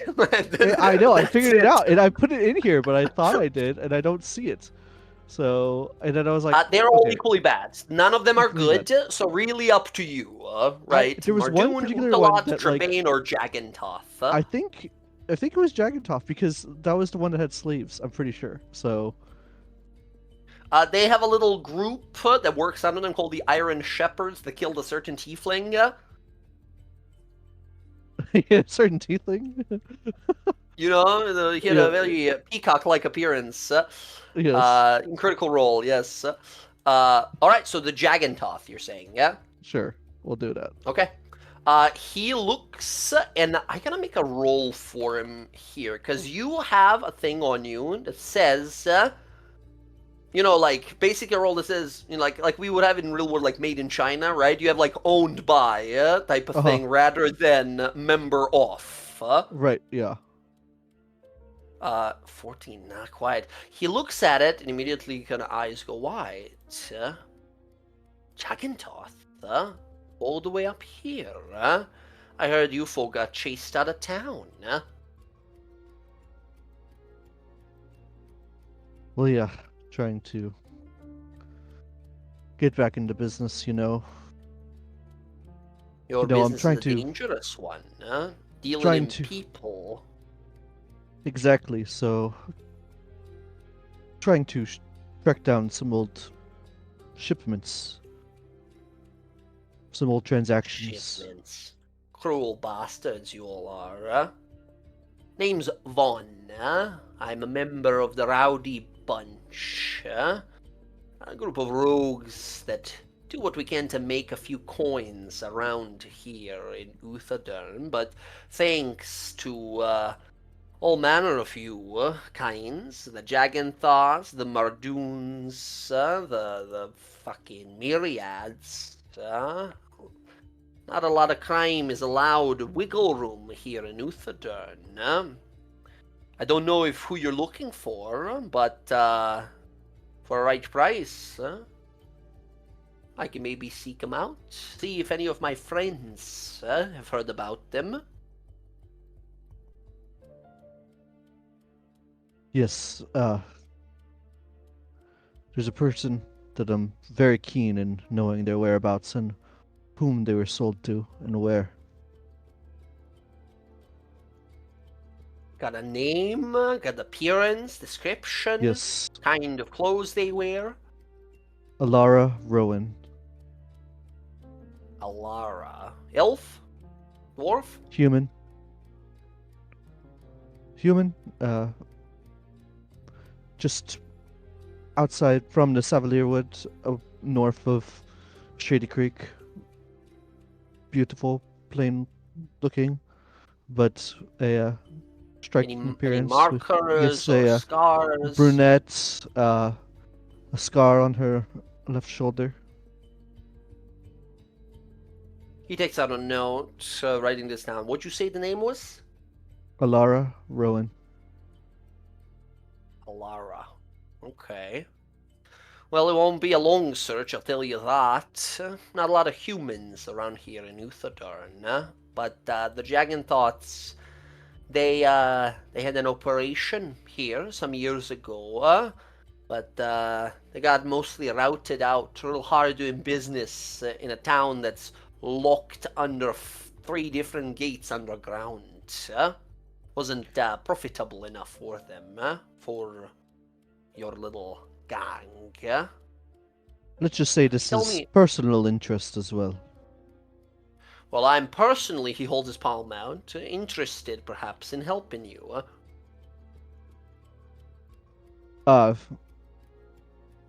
Just depends how personal you want to be, I'll slip him 200 gold to start. 200 gold. 200. He looks at the pile of money. Deep pockets.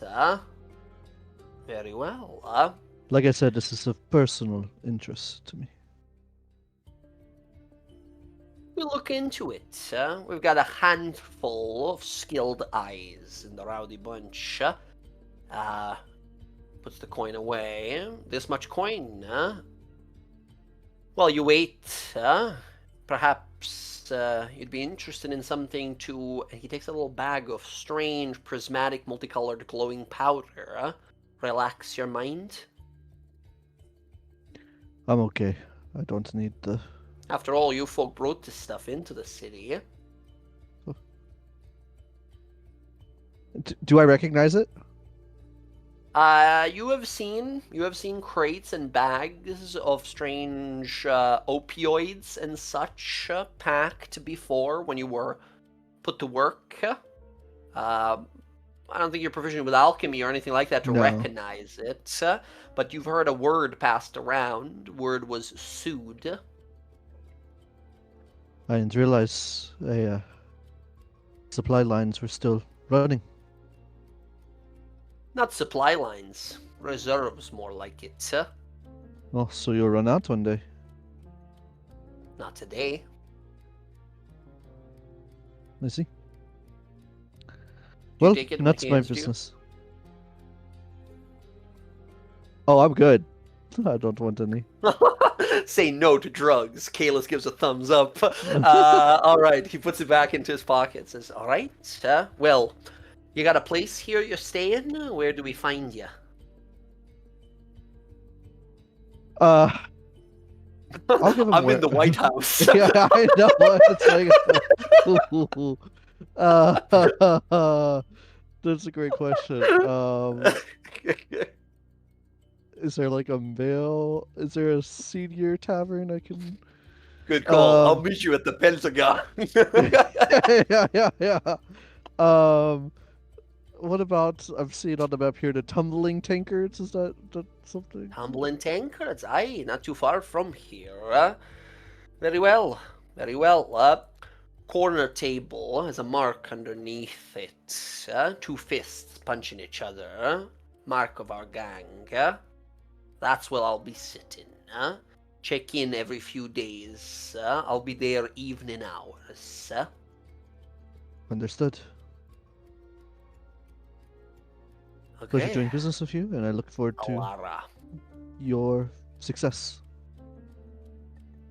Very well. He walks on out. Gil, give me an insight roll. Insight. Here we go. I will use Human inspiration. human Or inspiration. the bardic inspiration given Yeah. to you by Kiara. I'll probably end up using both. We'll see where the inspiration gives me first. Yeah, sure. 14, okay, and then yeah, sure. Let's Roll use better. the bardic inspiration, which is D8. what D8. Nice, And it's on a nice. check, so you get to roll 2 d8s and take the higher, because this is Kiara's, like, empowered inspiration. 17 total. God damn. 17. So this is the vibe you get, right? You don't get the vibe that this guy is like, I scammed him, I got his money. It's not like that. It feels like this is like a real, but it's less so like organized crime and more so like kind of like a Irish biker gang type of thing, right? They Gotcha, seem more gotcha. to be like a smaller time criminals, right? Yeah. But they see you, he sees you here throwing big money around, and I think you see a glint in his eye to be like, this is my opportunity for the big leagues. If I do well by this guy, maybe that's my in to something bigger and more profitable. So you Gotcha. can count on this guy like doing his best to find this information for you, but you don't get a feeling of like, yeah, him and 40 other guys are gonna show up and be dangerous about it. No, it's probably like a gang of 50 people altogether. Right, gotcha. Yeah, I kind of got that vibe too. Like he's like Yeah. bad, but not like really bad. Yeah, so Yeah, like crime entrepreneur, right? yeah. All right. Do you have anything else to do on this in the volition disc? That was pretty much it. That's what I wanted to get that going. Oh, I do want to talk to Rodri at some point, but that's just Rodri, yeah. gotcha. You guys all eventually find yourself back in the Underrest. Kiara and Karnak arriving first. A little after that, Air and Cleo, you guys finish your spa and pool relaxation. And then arriving last is going to be Kalis, while Rodri, you are already there, present. You guys do see, Tizwin Brave Pass, who's there as well, her fucking giant sword. And she tells you basically, I'm going to be stationed around here, so if you guys ever need me, I'll be a shout away, right? So, as you guys meet back up. Perfect. All right. The bath was nice. Sauna was great. I feel Alright. immensely better. Alright. Well, we're gonna eat dinner soon. I would assume, probably. I don't know. I guess, Alright. maybe. Just, I look forward to seeing what kind of flavors this place offers. yeah. Before we all head out, I'm gonna take a quick bath because I want to clean my body really quick. It's not gonna be one of those long baths that you probably took. Something quick. And then just did sauna and then jump in the water. Yeah, I just want to clean my hair and clean my skin, so Okay. make myself look presentable for dinner. It should be really quick. Take however long Also, you need. take a quick shower. Quick bath. Oh, I should Yeah, too. yeah. Karnak's covered in sweat and dirt Yeah, and gore. you have someone you're gonna meet today, so Bruises you all need over to you. you need to take a bath. Come on. You should probably take a bath too, Audrey.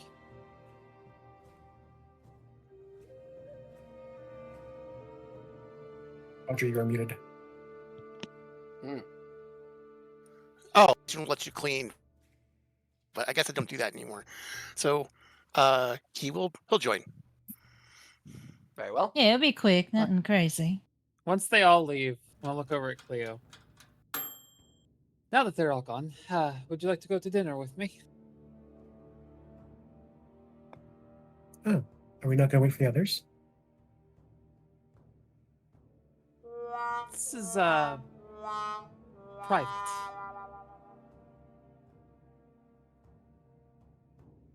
The invitation for just you and I. Unless, of course, you would rather it be with everybody, then we can wait for everybody. I'd like to eat with everyone. Alright, I'm just gonna go get dressed then. Awesome. You see a very dejected air just walk away. Okay. Damn. Another time, perhaps. Oh yeah, Cleo. Claire was a little when you said I want to eat with everybody. She's like, oh, okay. I mean, I kind of rolled without your permission, Jay, but like, I just wanted to self-internalize, like, oh, that's what she meant. I think it's Cleo, especially the way Cleo is. I think this is the inside roll you rolled like 5 minutes after, when she's already left, right? As you realize, like, oh, I think that's what she meant, right? Again, not a very like people person. It comes to you a little late. Yeah. Okay. You guys. I was gonna say dress up, but I don't think you guys got any fancy dresses. Where the fuck would you have bought them? Other than Kiara, maybe. Oh, I got something for you. There are plenty of shops around here if you guys do want to, dress up nice. And do you guys want to eat here at the Underrest at the hotel, or do we want to head on up to the Broken Stool, where it's a little more sort of like every person's kind of meals? Yeah, I'm wearing that outfit, and it's almost sheer. It's like sheer, Okay. and so most of it is almost see-through. Yeah, of course. Yep. And then she's showing up. She's gonna be smelling really good. She's like, she is so excited to be here. Out of the damn fucking cold, she is so excited. Yeah, a lot of people are turning their heads. This is not the kind of fashion that is very common up here in these kind of colder areas. Yes, she is loving this. Are we going to dinner or are we going to a brothel? I'm very confused. You say things like that, and it's kind of fucking rude, by the way. Air, like, at this point, just very openly points to Kiara. Look, I understand differences, but I understand you're old-fashioned, but that was over the line. I want to be honest. I'm not even old-fashioned. I'm just saying. When I go to brothels, everybody I know that goes there, this is the stuff that they wear. Whether they be performing there, attending there, just working there, like I'm just asking a question.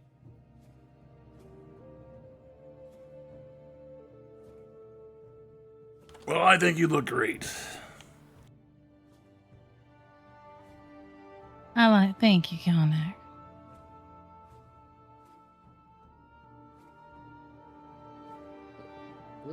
Yeah. You guys step on out, start making your way through town. I think we're going to... Are we staying here in the hotel, or are we going up to a little more of like a common area? Are we in a 10 out of 10 kind of restaurant, or are we going to go to like 7 out of 10 kind of restaurant? When it comes to fancy, not quality. Yeah, I ruined the mood. You all go enjoy. I will just go eat elsewhere.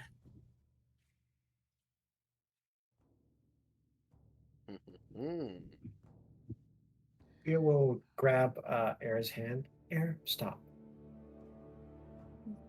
What?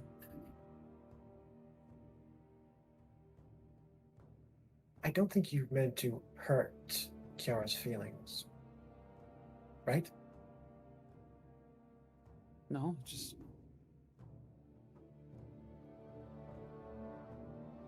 I'm blunt, I guess.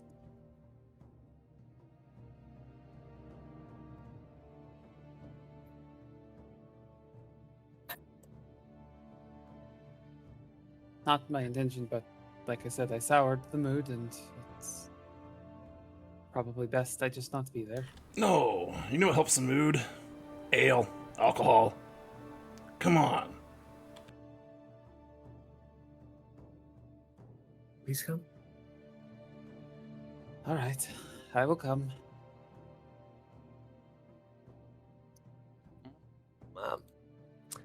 Growing pains. Yes, yes, yes. As you guys step out, I think we're going to the Broken Stool, right? Or are we staying here in the fancy hotel? I If don't you're staying think in the fancy hotel, 90% of people are going to be like, "What are you wearing? Why are these I was gonna hobos say I here?" don't think the fancy hotel will let Karnak in because he only has his trousers. No, you absolutely. This is where you are staying. You are staying at the fancy hotel. So they're like, let's go to the fancy all hotel. right.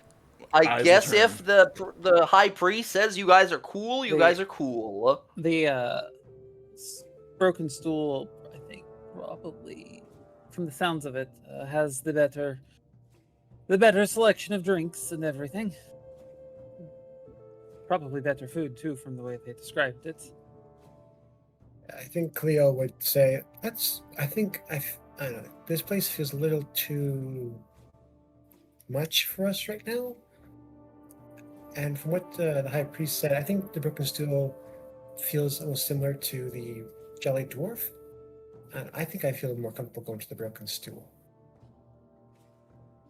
Okay, I'm easy. Remind me to get the special.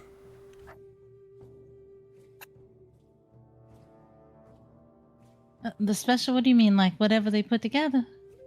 It was No, the dwarven drink she mentioned. yeah. He mentioned Oh it. yes. Oh yeah. You're gonna love it. You're gonna love it. By the It'll way, probably Karnak, kill what me, hap- but that's okay. No, I think you'll be fine. By the way, Karnak, what happened to you up at the Glass Blades barracks? I got my ass kicked, but I got my apology. Not only that, but he got himself a date. Still confused Oh. on that part. So it was worth the cost. I told you why. She likes that you're a warrior. And you're not a coward, so maybe it'll be fun. Maybe you'll have a good time with her. Well, I'm glad it all worked out for you. Thank Got you. air comboed for 2 minutes. Rough fight. All Yeah, right. he's currently excellent. rocking 1 hit point, by the way. So Yeah, he's walking around. He's got like it was all non-lethal damage, but my God, non-lethal being hit by a truck is still rough.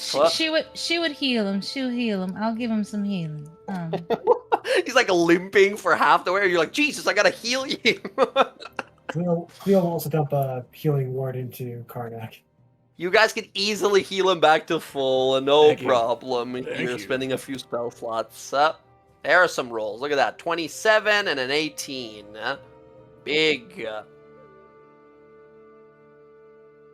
Cleo, even more for Cleo because of the healer feat, I believe, right? But yes, there's going to be plenty in there. And she'll kind of make him look really like she has some makeup and stuff. She'll try to like make him look not so like fucked up. Yeah. Make him look nice Okay. for his possible date. and Karnak will stop her. I think she likes the scars. It's okay. Oh, you're right. I forget it now. I'll leave. You guys head on out. You make your way over to the You make your way over to the Volition Disc, and there, past off the side of the Augur Trail, which is this massive one single road that goes all the way down from the very top to the very bottom of Uthadern, you guys see a tavern. As you guys walk in, it is loud, it is full, and it is rowdy. People are running about, massive. You see these like barmaids, these like dwarven women, sort of like bit of like a peach fuzz on their faces here, long braids in the back. They're all, it's like a theme of it, but they all have like the Princess Leia braids, but also like massive braids that goes past that down their backs. So they're rocking like multiple like Oktoberfest style, like 10 mugs of beer in each hand as they're like bringing it to people at the table. There's like 70 people in this bar that's meant for like 40 people, right? It's like super overcrowded, and people are talking and laughing loudly. A ton of dwarves and elves that are in here. You guys find yourself a table, a bunch of drinks arrive. You see a waitress walks over, says, "Welcome, welcome. Well, look at you, all new in town, I must think. What are you looking for? Food, drink? We got both." I'd like the special. The special? You're either brave or a fool. Which one? I've been called both. A brave fool, our favorite. Special is a hellion of a drink. If it knocks you out for a few days even, don't come back complaining to us, yeah? Good. All right, Yeah. all right. Goes great with some food. You want some suggestions, or already have your mind set on a kind of What? food? What do you recommend? Well, depends. Are you looking for something sweet or savory? If you're looking for meats, we got venison, all kinds of meals with venison. We got some cliffneck goat meat here. We got some jam porridge, perhaps you'd like. Black moss cupcakes. We got a dwarven root bake. Elf mash, perhaps, or you can go for a sabitin as well. Any of these sounding good?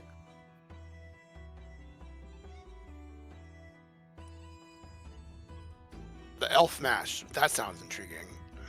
Elf mash, yeah, it's a creamy sort of mash dish made from these overripe cloudberries. Sort of a sweet meal. Well, how about that in one of your venison dishes? Whatever the house special is. Venison dish, yes. Venison barbecue roast. How does that sound?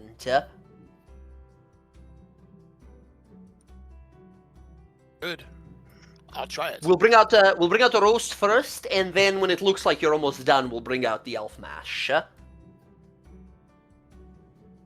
Rest of you, anyone eating anything interested? Yeah, That I'll sounds have good. some. Sounds Yeah, lovely. elf venison roast as well, or Yeah, no, venison is fantastic. venison? Very well. We have a drink if any of you are interested. We got blazing tea. It's sort of it's a very fiery hot beverage that's brewed from sort of fermented fire root and spices. If you've had moonshine before, it's that, but a little thicker as it goes down, as it chokes down your throat. Oh, I had that before. I have some of that. And do you have One some for kind the of? lady. Do you have any kind of platters of like different types of all the different foods you have? Some kind of like sampling platter? Yeah, like a charcuterie board. Well, yeah, of like I want to sorts, try everything, but I don't. Okay, we can get like a mini meal of a little bit of everything if that sounds interesting. Exactly. Thank you. And I'm gonna be dancing. She's Absolutely. gonna get up and start Can dancing. I, Very well. Get- for drink, can I get the special too? The special as well. Same one as for your friend over there. If you start seeing God or the devil, it's on you, not on us. If I see the god and the devil, that'll be impressive.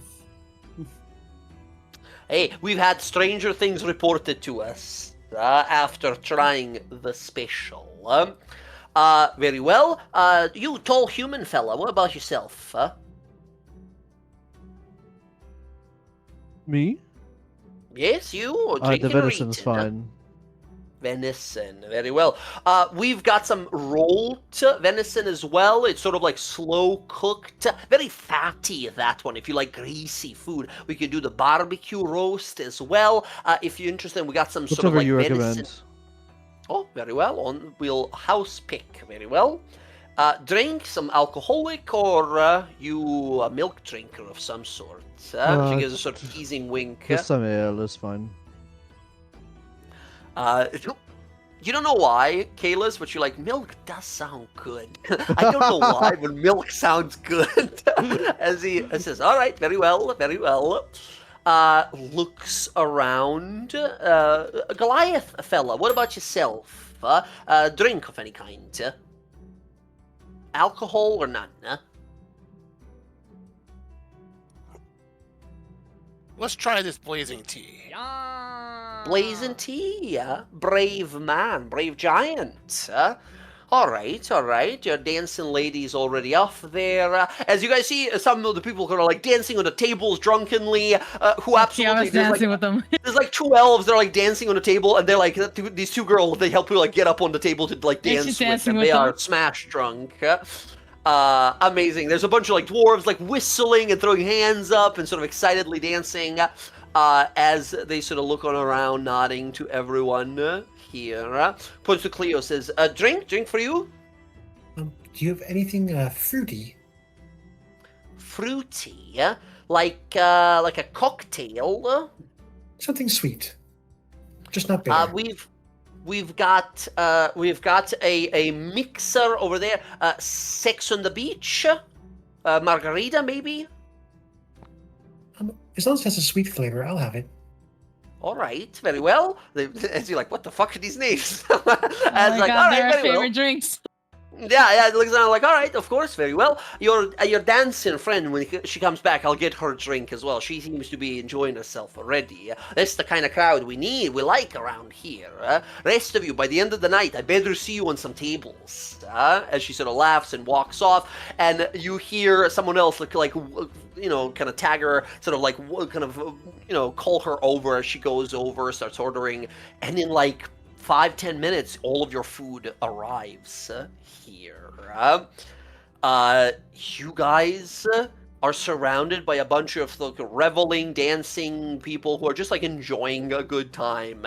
And in like 15 minutes, the first of the many fights of the night breaks out, right? Just some two people that bumped into each other, turned around, threw a punch, right? Both eventually end up being thrown out as well. I think at one point, let me see here. 5. Kalis, you stand up to like go to the bathroom or something, and some drunk elf guy looks at you and says, I lost my job today. I'm literally looking to fight someone. So come on, man, let's fight. Hey, What look do you over say? there. Huh? Punch him. Down he goes. His friend jumps, says, hey man, what the hell do you think you're doing? And 3 more guys stand up to like fight you. And then Kalis kind of like pulls him up by his hair, says, tell them what you told me.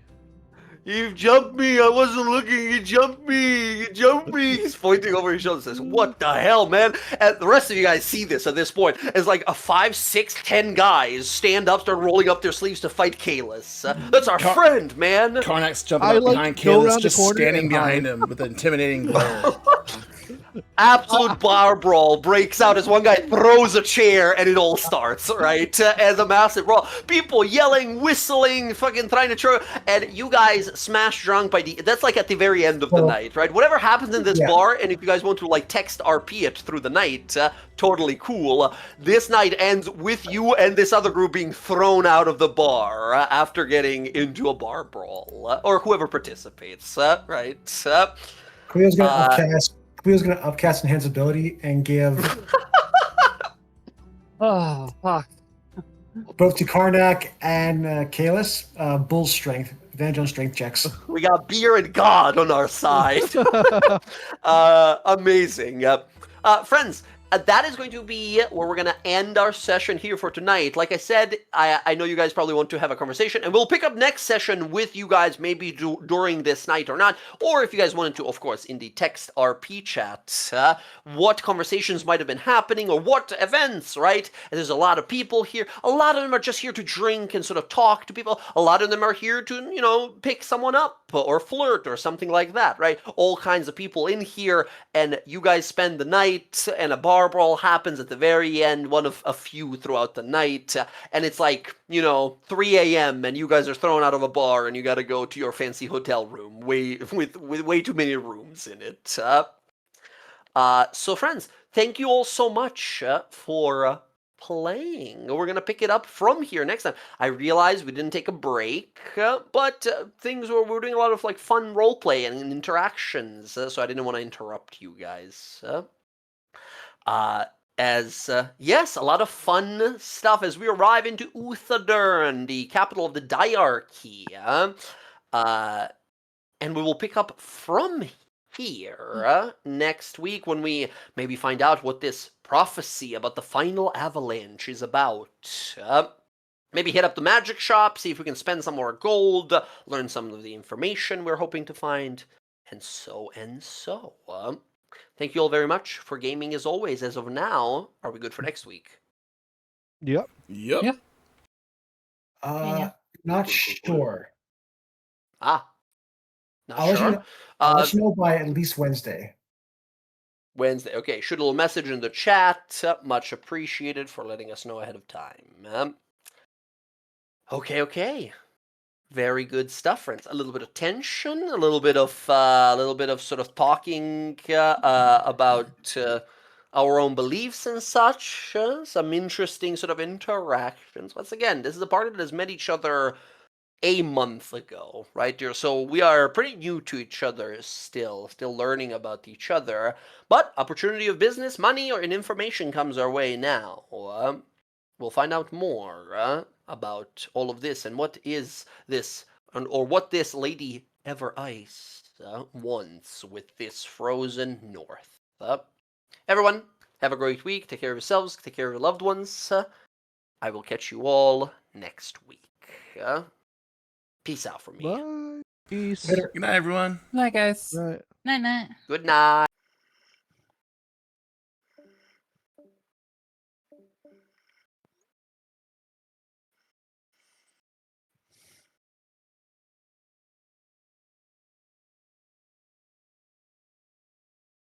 Okay, everyone, that was our Graying Wildlands campaign. We'll be back next Sunday, hopefully. And yeah, thanks for hanging out. Hope you all have a fantastic rest of your weekend, night, and a great rest of your week. All right, take care, everyone. I'm just going to end it here. I'm tired. Have a good night.